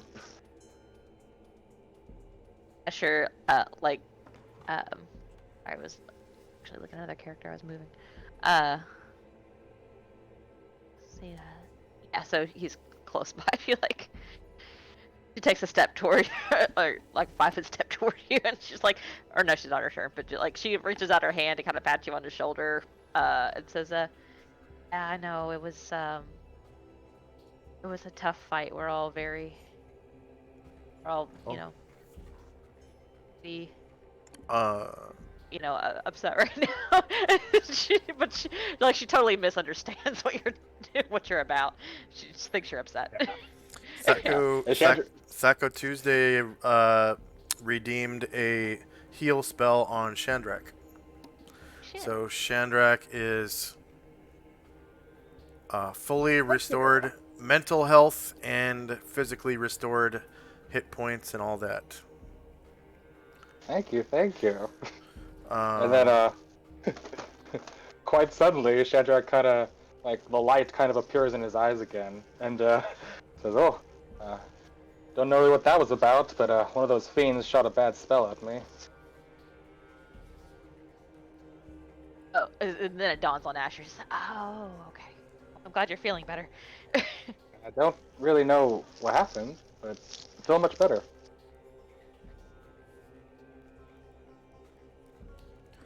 And we'll try to climb on back up, and I think that'll be all for me. So thank you to both Thaco Tuesday and Watch Your Pants for those heal spells this session so far. Thank you. Okay, anything else for Shandrak and company? Um. Oh, I gotta move you up, right? Oh yeah, Ryer.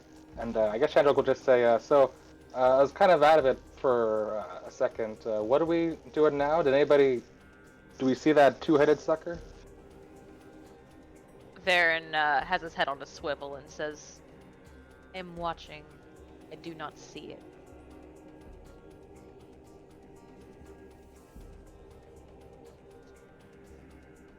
I guess we want to get down and collect Anatar. Asher sighs and says, yeah, I'm sure we haven't checked out this whole room, but we got our objective, and we can come back if we want to hurry. I don't think we're in any state to take another fight. Well, we should probably get Anatar and hurry on back to our safe place. She kind of looks at how we're on all different levels and says, we'll only have a limited time when Varen casts a spell based on what I've seen before, so we should all get in one spot. So I guess we all got to get down to the central point then. So Shandrak will begin trying to find wherever the stairs are. Guess I'll go south.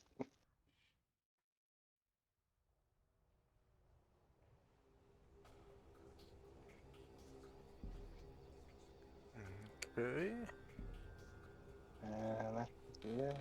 And Ryer will move on to. Oh, and Shandrak will call back. Hey, Adrian, wherever you are, we're heading to the center.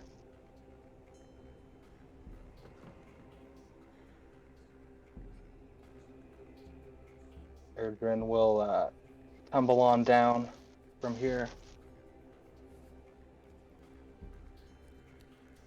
Alright.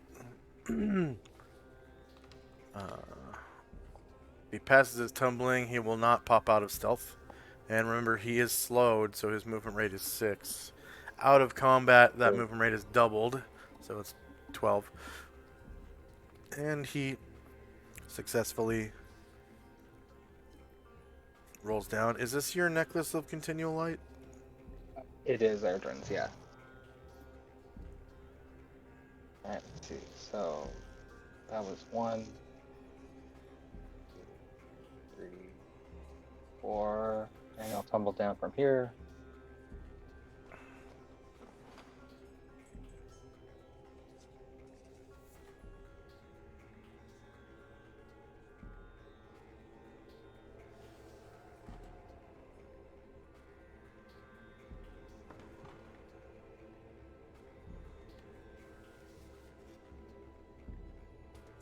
Alright, he successfully tumbles down.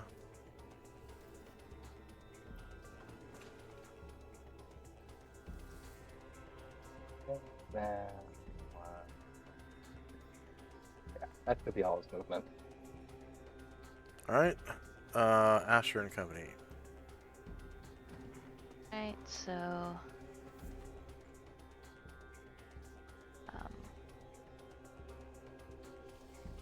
I guess it says I'm going down to where Anatar's body is so that we can is carrying a lot, so I don't think we'll be able to move him very far. Maybe that's where we should congregate. She points this direction to where Anatar is. Danjak pipes up. I should be able to carry him. Oh yeah, you're very, very strong. And she says, okay, we'll head toward the middle, like you said. And then Asher is going to attempt to tumble to the square below.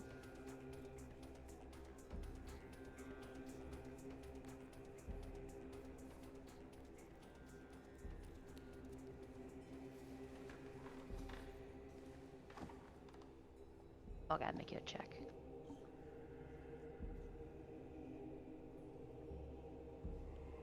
Tumbling down. Alright, there you go. It's 1. And you have 24 squares total of movement. It's 7, and she'll try to tumble again.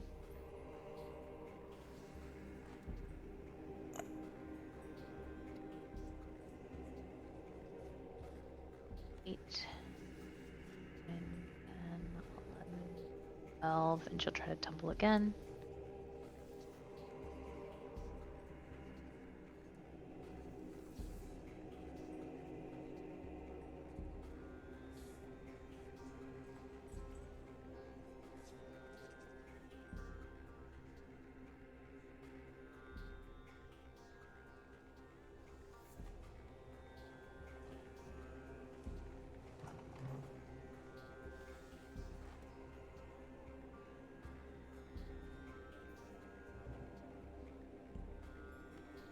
And you succeeded again? Yes, please. Okay.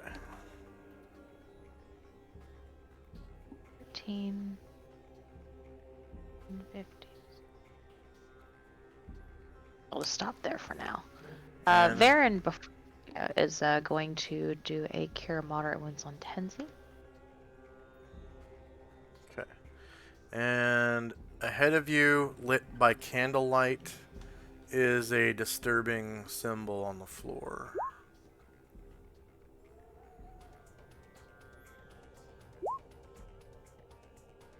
Tenzi thanks Varen and says, I've cast Bladeberry a couple of times myself, and it was did not feel very good being on the receiving end of it. He kind of does a half smile at you.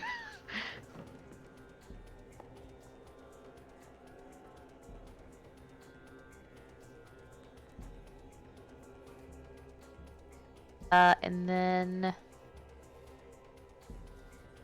Hair and Glor will turn to where Asher is, and he will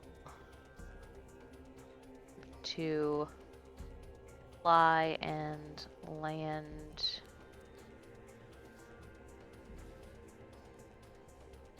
Can he take his full movement to land, or can he land here?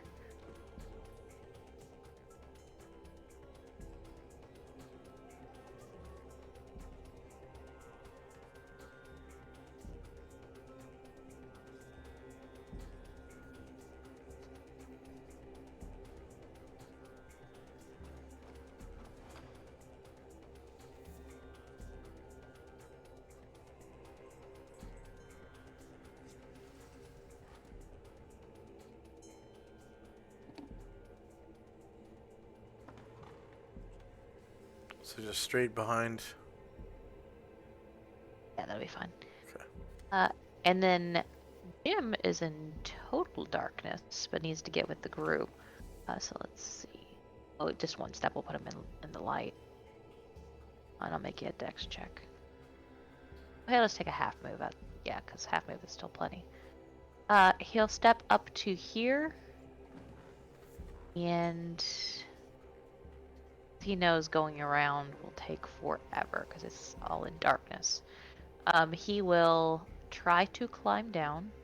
Does not have a very good shot at it.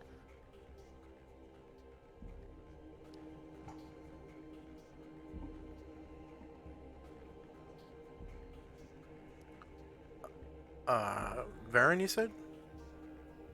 Jim? Jim, okay. And his movement is cut in half. Yeah. From slow. Oh yeah.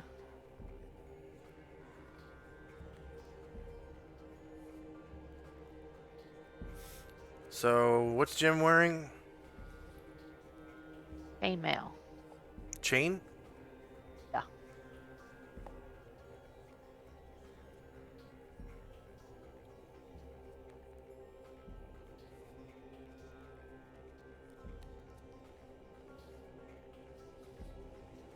And whoever did the heal.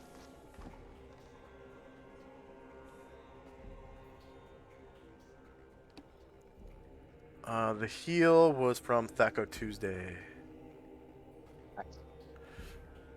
the god of chat. Thaco Tuesday and Watch Your Pants. The gods of chat today. Jim cannot find a successful way to get down. Right All right. there. He knows that he can't really go through all that darkness. Let's see.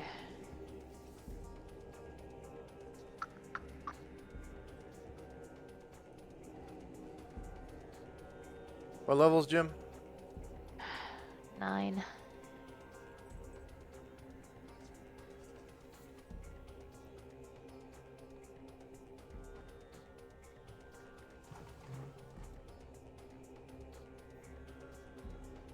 I'm gonna think it over.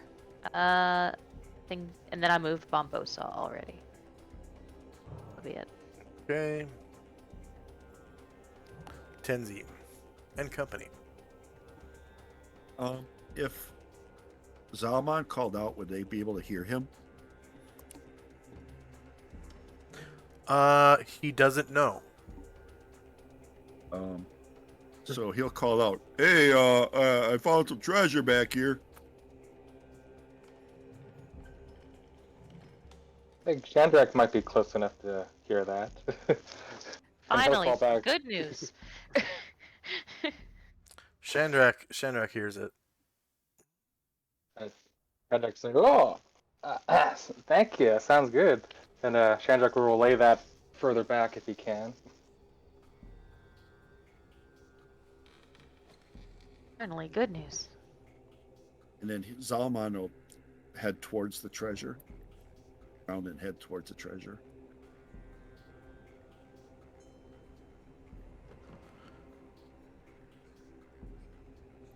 Tenzi will thank Baron for the healing, and he will begin to tumble his way down as well.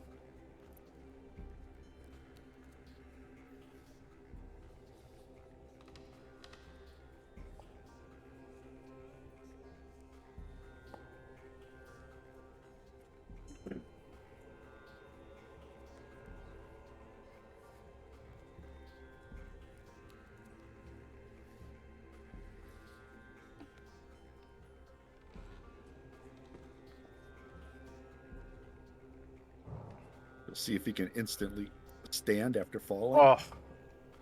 And he takes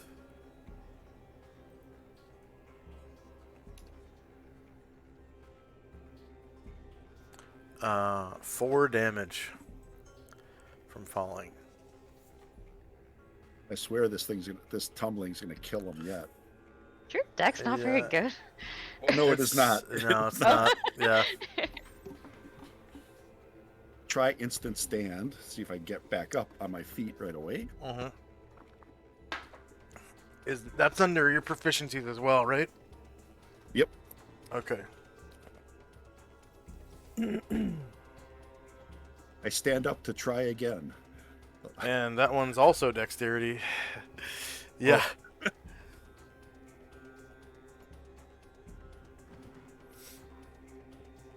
So I'll move to here and then try to tumble down again.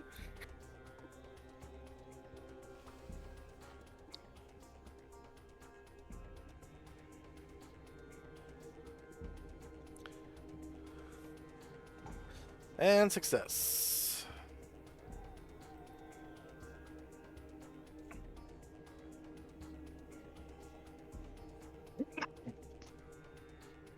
Were we going to gather by Anatar, or was that the plan?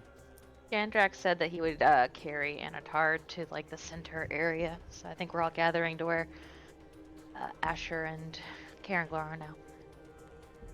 Move and try one more tumble check.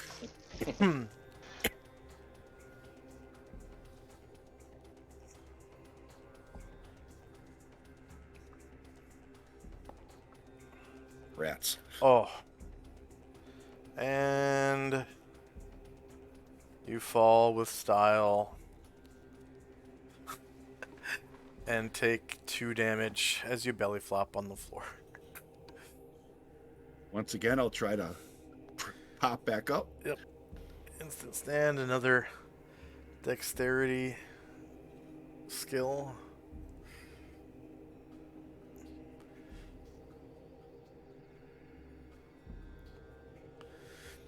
That was No shot. Oh. So you end the round prone. Anything else for your company? Ashriel will just fly over to where Asher is, and Musashi will. I don't know what Musashi's going to do. So he'll just. Varen rolls his eyes and says, "Two of you fall. I'll walk with you and light your way." So Varen could easily fly there, but what I mechanically want to do is I want Jim and Varen to go on Musashi's turn starting next round, and the 3 of us kind of walk together so they can walk in his light. Ah, okay. And anything else for Tenzi and company? Nope. I'll just move Zalmond, and that'll be it. All right, Fenmar. I'm gonna try and climb down.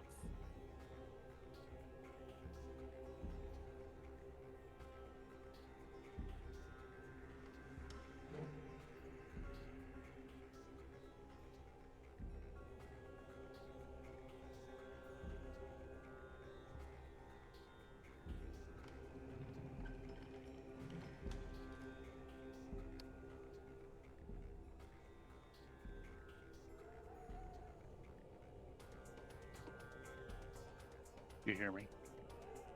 Say again. I'm gonna try and climb down. Okay.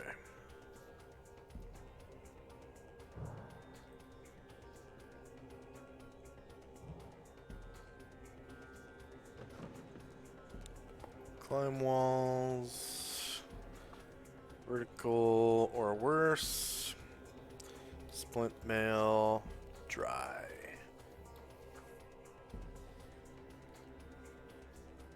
And Fenmar can't find a spot right there, and you can attempt again on your next turn, but you still have your movement move. if you, yeah. I'll go.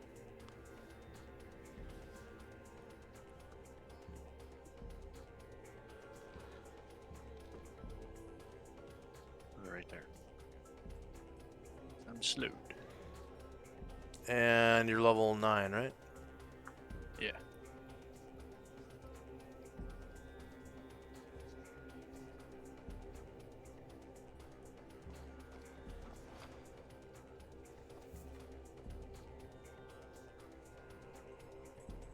Okay, anything else for Fenmar and company? No, I can't do anything else. Alright. Time and spells. Tenzi Crown of Cold is almost over, and Dante's Protection from Evil is almost over. Shandrak's company. So I saw Zalman continue up, but Shandrak was going to try to call out to him and say, "Hey, we can try to get the treasure later. We're all going to try to meet up in the center and go back to our safe spot. Oh, okay. I'll head over there. All three of my guys will make tumbling checks, get down to the next ledge.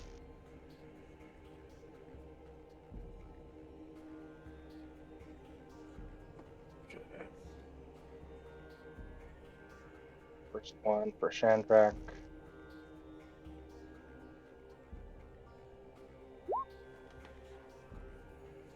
And one for Ryer.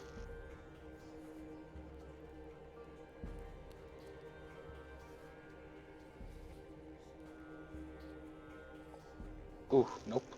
And last one for Edrin.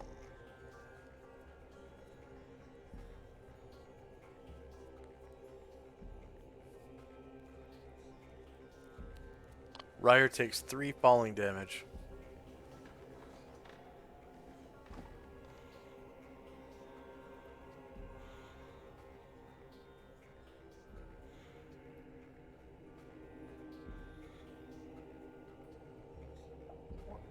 Two. I think that was 3 steps for Shandrak, so we'll take. No, just 1. That was. Oh, Kalra, he was at the. Okay, he was at the edge. He- That's right. Yeah, he was at the edge. So. Yeah, I'll take 5 more squares this way. And then Ryer will take the tumble down here.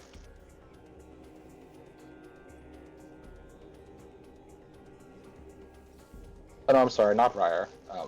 Ryer fell. Erdrin. Yeah, Ryer takes a half move to stand up, but he still has the rest of his first half move where he walked over the edge. Okay, so. Okay, yeah, so we move once, and then he'll take a half move to stand up. So he has 5 squares? So is he slowed? He is not. Then he has 24 squares of movement.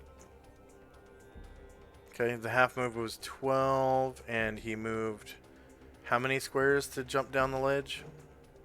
Just 1. So he's got 11 squares left. Okay, cool. Alright, I always forget about that. So, 7. Double down from there. I'll have 7 left. Okay, so 7.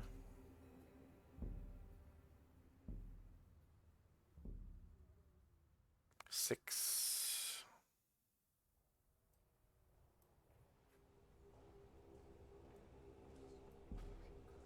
And I'll move down here. 5, 4, 3. I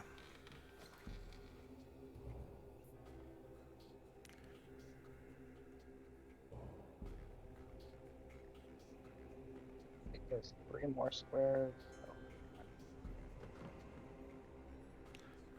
2 more squares. I'll go back 1 more. And Chandrak will tumble again.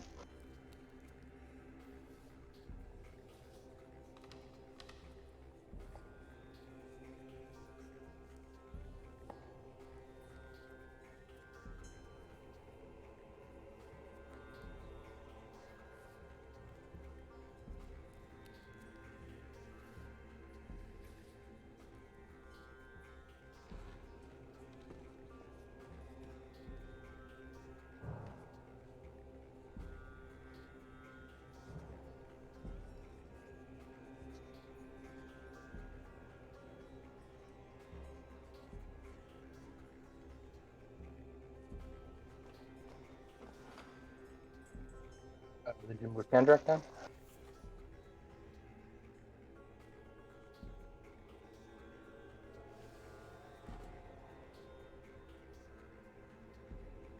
I didn't. I'm still rolling for Erdrin. Yeah, you go off the edge whether or not you make it. It's just Oh, how okay. much movement do you have left if you make it or not. Right. He is slowed, so he only has a total of 12 Yeah. squares.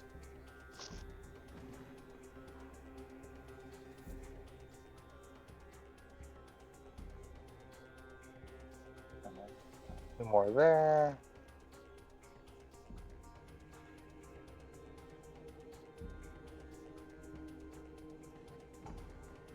Does he have more movement left?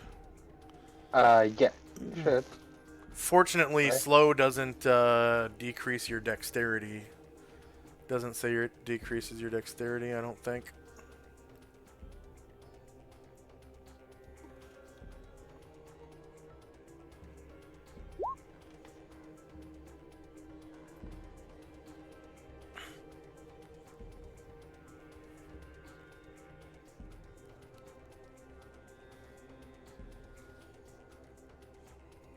Movement attack, half their normal movement rates. Negates the haste spell.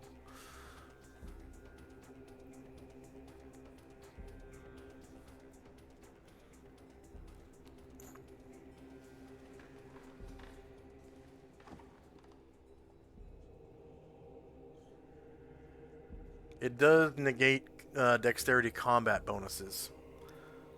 So your armor class from dexterity. Mm-hmm. But it doesn't give -4 to dexterity checks or dexterity proficiency checks. Because it doesn't say it do. Anything else for Shandrak and company? I made another check to tumble down with Chandra. I thought... Oh, with Shandrak? I thought he was done with his movement. No, I think Chandrak only moved, I think 4 squares to get to here. Okay.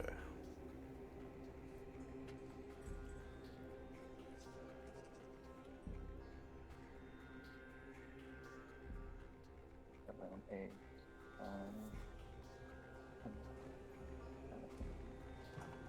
9, and I'll stop right next to Anatar and pick his body up if I can.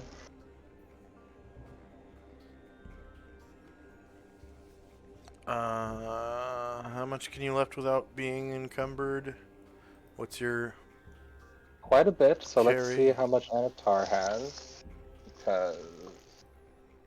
Should be on your strength score. yeah. Uh, 635 weight allow, max press 810. 185 plus 83. 268 pounds is his body and gear. Cool. Which is Yeah, I can actually do less than I that. thought it was.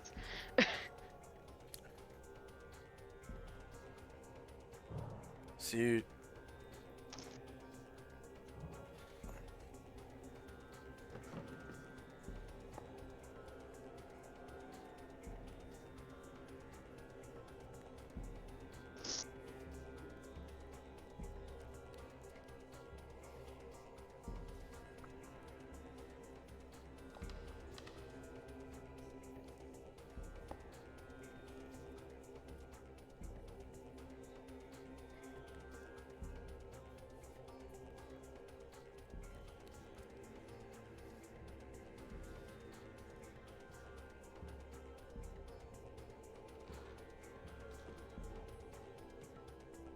Okay, you're currently carrying 309 pounds, including all of his body and gear, and your weight allowance is 635. So, yeah, you're able to just kind of throw him over your shoulder and carry him around like he was, like a boombox or something. Yeah, on my shoulder. Yeah, how they do in Florida, or they did in Florida with their in the 80s, the boom boxes. Put them over the shoulder and kind of put one arm up. And I think that'll be all for Chandrak's turn. Okay.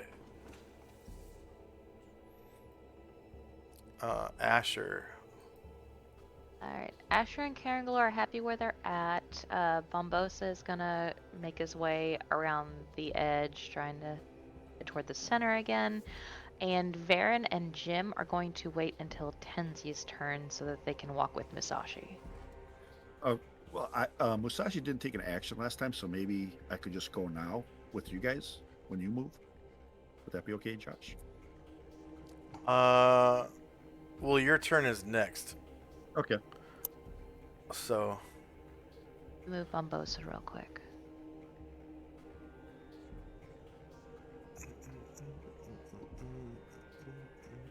With Jim being slow, can he jog to keep up with the other two's walking speed? as long as he is not encumbered, yes. Okay.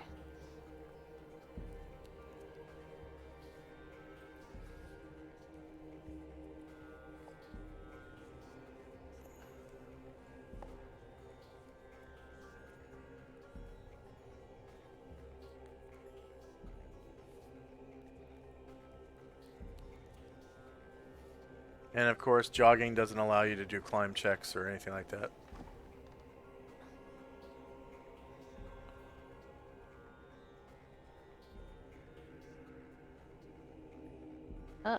Ah! Have messed this up. Okay.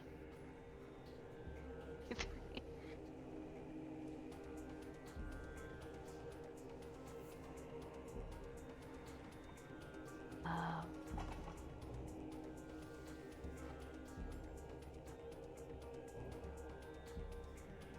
um,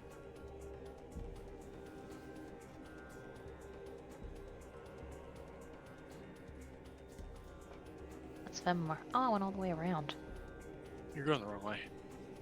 Oh, the wrong way. There's it that way. Okay. I think this is the way we came from. I'm just going this way. I lost what you call it? Lost Jim? no, Paladin. He seemed to know where he was going. He's just gonna go back around. He headed towards the treasure, is what he did. I didn't see the treasure.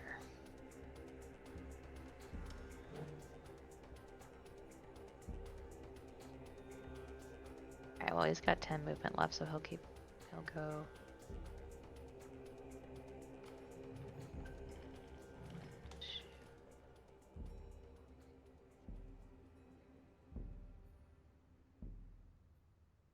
Okay, you It's see a up. door right here. Oh. Okay. I'm not going through that. Huh? So I'm not going through that. Through the door? Yeah, I'm not. Okay. Good to know. All right, he's done there. So yeah, now I will move with Tenzi. Or with Mizashi. Oh, you want to see what the new doors look like? Sure.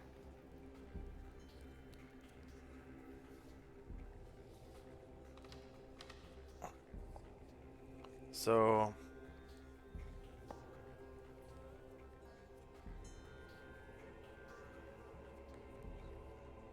wow, it's not,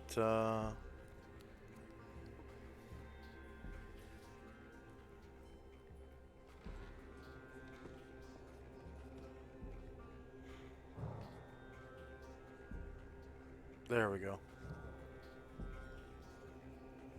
So you can see the symbol, right?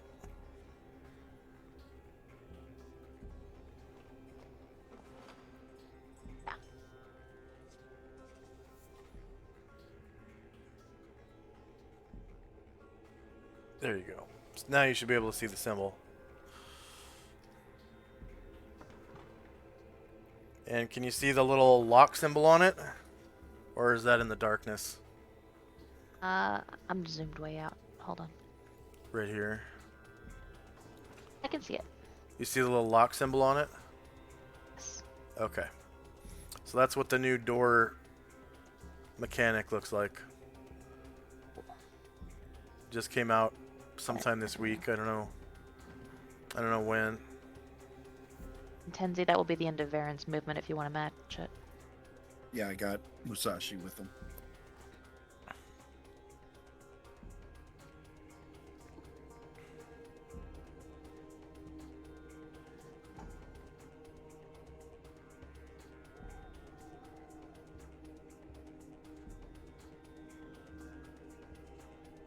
Be it for my turn. Okay, Tenzi and company. Musashi moves up to follow Varen. Tenzi takes a half move to stand up.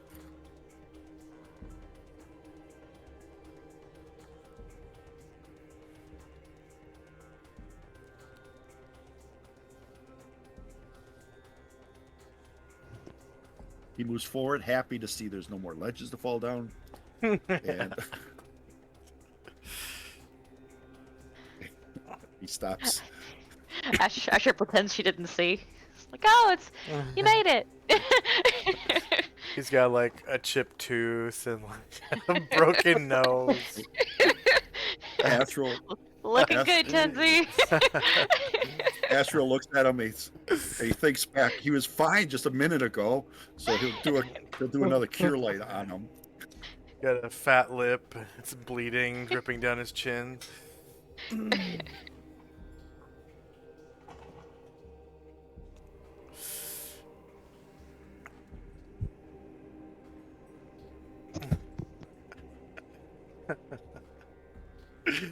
Dislocated shoulder. Very smooth. Nicely done. So Astral tries to cure some of the newly acquired wounds.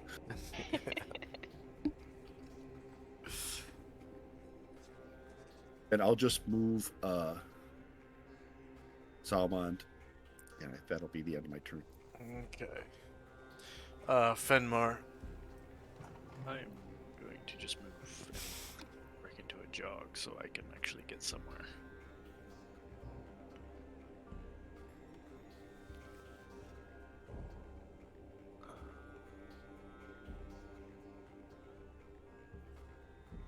Okay. Jogging doubles your movement rate as long as you are not encumbered. And slow cuts it in half. Yeah, so I can go 24, right? And a half, is that right? If you're not encumbered and you're not slowed, yeah, you can move 24. Out of combat, right? But jog. Oh, Right. So- out of combat, it's 48. So half that 24. Yeah. Okay, I'm done. Oh, because you're still slowed? Yeah, for five more rounds. Yeah.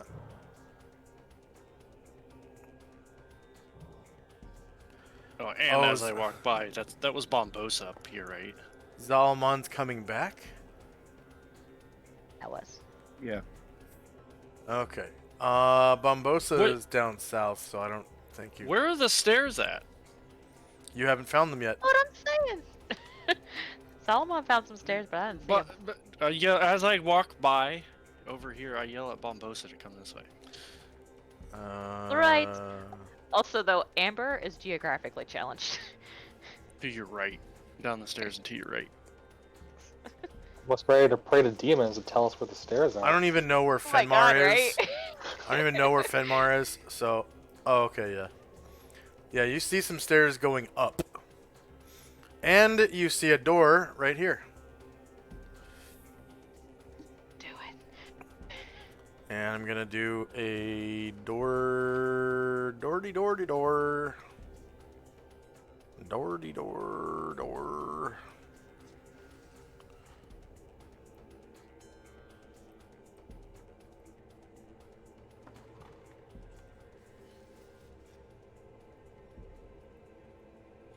Wow, come on.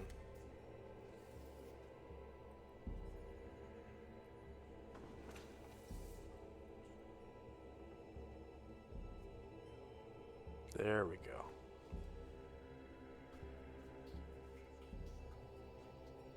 Oh, and Door-de-door. I can see Zalomon, right? He's within my information. I'm gonna be like, where the hell you been at? asking for a ride. Hopefully you can see this door symbol.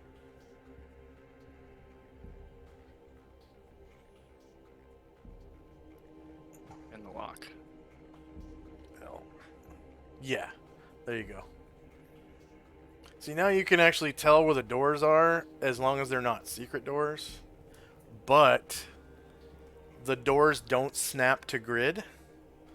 So even if it's a secret door, it's not going to be flush with the wall. No matter how perfect the DM can move around the door, if it doesn't snap to grid, it's not going to be flush. So the feature is completely useless until they fix that. At least for secret doors. Locked doors and unlocked doors,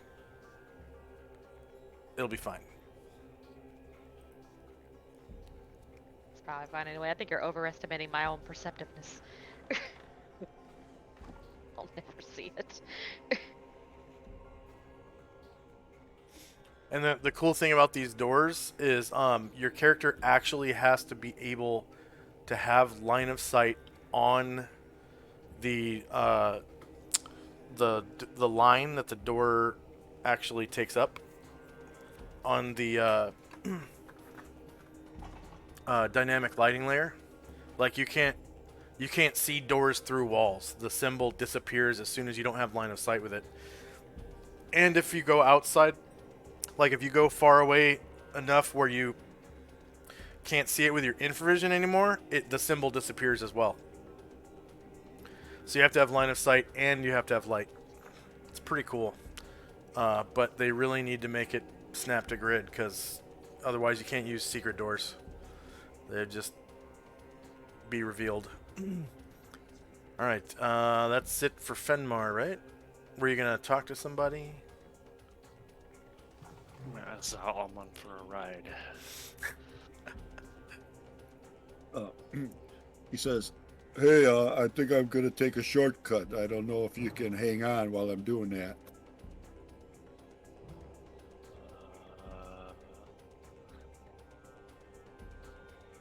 I'll attempt it. If that's okay with you. Good luck. And you go ahead and remove Tenzi's Crown of Cold. And next up is Chandrak and Company. So Shandrak will walk over to the ledge, and I guess he'll try to carefully drop Anatar's body on the opposite side, and then I'll move 5 feet over and tumble down myself. Tenzi's gonna intently watch you as you tumble to see if he can learn something.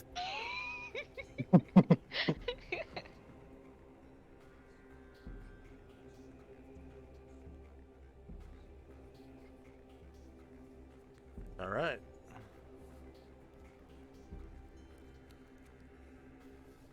And Chandrak will pick Anatar back up and kind of set him down next to where everybody's at.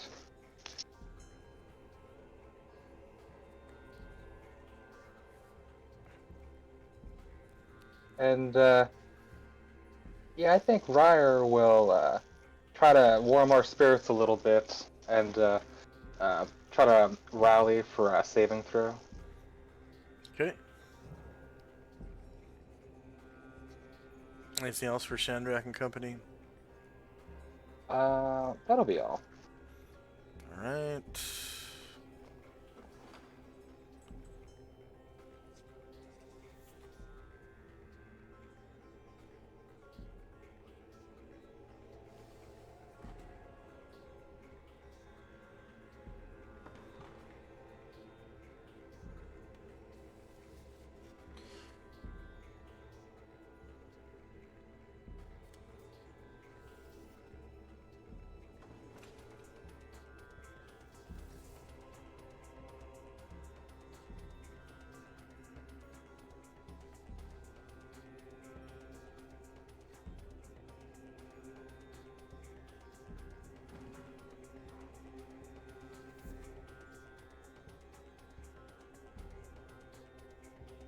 And next up is Asher and Company. Asher comes next to Anatar's body and kind of kneels next to it and puts a hand on his chest and stays there. And then Karen Glor is gonna stand here and he channels his days of being a guard back in Lucilia City, and he kind of like stands at attention to just keep vigil over the body. Yeah, the body's in really bad shape. He's at negative 20 health. So that's like dying twice. So, I mean, it's like all of his bones are broken and he's just smashed. It looks like a big foot stomped on a fly. Yeah, he's like a empty tube of toothpaste, pretty much. Like his guts are hanging out of his mouth, and like his rib cage is collapsed, like Peking duck, and it's he's in pretty sad shape. Asher winces, but sort of like a parent will deal with some like gross stuff out of a child. Like she kind of like bears it and is gonna stay there. All right. And Varen and Jim and Bumbosa are all gonna move. So I'll start with Varen so that Masashi can know where to go. Start with Bumbosa. I'm starting with Varen. Oh, Varen. personally. Masashi says, I think I got an idea for how to get down safely. That. I got a rope and I know how to like tie knots and stuff. So I think I can tie the rope around a column and use that to help me get down safely. Okay, so Varen is only going to take part of his movement. Or So I have to be able to five, see what. 5 will get him here. Or actually 6. I will stand next to the column. That Musashi can do what he wants to do. Okay, thanks. Aaron says, had a rope. Had to burn it. Yeah, I saw that.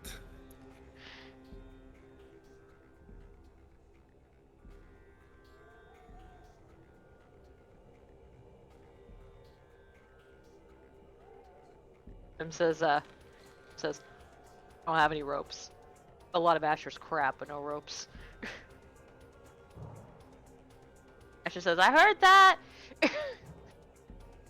And then Musashi says, well, if this will work, you can use my rope to climb down as well.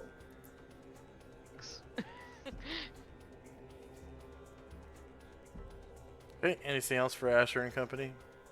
I forgot to move Bumbosa. Move Bumbosa. Is Varen going up or down levels? He is waiting to light Musashi's way so that he can tie the rope around the column like he was talking about. Ah, okay. And Tenzi and Company. So we'll start with Musashi. He'll move over to the column. Hopefully. Yep, there. And then he'll use rope use to tie it. First put a length of rope around the column and then tie a knot that he'll be able to loosen with a quick tug once he gets down. And they'll try climbing down using the rope.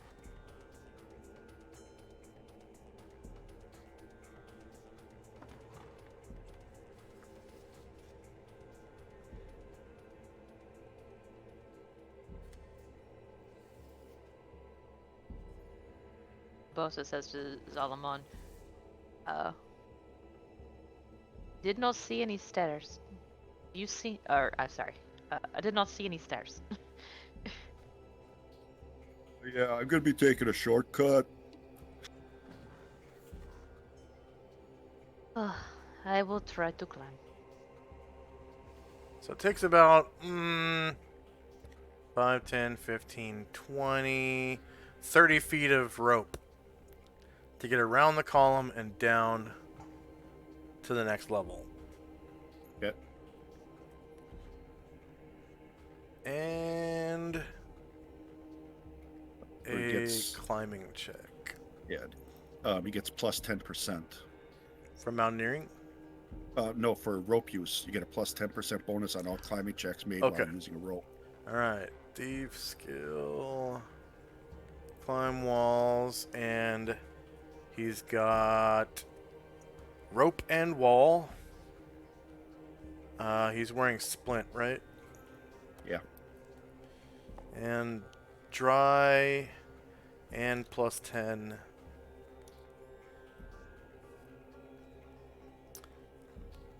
Nice. Your target number was 80 and you rolled 31, so you get down to the next level. So then he'll like do a quick tug on the rope to loosen the knot so it all comes down. Nice.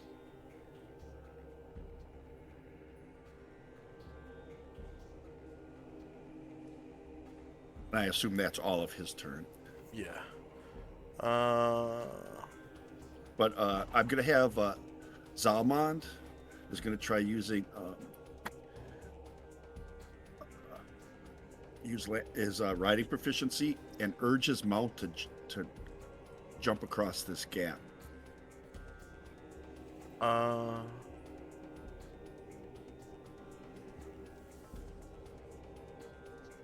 Which gap? Like down from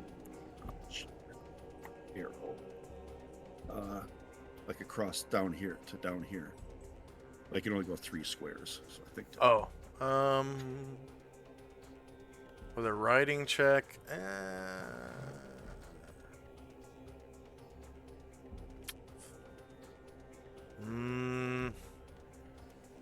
Riding checks don't really let you do tumbling with animals. No, but it says you can leap across gaps. Yeah, but not down. You know, to prevent falling Oh. damage. There's Oh, no. okay. It's not like you're leaping across from this one level to the same level. You're actually jumping down. Oh, So okay. it doesn't do tumbling for animals. So he'll- Ruckus. I mean, he will take the command, but he's gonna take 10 feet of falling damage.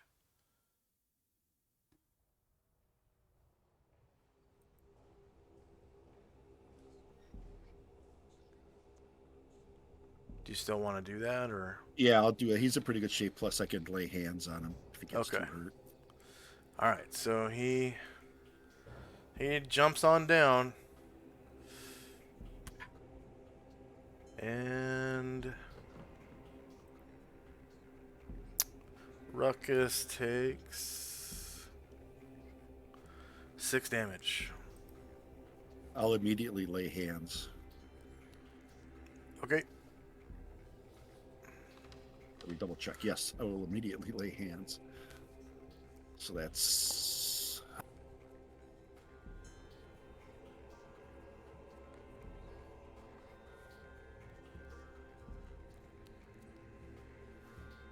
Wait, why does he have? That's weird. Zalmond has attacked twice. Oh, maybe I have.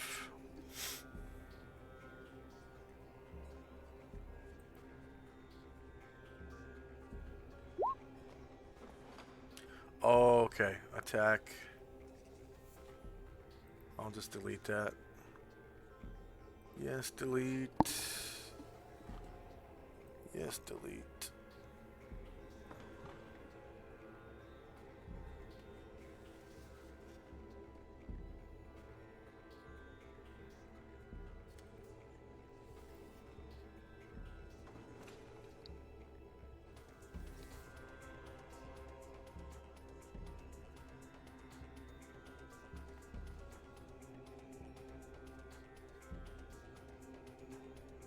I forgot I brought him in from another game, so he's got all this extra stuff uh, that he doesn't Does- need.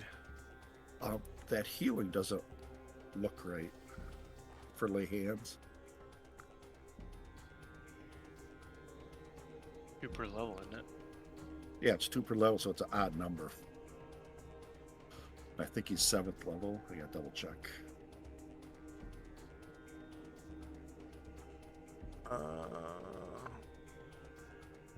A weird idea that probably won't work.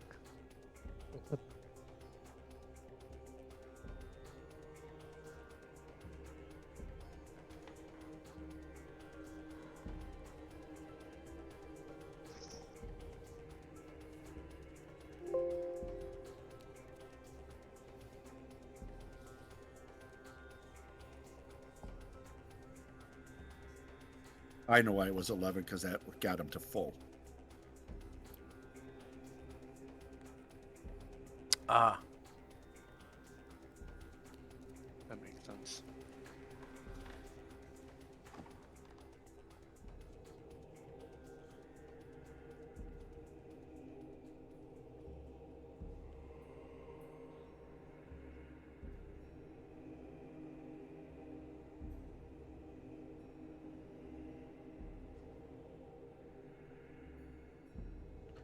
okay. Anything else for Tinsy? Nope.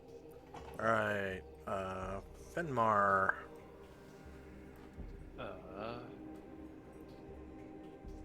Hmm. Hey, Bombosa, come here. Can we You gotta do, listen, like, eyebrow at you. a partner assisted? Can we like grab each other's hands and lower each other down? Like if or he lowers me down. Uh, And then like I help him climb down when I get down there. I have 12 hit points, so I can't take much more damage. And if I get freaking stunned up here, it's gonna take you guys forever to get back up here. I'll take it with a open doors check. Let me make look sure and see what both.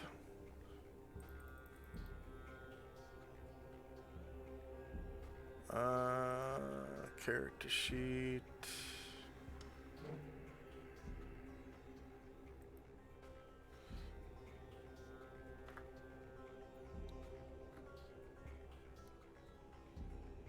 I will attempt to help you with this.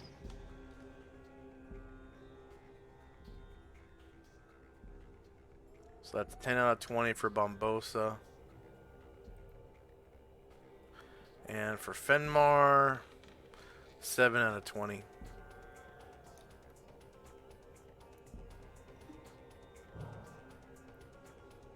Roll. That's your chance. 7 out of 20 to be successful.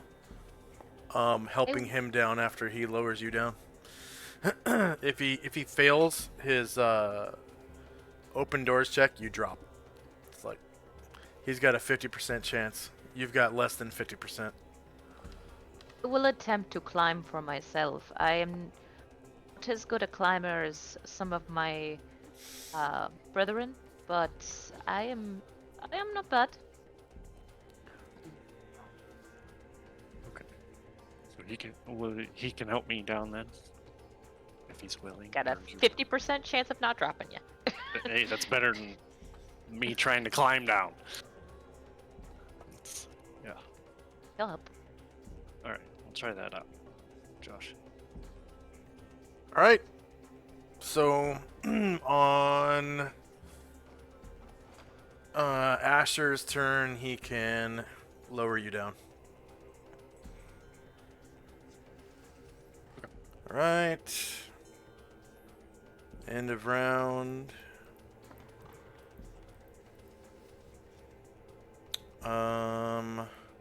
So Ashriel's Vengeful Strike is gone at the end of this round. Tenzi's Crown of Cold was gone last round.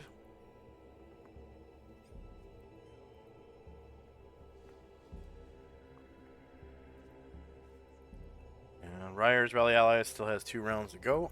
Shandrak and Company.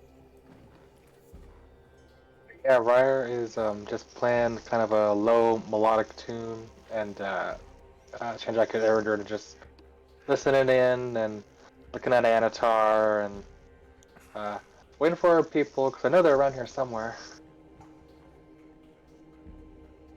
And that'll be all. Okay. Asher and Company. Bombosa is going to step up and help Fenmar down and then attempt to climb down himself. Also, before we do that, I have a weird idea, and this is probably not how the spell works, but you miss 100% of the shots you don't take. I have... Jim has a Control Winds scroll. What are the chances that we could make like a localized gale that would create an air cushion like Avatar: The Last Airbender? So if you read the Control Wind spell, it it takes a while to build up wind speed. It does, yeah. Yeah. Okay, yeah, we'll just keep going the way we are then. And there's no wind in here, so you'd be starting from 0. And I think it's like 10 miles per hour per round or something like that. You build up wind speed. I think it's 3. 3? Yeah, I'm wrong. I'm looking again. So... Oh no, for every 3 levels of experience, a caster can... Oh. I can only get so high as well. Yeah. And then you wanted to blow what over? Like create like a localized little air cushion that someone could drop into, not take falling damage. Oh, okay. Yeah, it doesn't work that way. I didn't think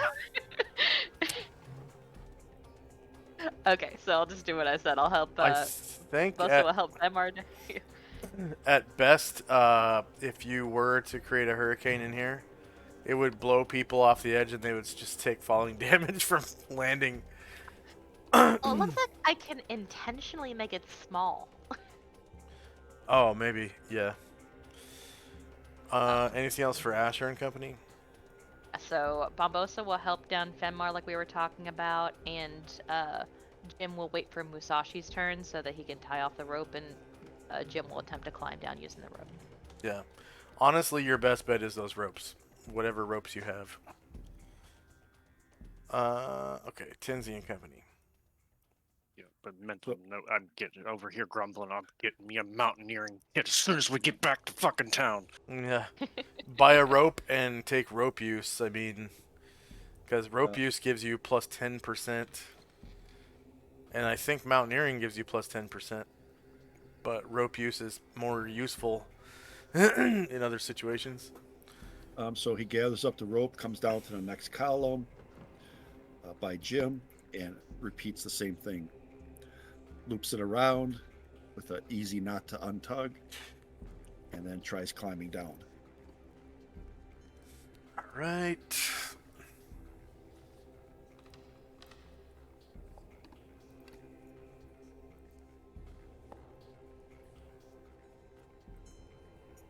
Jim will follow him if he can, or he'll wait till next turn if he needs to.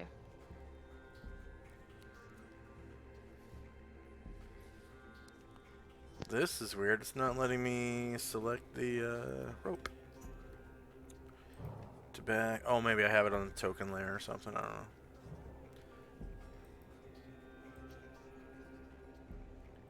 Weird. Oh, it was on the GM layer. Okay.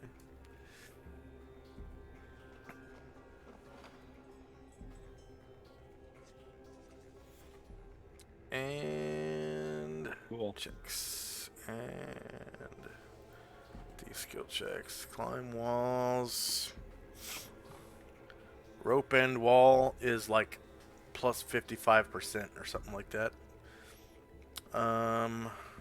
You're wearing splint mail. It's dry, and you get plus 10 from rope use. Musashi succeeds. Target number was 80, and he rolled a 20, so he gets down. And I'll wait for Jim to climb down before I unloose it. Okay. Did Jim intentionally wait? Alright, so Jim... Climb walls...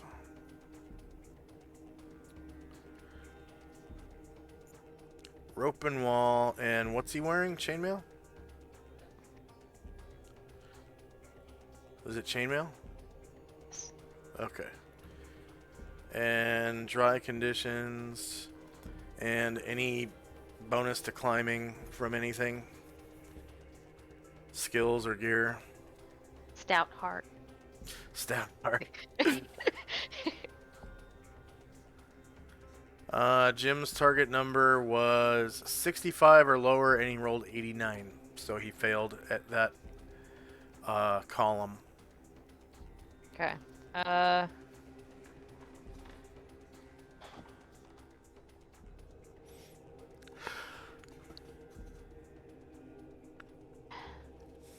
So, I think he just... yeah. so since I climbed down, can I climb back up there with no check, Yeah. or do I have Yep. to do it? Yeah, with no check. Yep. So we could try. So Musashi looks at him and goes, we can try another column. I will come up to help you. So he'll climb back up and unloose the rope, and we'll go around to him. We're gonna have 6 sessions of trying to get down. Okay. You can do it, I know. Fenmar. Am I down now? Oh, I had to wait for your turn, and now I gotta give a Ben Bar's open doors check. Just open doors. Open doors. And it's not magical doors, it's just regular doors.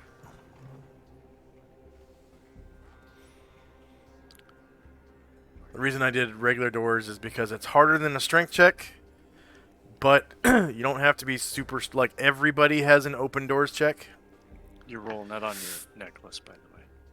Oh, thank God. Alright, let me rate these guys. Yeah, luckily, he is pretty strong. Bombosa. I wouldn't have Because would have pushed back on the plan. he's a thug. Yeah, see that strength score? Yeah. He's got 2 successes to lower you down, so he lowered you down. And, he was waiting to do that, so whenever Bombosa is able, he's going to attempt to climb down after himself. Alright, so checks. These skills, climb walls, vertical or worse. What's he wearing? I think it's just a cloak. Yeah, I think you're right. So leather or none, dry conditions, and does he have any equipment or skills that give him a modifier? No. Alright.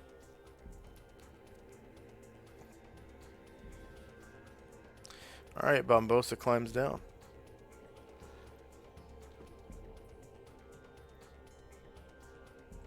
Do we have enough movement to do the next one? His target number was 45.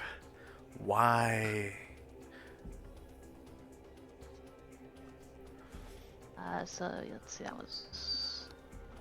It would take him 4 squares to get down, so Yeah. 5, 6. Yeah, if he'll allow it, then I'll keep going. I'm only going to allow 1 open doors check per round per character, so that'll be it for them.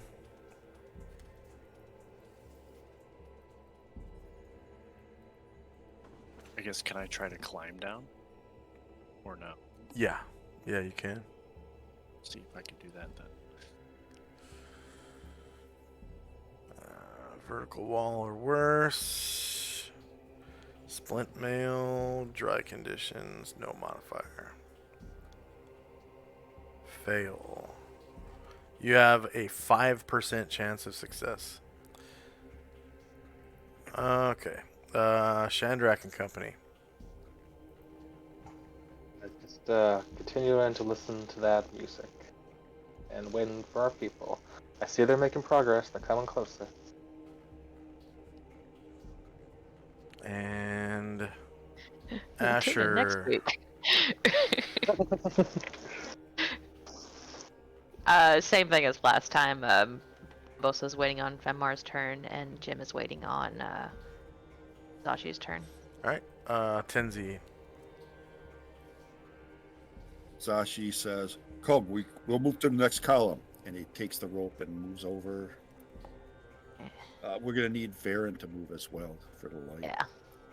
Move Varen first.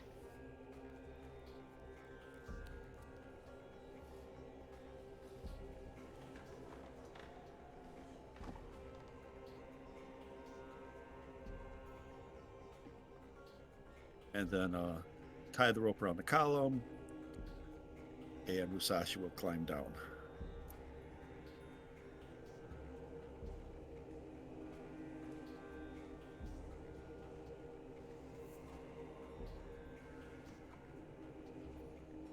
So climb walls. Rope and wall. Splint mail. Dry. +10. Man, he's good at climbing in splint mail. He just climbs right down. 80% to climb. Now Jim has to try.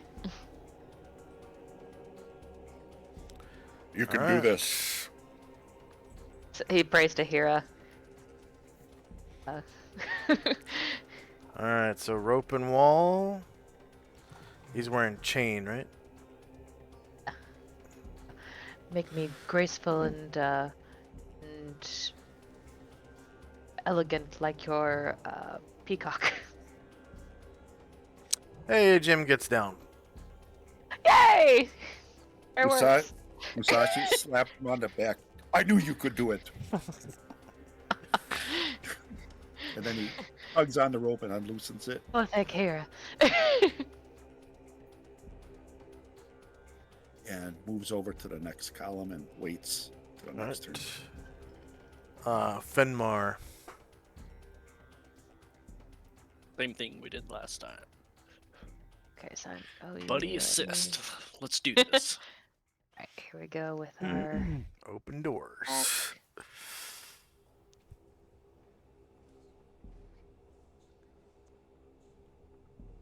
Ooh. Holy shit, he failed 3 attempts. What? Oh, sorry. Unslipped. Fall. No, he doesn't drop you. Oh yeah, he does. Fuck. Yeah, he does. Yeah, he does. Yeah. Yeah, he does. Okay. Oh shit. Well, you get down. I have the sweaty palms. And then Bubbles is gonna try to climb down after him. You only take 2 damage though, so Oh, thank God. yeah. 2 more ledges to go. Bubbles is gonna try to climb down after him. Yeah. I'm gonna stand back up. Checks. Thief skill checks. Finish my movement over. Climb walls. Vertical wall. No armor. Dry. No miscellaneous modifiers. Bombosa cannot find a way down right here. Just in this one square. Right. Alright. Still a young thief. We haven't really worked on that skill much.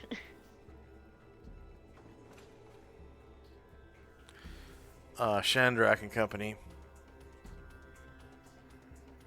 Still just waiting for our people. He's not used to the solid surface. Oh yeah, he's usually climbing masts and stuff. You're right.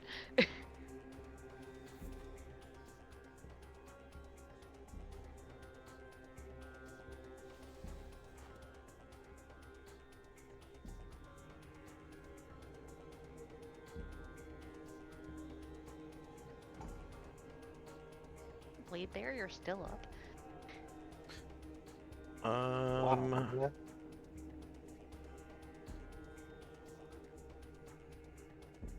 I don't think I ever put that on turn order tracker. Okay. Nope. Isn't it like 1 round per level?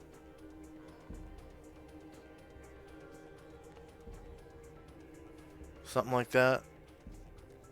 It would totally Something still like be up if so. It would totally still be up. 3 rounds per level. Yeah. Shit. It's gonna be up for a while. there. It's still gonna be there when like other adventurers come here 100 years from now. I'll say it still has like 20 rounds to go.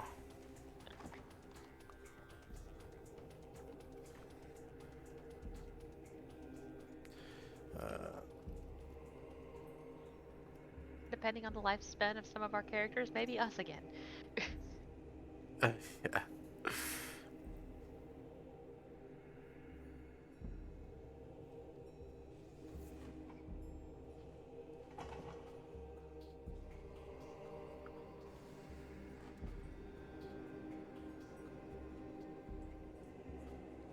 What was Shanakron Company doing? Just listening to the music and waiting for our friends. Alright, Asher and Company. Same as last time, waiting for our partners. And Tenzi and Company. Musashi will once again use the rope around the column and climb down. Almon. You forgot to move Zalmon last time. Oh, yeah, I'm considering.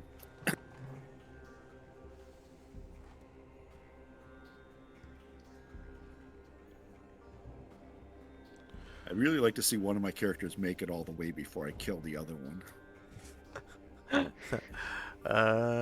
See, I've seen a dog play tug of war with rope. I feel like someone can use the rope. So, rope and wall. Splint mail. That's funny. Rope and mouth, all 4 paws on the wall. Plus 10. Yeah, he gets down. Jim's gonna try to follow him. Alright. Breeze here again. So, rope and wall.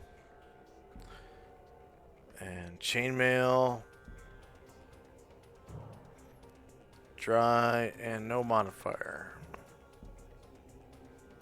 Jim can't figure it out. This column's no good. Structural damage. Musashi sighs and climbs back up. Get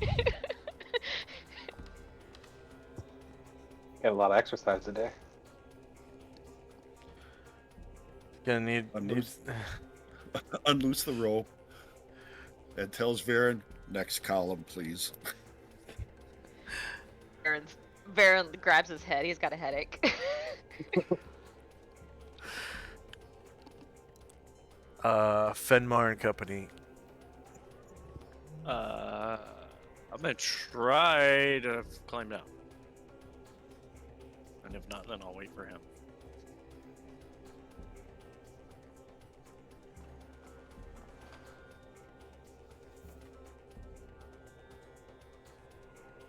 Whoops.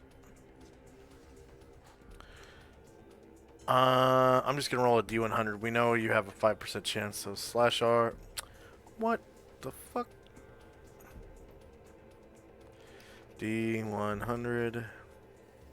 Whoa, that was not a D100. /R D100. Hopefully you never have to actually roll that. So close!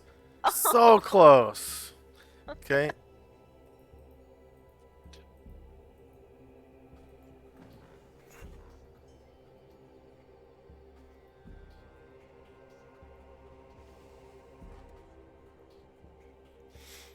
Alright, Chandrak Company. So, I forget. So this guy right here that's in front of us that's scared, can you describe him to me again? What's he look like? The guy that's scared. Yeah, well, I just forgot. I realized there's a guy right there, but he's got the white flag. I don't even see it anymore. It's not Oh, you there for don't? me. Nope. It is for me. Yeah, Yeah. there were two ghosty things that Fenmar turned last game. Yep. They got destroyed. No, Okay. they got They turned. ran. So he wouldn't even be there. He'd be Yeah. way over on the other side of the room somewhere. Oh, okay, yeah, he would have kept running. Right. Okay. Yeah, no problem. Then yeah, I'll just waiting.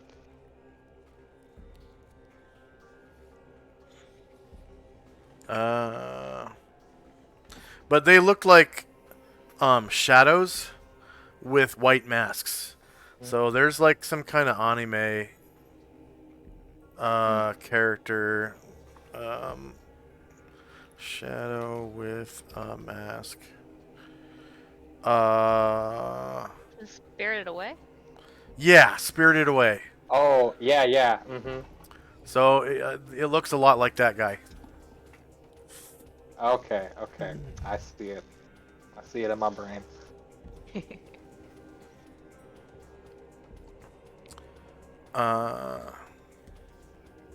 Asher and Company.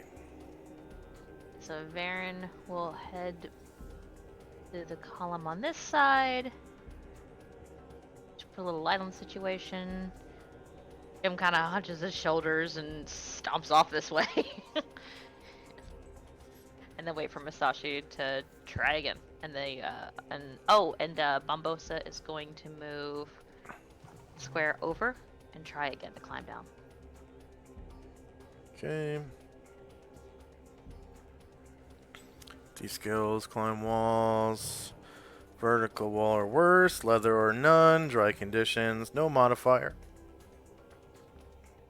And it's no good here either.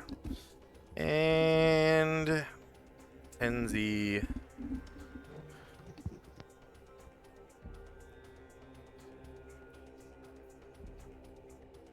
Right. Musashi will move over to the next wall. Wait for Varen to come with the light. I'm stupid. Bombosa does have tumbling. He's already there.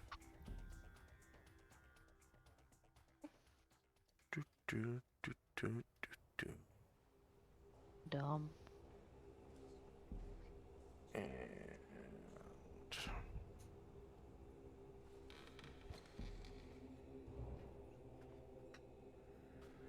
I guess Zalmond will urge Ruckus on to take another leap.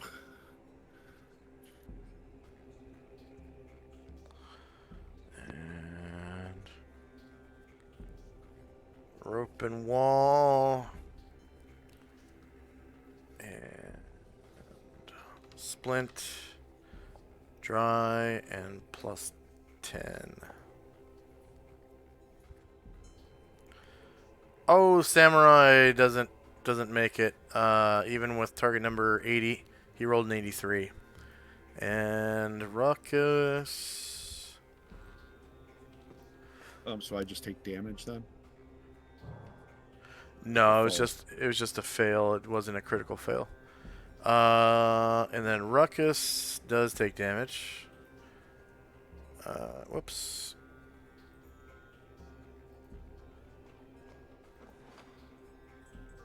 Hopefully we're getting all these fails out now. So Ruckus takes 4 falling damage. It's real D&D. You go and you have epic moments in battle, and then you spend 4 hours trying to get down the goddamn wall.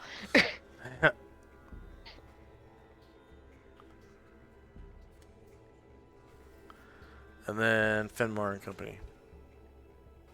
I'm gonna step over here and try and climb down.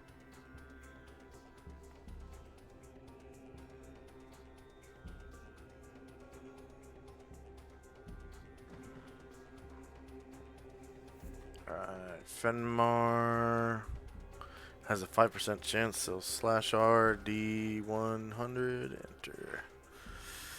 Nope, no dice. And, like, that's my action, right? I can't do anything else. You can still move around. You just, yeah.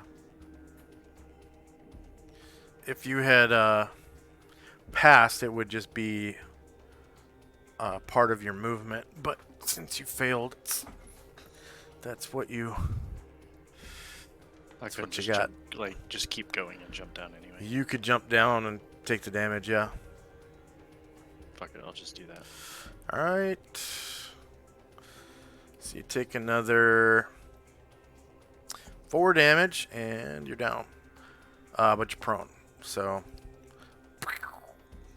Splat. Okay. Can I stand up at least? Yeah, half move to stand up and then. Yeah, that'll be probably it. Okay.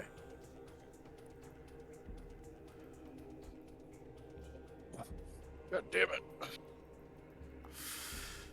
Shandrak and Company. Cedric will he'll turn to Ashriel and say, so you don't like feel anything either?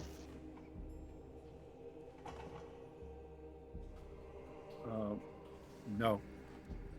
No, I do not.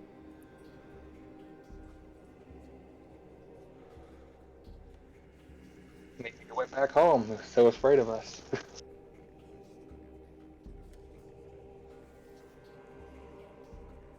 And that'll be all.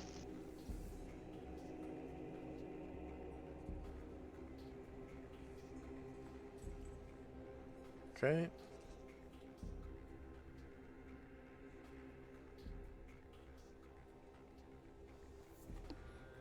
Asher and Company. Asher calls over to Mumbosa. Look at that thing I showed you. Mumbosa kind of looks confused and then slaps his head and remembers that he actually does no tumbling. And he's gonna try to tumble.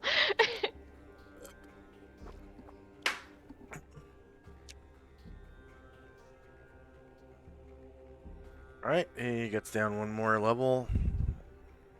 And he will head to ledge where Mar is. I'll try again.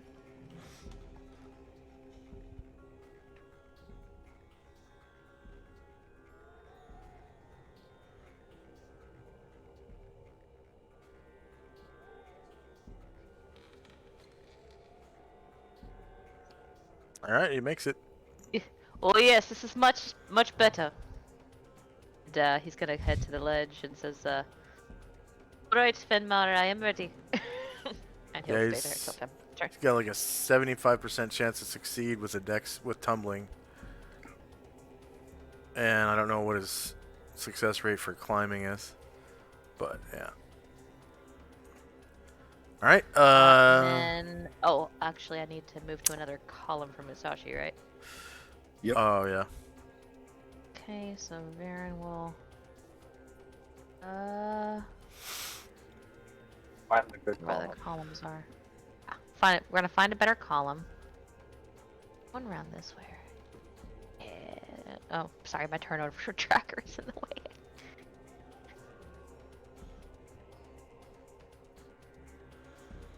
And he'll come around to this one, and Jim will follow.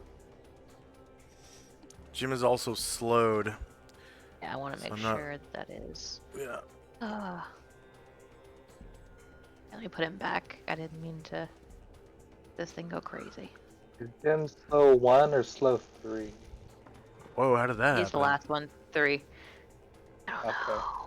Whatever slow 1 is gone, it looks like. So actually, it Yeah. was 7. Each one of those takes a click. That's funny. I don't know how that... There's something weird with my keyboard, I think. Okay, yeah, he actually no, he can only he can go 24, so he's got still some movement left. Yeah, he's good. Okay.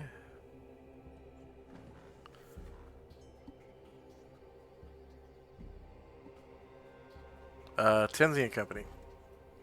To make this, I think he's just gonna start jumping. Mm. Move around.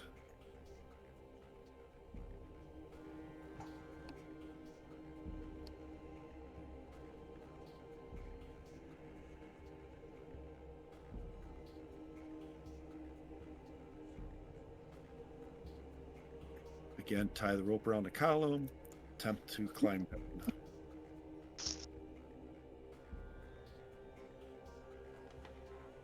As he's going down, he goes, "Watch me carefully." Rope and wall. Rope and wall. Wall. Gotta save me. Okay. And splint mail and dry and plus 10%.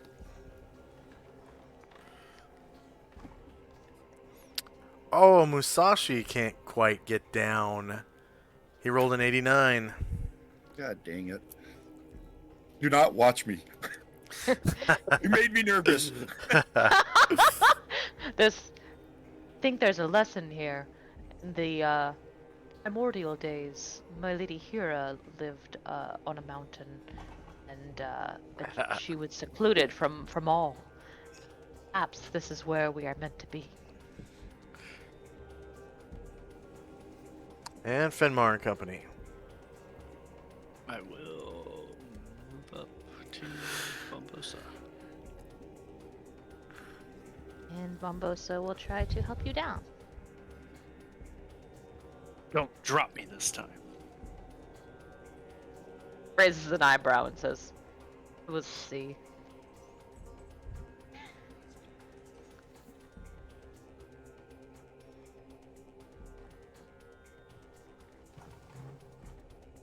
I thought I found the stairs.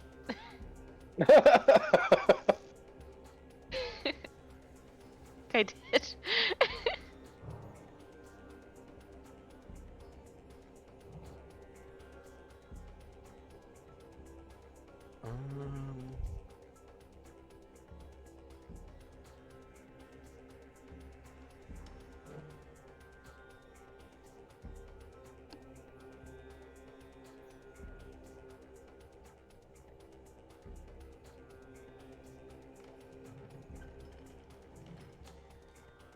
Oh shit, I just noticed that.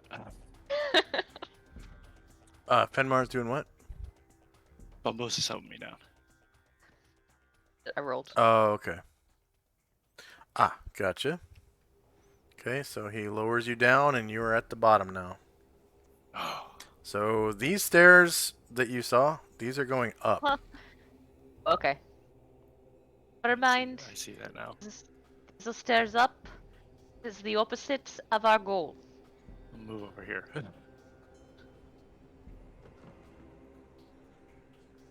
And are you gonna tumble down with Bombosa? Yeah, if you'll let me.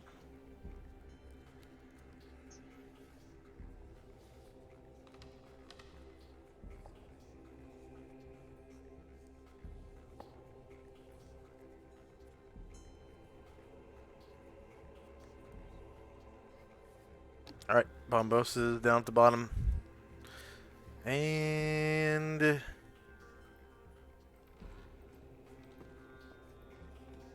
so Varen's True Seeing is gone. Slow But one he is doesn't want to see this anymore. yeah. Slow one is gone. Ashrel's Crown of Cold is gone. So Garistro is dead, so I can remove those. Ashrel's Vengeful Strike is gone. Tenzi's Crown of Cold is gone. So both Crowns of Cold are dead. Yep.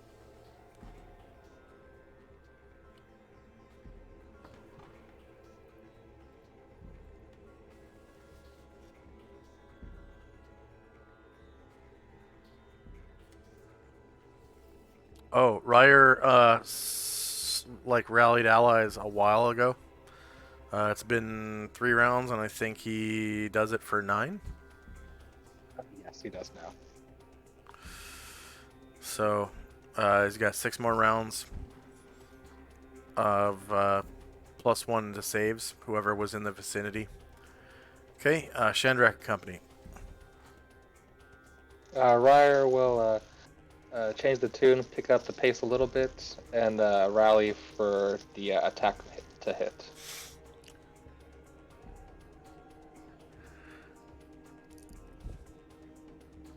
Oh, okay.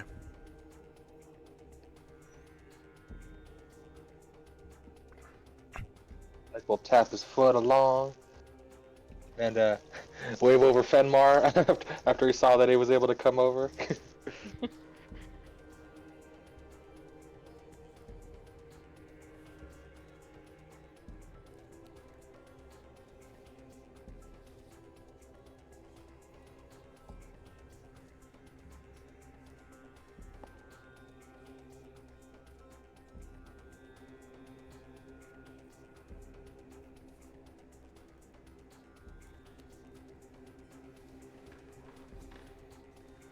Actually, yeah, now that people are getting a little bit closer, Shandrak will just walk over and he'll just take Anatar back up and carry him on his shoulder. Hey, Asher and Company. Asher looks over at Varen and Jim and says, "Do like they did. It looked much better." And Varen looks at Jim and looks a little personally offended by this idea. He like sighs and holds out a hand, and he is going to attempt to lower Jim with a open bars. It's open doors. Yeah.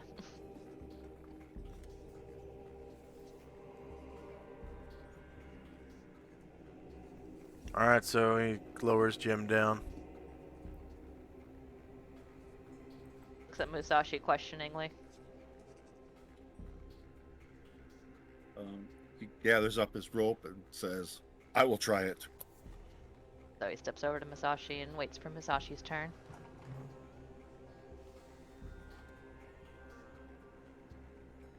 He's gonna have to wait for his own turn next round. That's fine. And then Tenzi and Company. Try to have Ruckus jump the remaining way down.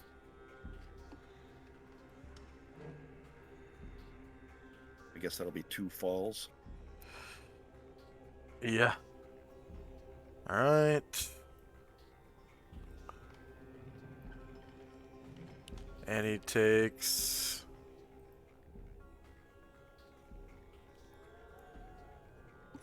a total of 7 damage for the 2 falls. Anything else for Tenzi and Company?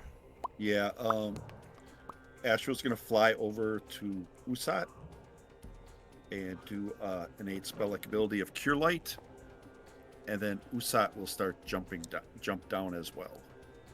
Okay.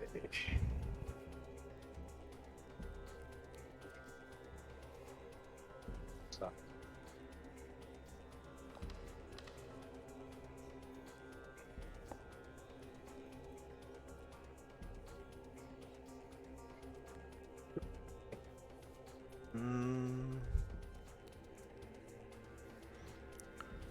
So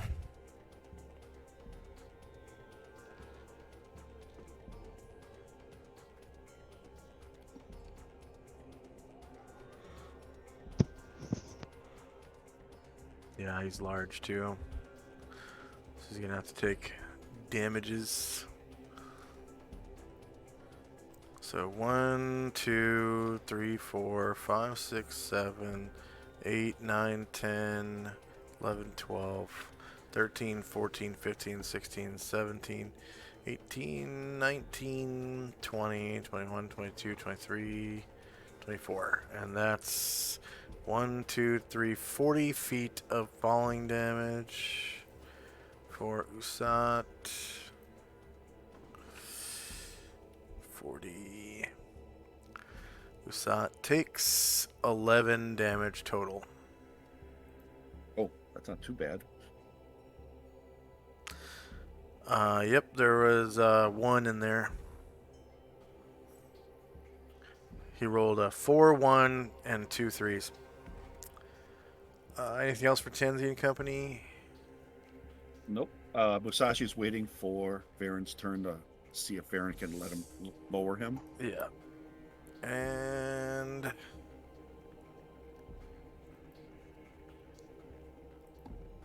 Bidmar. Just gonna wait for everybody to get down here. Alright. Actually, I'm gonna move over to. It's Varen that's down, right? And I'm gonna pray over his buddy. Anatar. Anatar's buddy. Sorry, wrong one. Okay, Shandrak and company.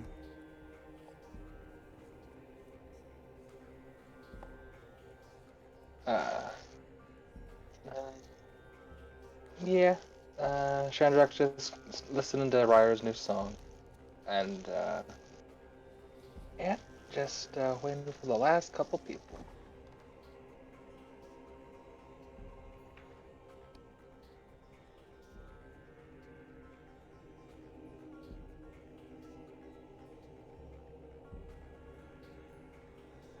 Funky beat, is this new?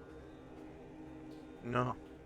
And sorry, that's what Asher says to Ryer. Oh.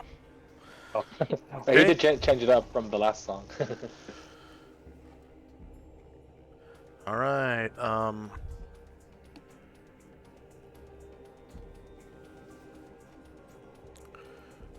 Demigorgon has escaped. Motherfucker. And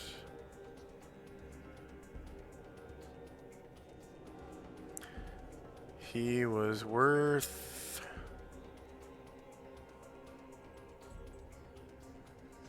19,000 points, so one Demogorgon.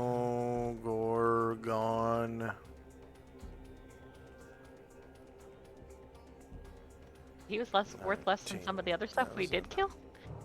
Yeah, a lot of the avatars are not as powerful as some of the fiends, and then devils are more powerful than demons. So, you got, but we had more players back then, so it was a rougher time. We had like what 9 players through Aperciba, something like that. Got a lot of chores done waiting on my turn. Yeah. So devils are just stronger. Like they actually have attack spells and stuff. So 4 player characters, NPCs who earn XP.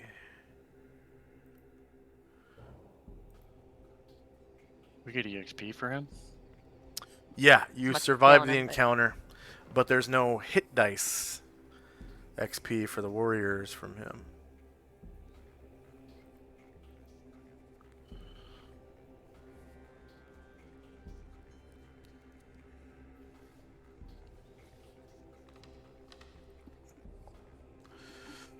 Wow, man. Theoretically, we could just always run from encounters, but then we'd probably end the world. Yeah. Keep running from demons. Eventually they'll start doing some things. Yeah. Yeah.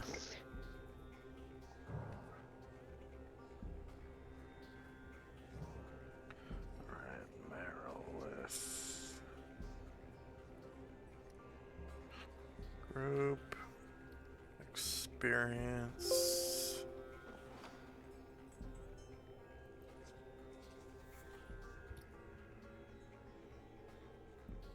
Oh, group XP.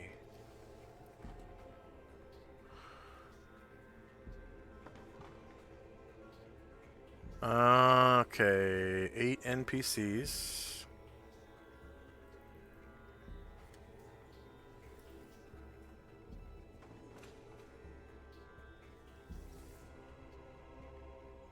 Well, we solved the problem we came to solve, but now there's a new one. Number of creatures defeated in the encounter was 0. Hit dice per creature was 14. Number of warriors and bards is 5.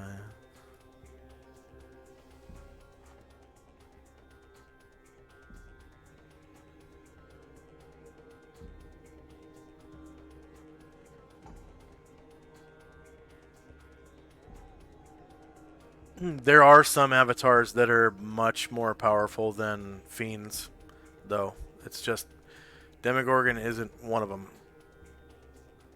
I mean, he can fuck you up, like he's able to drain levels and like wither limbs and stuff, but when it comes to damage, he is not like you're basically relying on pre-spells to do damage with him.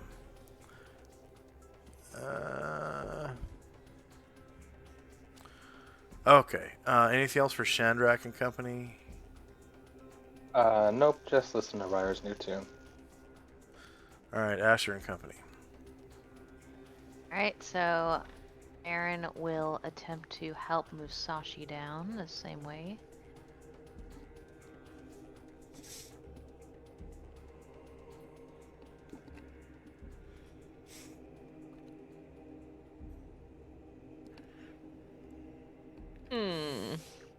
Okay, Varen drops Musashi. I knew I should have stuck to the rope. Varen does not look sorry. Varen is never sorry. And he's gonna try to glide down to the next level. Alright, Musashi takes 4 feet of falling damage. Anything else for Asher and company? Bumbosa will move over next to the group. Alright, and then Tinsy and company. Musashi will wait for Varen to drop him again. If you must. And then Ashrael is going to do a cure moderate on Usat. Okay, and then Fenmar. I'm a little sore over here. There's like blood coming out of his ears, and he's really dirty. Oh, you did the tumbling like Lady Captain Asher suggested. Perhaps next time you might do the tumbling. One of Fenmar's knees is hyperextended. I don't have tumbling.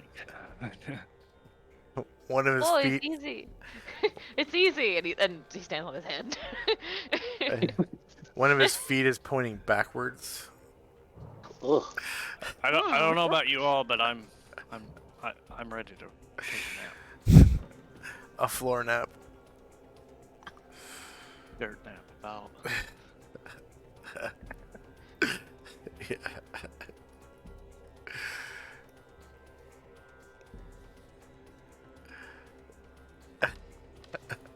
Dirt nap. Alright.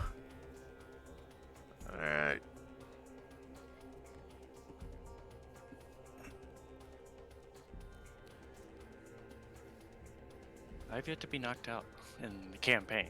So I was knocked out in a one shot. Went a long time Yeah. without being knocked out, and now I'm having characters yeah. die all left and right. I think it's because I used to, I was low level and I was being cautious and hanging back, and I'm like, you guys got this. I have to do shit. Yeah. Now that you guys Two. are you guys. Right? The Like, three main tanks.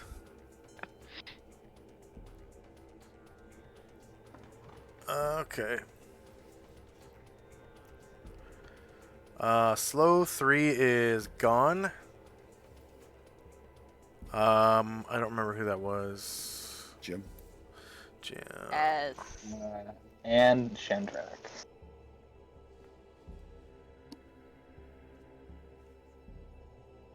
Alright, and first up is Shandrak and Company. Just whistle along to Ryer's tunes and thinking about those treasure chests we got back at the hiding place. Mm-hmm.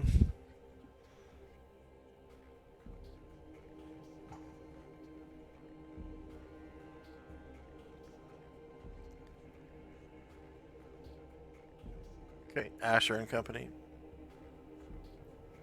Asher. Oh, sorry.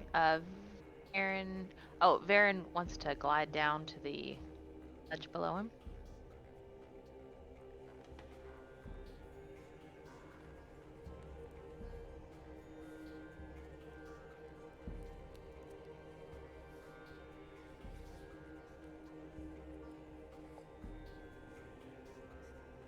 Okay.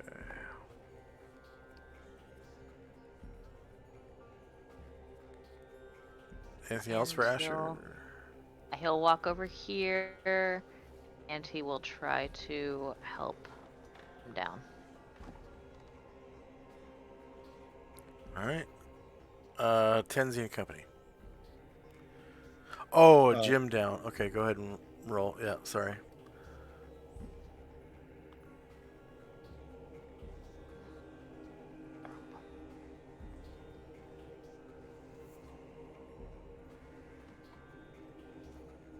All right, he lowers Jim down. Pew.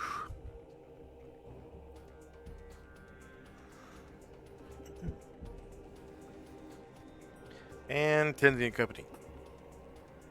Musashi goes to the column and tries to use his rope after getting a taste of Varen letting him down. Varen kind of snickers. All right. We'll come there, tie the rope around the column, etc.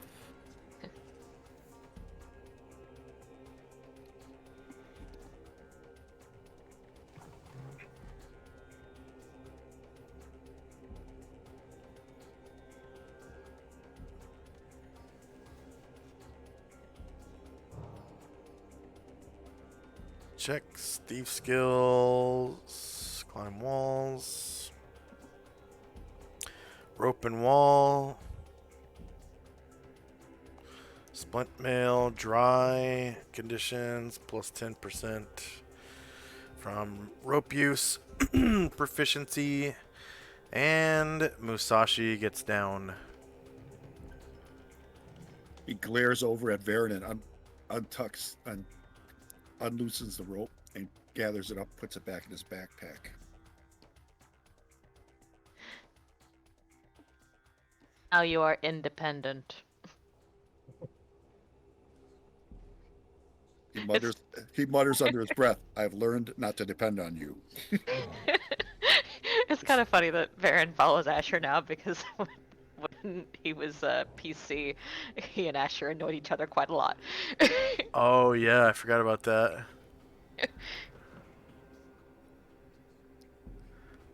Anything else for Tenzi and Company? No, I think that'll be. I'll have Zalmond come over and join with the rest of the crew, and I think that'll be it. All right, Fenmar. I'll just keep hanging out. Praying. Okay.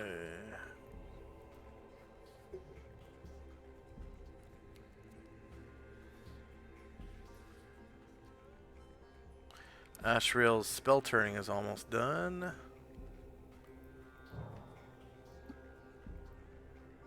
Alright, Shandrak and Company. Watching Musashi and Jim do their work. Alright. Asher and Company. This ground level? No, another one to go. Alright, so Aaron will try to glide down to the next level and help Jim down.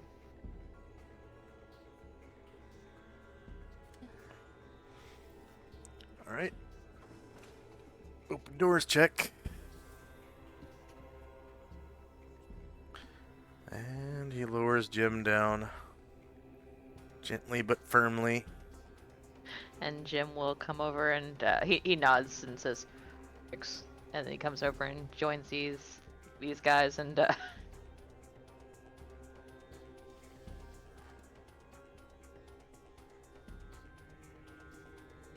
that'll be it.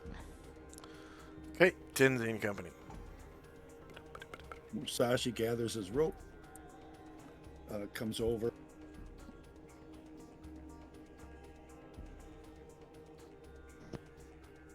He'll try to climb down the last level.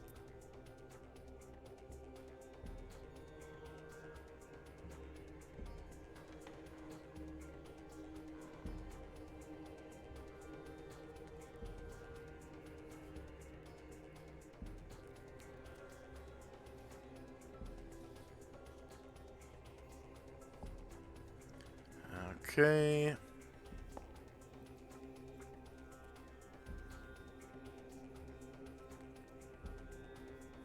Rope and wall. Splint mail. Dry conditions. Plus 10%.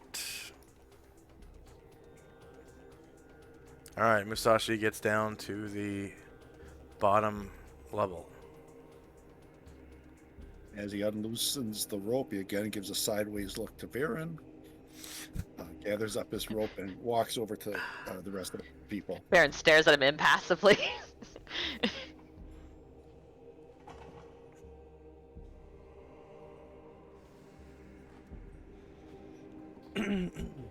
Being mad at a tree, there's no point.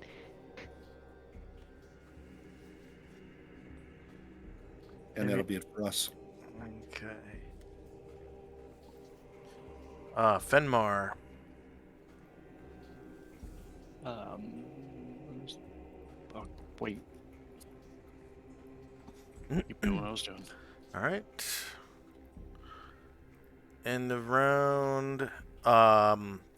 Everyone now has +1 to their saving throws. Or, sorry, +1 to hit. And saves from being rallied. Yeah.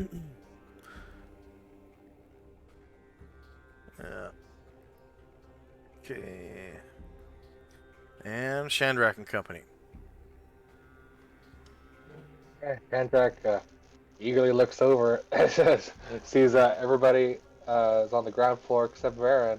So it's just waiting for us all to gather up and for whoever the spellcaster is to get ready. Okay. Asher and Company. And we'll walk over to join the people. And Aaron will glide land here. We ready? It's time to lick our wounds. It looks like Varen's about to cast a spell. He moved, so he will do it next time. Oh yeah, it's not an 8 for him. Okay, Tensi and Company. Looks around, sees that everybody's ready to go, and just nods at spellcaster who's casting it, and we'll wait for it to be done. Alright, Fenmar. Same thing. Okay.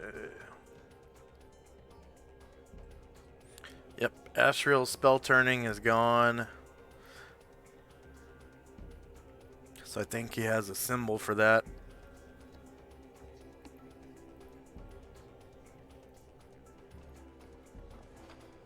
That was blue dot. And Shandrak and Company. Just holding on tight to Varen and to Anatar and getting ready to go through Varen's portal. Alright.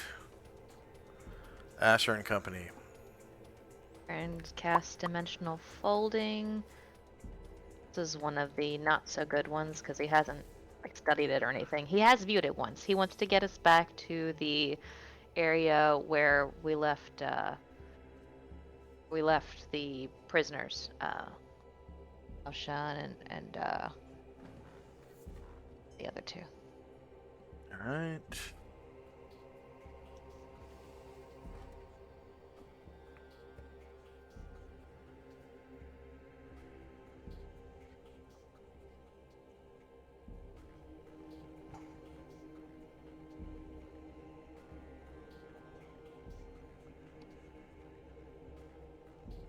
And does everybody step through? Oh Well, yeah. my team does. Yep. Okay.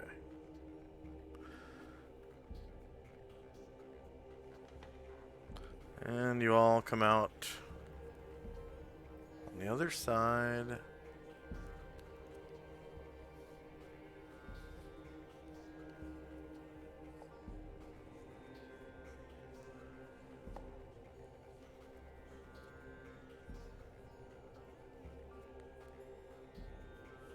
Over here.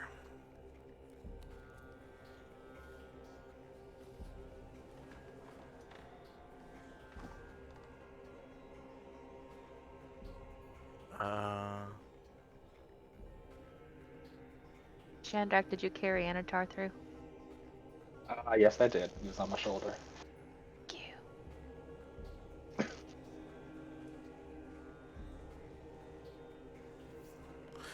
Okay.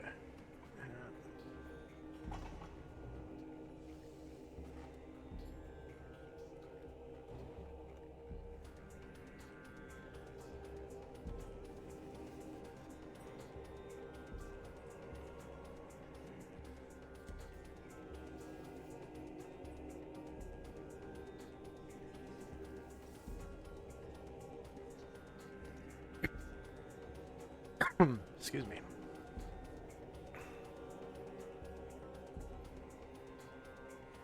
And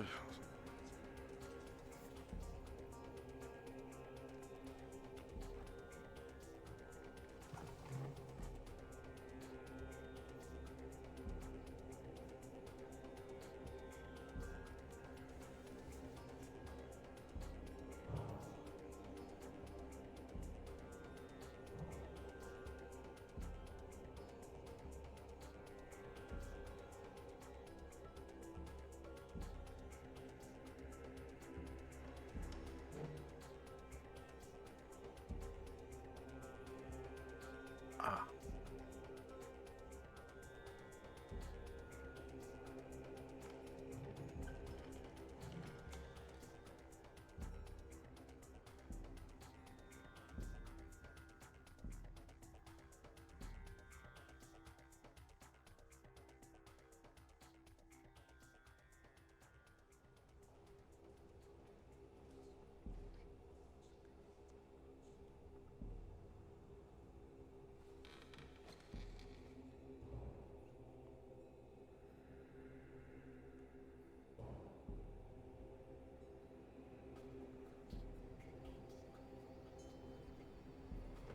Alright, so you guys get back to the little headquarters spot. And you've got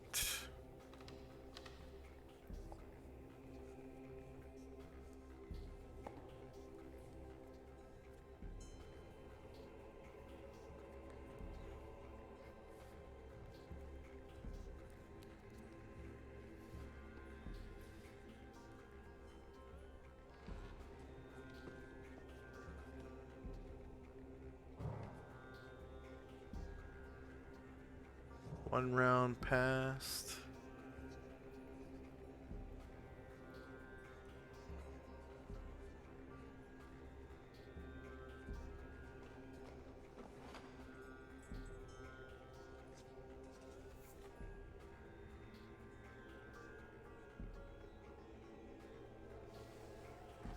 And it's Asher and Company again. So Lao Shan is kind of stirring in the bed over here. Whoops. Gargamond is kind of pacing back and forth right here. Looks a little nervous. And there are two Kitate Ninja outside, I think.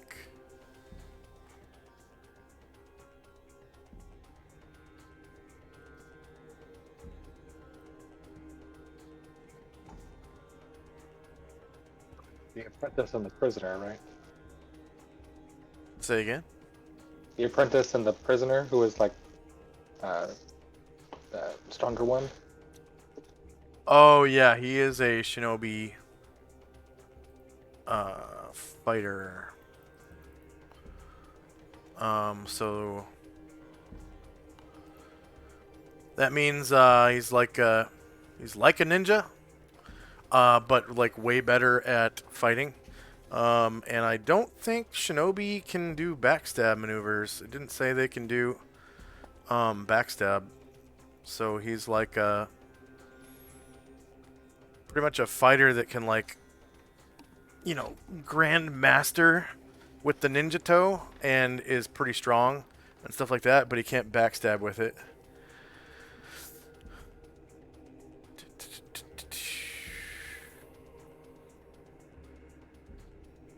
And shinobi's kind of cool. Any class except for ninja can be a shinobi. So you could have a and I don't think paladins can do it either. But you could have like a ranger shinobi, wizard shinobi, cleric shinobi, etc., etc. As long as the ethos of a priest doesn't forbid slashing weapons, that is, because as a shinobi you have to be proficient in the ninja toe, at least, I think. And then you get some thief skills that the ninjas get. But like you're even worse at it than ninjas are. Ninjas kind of suck at thief skills. The cool thing about ninjas is they're toys, because they have, you know, smoke grenades and fucking hang gliders and shit like that. So they're basically like Batman, the Batman of D&D. He's not like, you know, he punches people. He doesn't cause a lot of damage. I actually had a Batman belt. That's exactly how my DM described it. So you have a belt with a bunch of different compartments, and it like one, it was like a potion. One was like a invisibility spell, or so. It was like they all did different things. Yeah. It was a puff of smoke, or yeah, like it was pretty cool. Yeah, I allow puffs, like you can make, or you can have eggshell grenades, and there's different ones that do different things, but one of them is smoke, and it's basically instant not cover but concealment. So you can like be in the middle of fucking nowhere and there's no concealment or whatever, and you throw down a smoke grenade, and dropping something is a free action too. So you just drop a smoke, and then you can hide in shadows in the smoke. Cool. Does that also count as like that would like blind fighting would help with that, right? Oh, while inside the smoke? Well, Yeah. the smoke only takes up a 5-foot square. That's all it takes up. Oh, okay. So you basically drop it on yourself. On yourself and Yeah. disappear. But you can throw multiple ones, but each one, you know, there's no such thing as like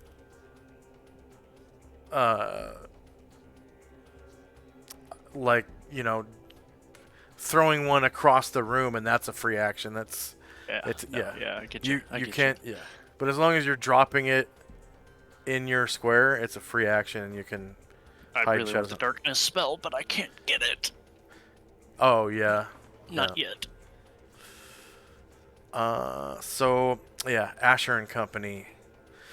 Okay, so Asher kind of collapses into the chair where she's appeared, and she says, "That was intense," and she like puts her forehead onto the table.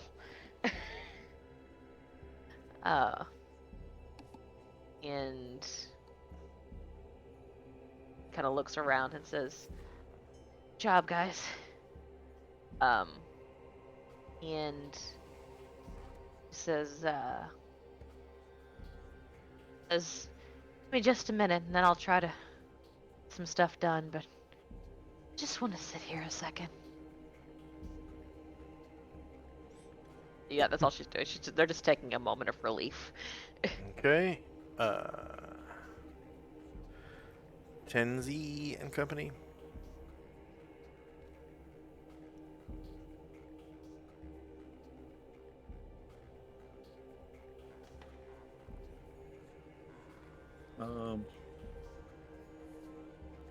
Penzi will ask if anybody needs healing.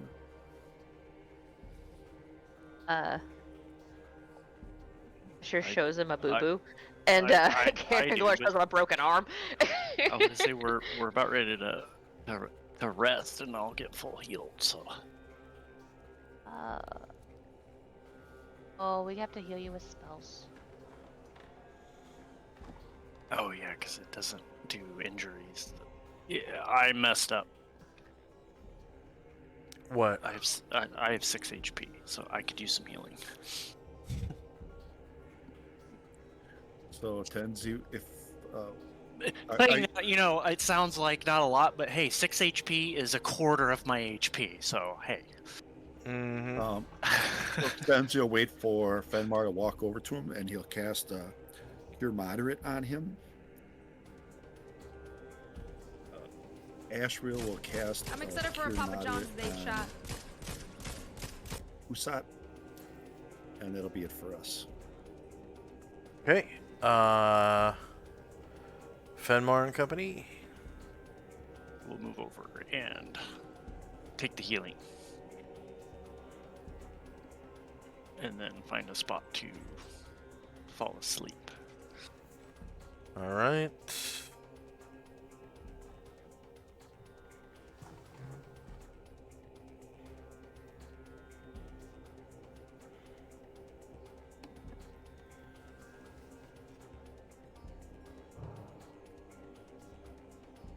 Where's Fenmar? I'm right next to you. Which one are you? Like southeast? Yeah, southeast of me. Yeah. Okay. Oh, and I remind you to refill your potion. Okay. So he so the vial is empty right now. Yeah, I gave it back to you a couple of sessions ago, empty. All right. All right. So I heal you for 3, and I'll take care of that later. And I got to do Ashriel.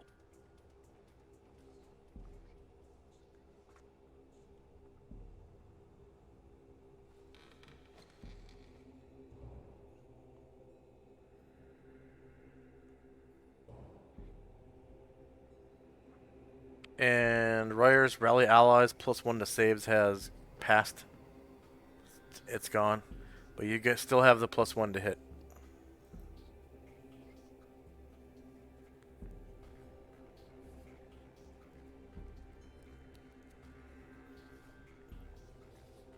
And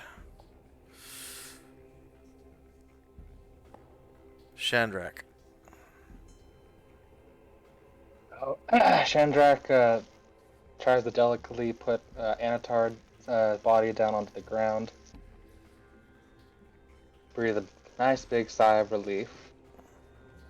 And then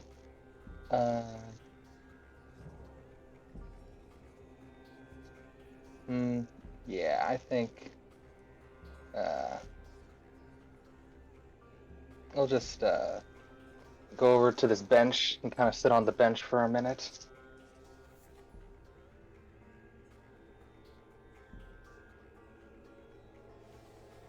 And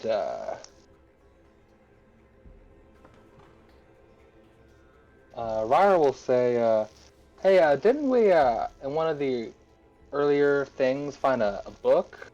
If anybody has that, I can take a look at it. And Bosa says, yes, I will give it to you. Picked it up off the ground.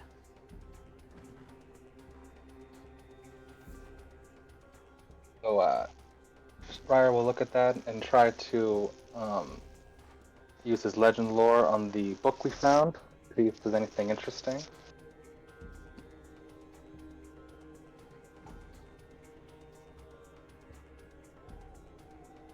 chest was that in again?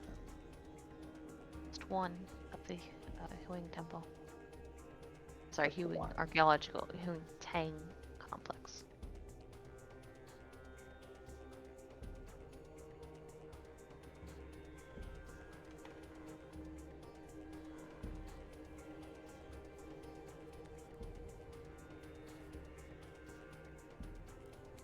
Okay, anything else for Chandrak and Company? Oh, I'm sorry. You're supposed to roll that. Yeah, I didn't mean to roll that. You're supposed to roll that. Ryer's gonna try to legend lore the book we found. See if there's anything interesting about it. Okay. Where'd you find the book? Just The one. Garistro Treasure Phobia. 1. Oh, that's in here.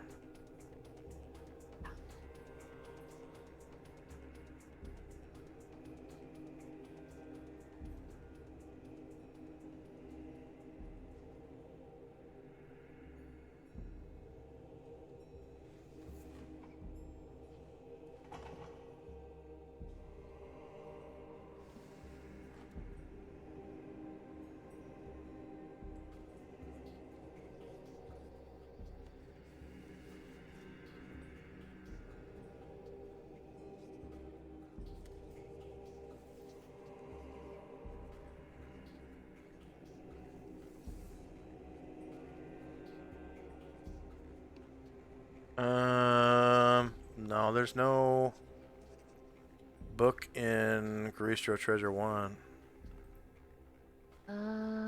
Let's see.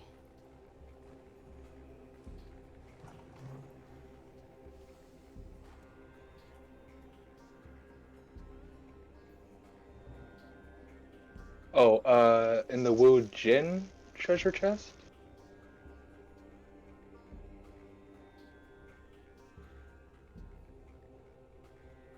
Just.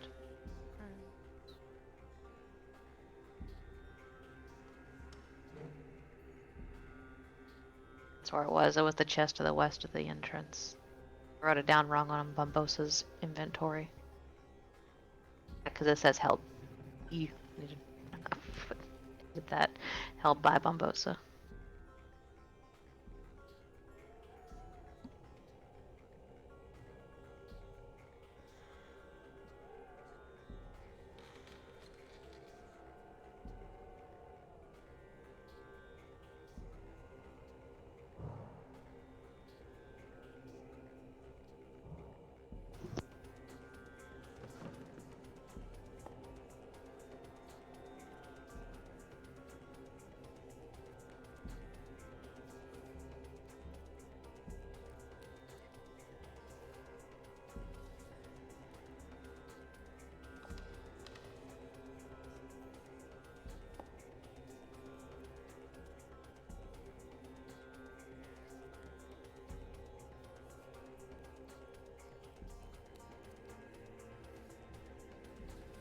Yeah, I wrote it down under Wu Jin treasure chest. We detected it had strong conjuration summoning magic.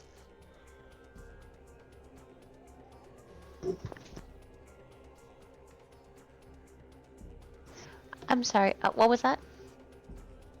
I wrote it down under Wu Jin treasure, and we detected it had strong conjuration and summoning magic. Yeah, it's the chest to the west of the entrance. On the treasure, treasure handout, I did write that it was held by Bumbosa, and that's the one we're talking about. Yeah. Just wrote it wrong on Bumbosa's inventory sheet.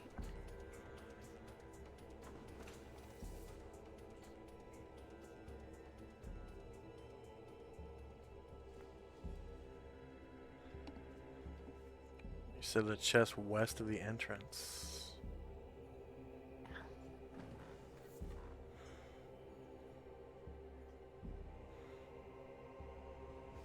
It was the same one that had the cloth bag and the fang and the medium suit of splint mail. And 3 yellow gemstones.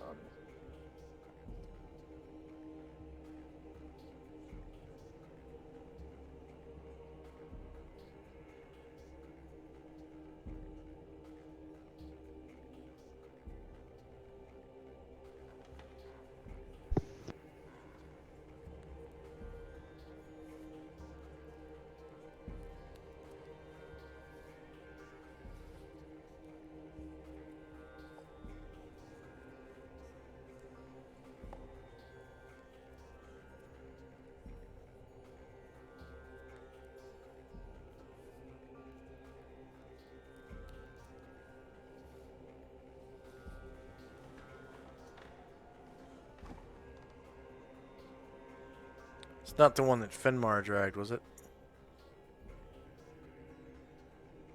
No, I think it was the one, like, we had our first encounter, and then there was a treasure chest that Agristro was on, like, to the west of, like, right near the entrance. And I think it was that one, wasn't it? Yeah, it's different than the one Fenmar had. It came from, and I can't see, so I'm being vague here. It came from roughly this direction.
Okay, so there's...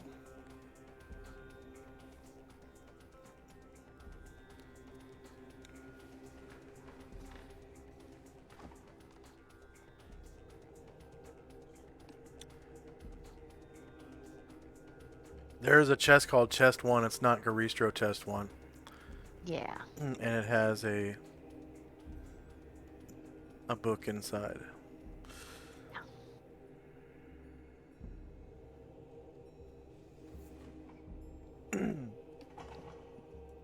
Alright. Gotta go eat, check back in a few. Okay. I'll just roll this real quick. And then we will go to the thingy.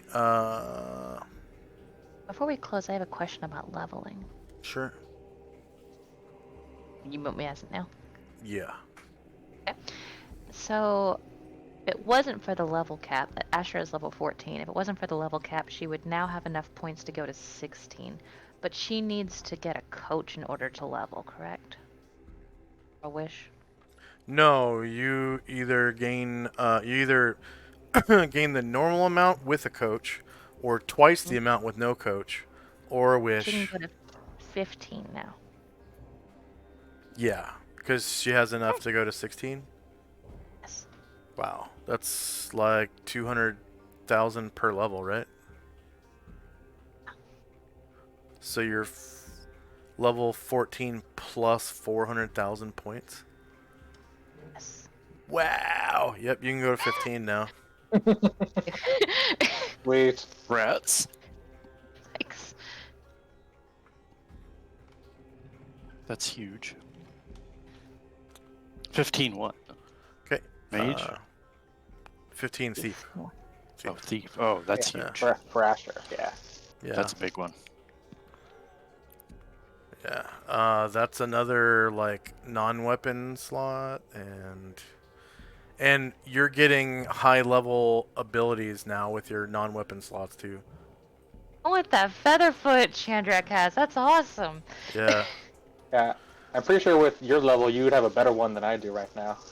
Okay, so it's gonna take 8 rounds for Ryer to figure out. Ryer, legend, lore, chest, 1. And that's not even in this room, by the way. South of the jail. Yeah, well, we got the book. Bombosa picked the book up. Yeah. So add. We gotta pick up that chest, though, once we do our bean counting. Yeah, my goal before Anatar bid it was to migrate all the chests from the areas we cleared into a central location. We're gonna be rich Yeah. after this. I'll have enough to start my temple. Haha. You probably might. Yeah, maybe.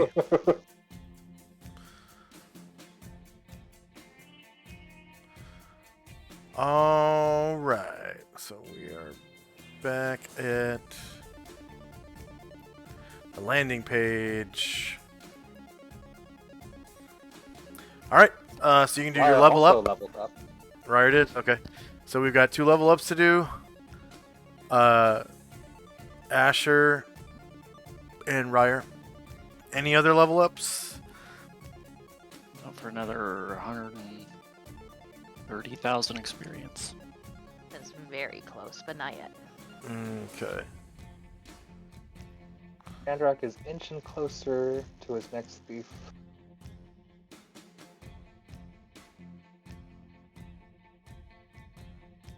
One more roll. Wow, 1,326,992. That's how much XP Asher has.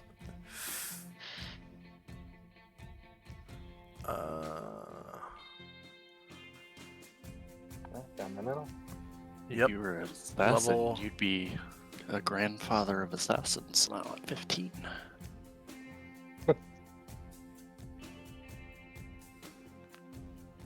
So you can get to level 16 once you get enough XP to get to 18. 1,760,000.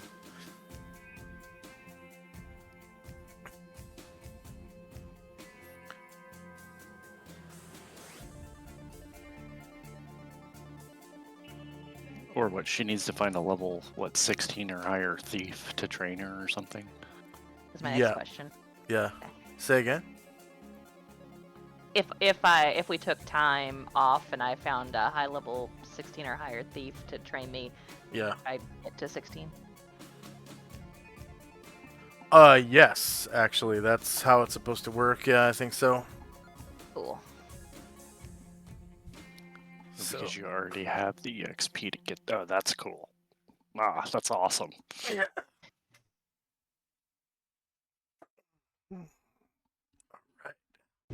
Stretch. That grind. I assume we're doing a rest, right? Yes, God. Yeah, I think we're so. resting I and think counting there's- beans. Yeah, sleeping.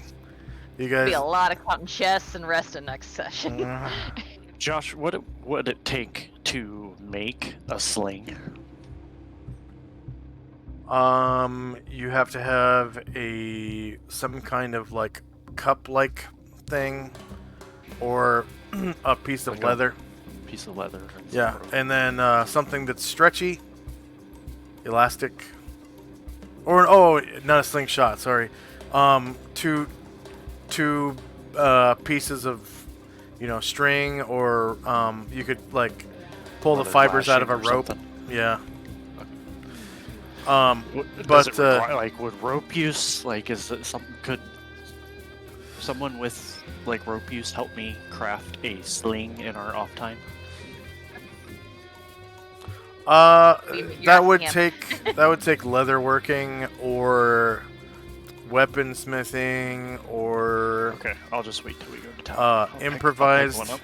weaponsmithing. I'll find one. Yeah, it'll be easier to buy one.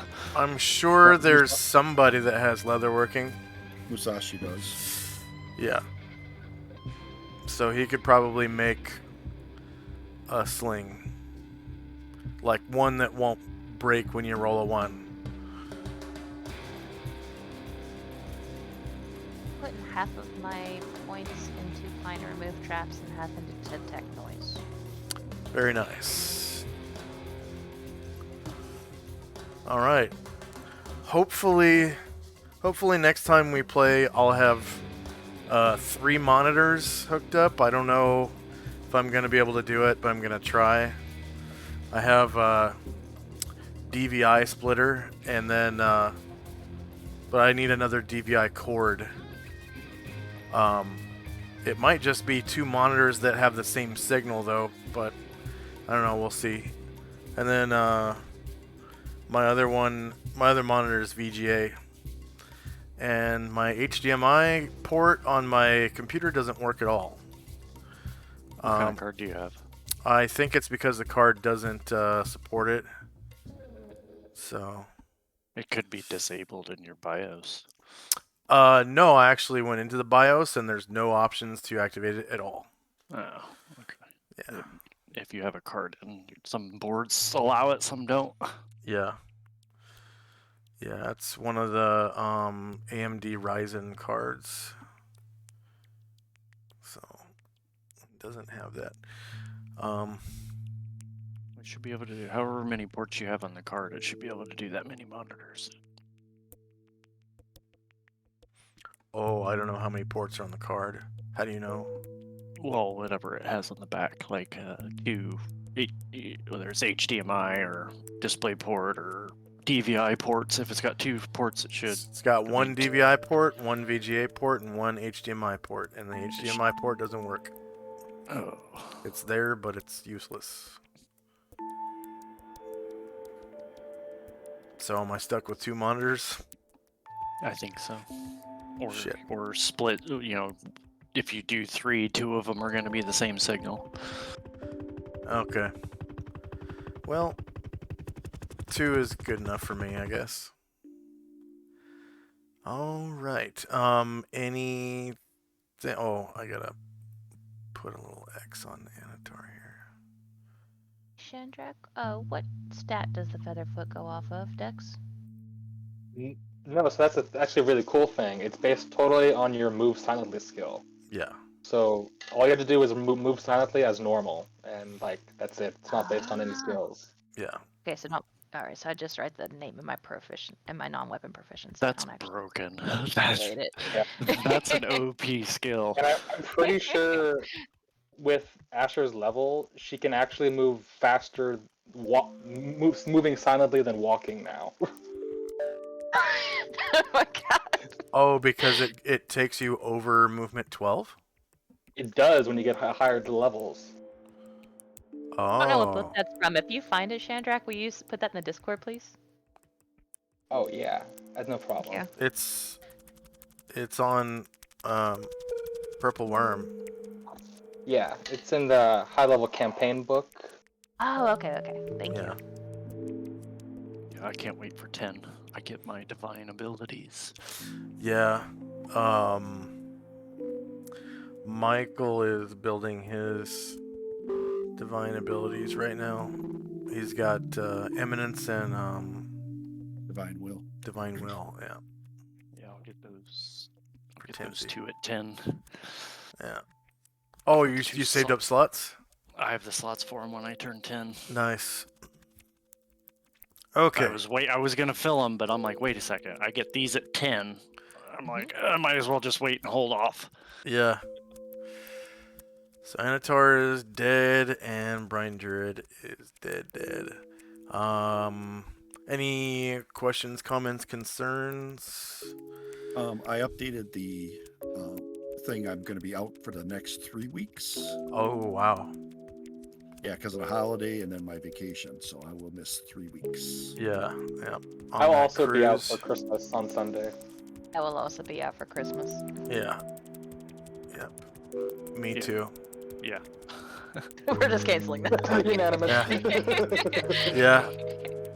Well, then the two guys that aren't here, but you know, we'll put something up. I'm sure I mean, they'll understand. Yeah, Yeah. I'll just Yeah. Well, one Suli's got kids, so I'm sure he was probably want to spend his Christmas. yeah. Plus the scheduler thing allows me to, you know, just skip a whole week and schedule for the week after Christmas. So, all right. So we're gonna raid Lord Gosumba / raid Lord Gosumba.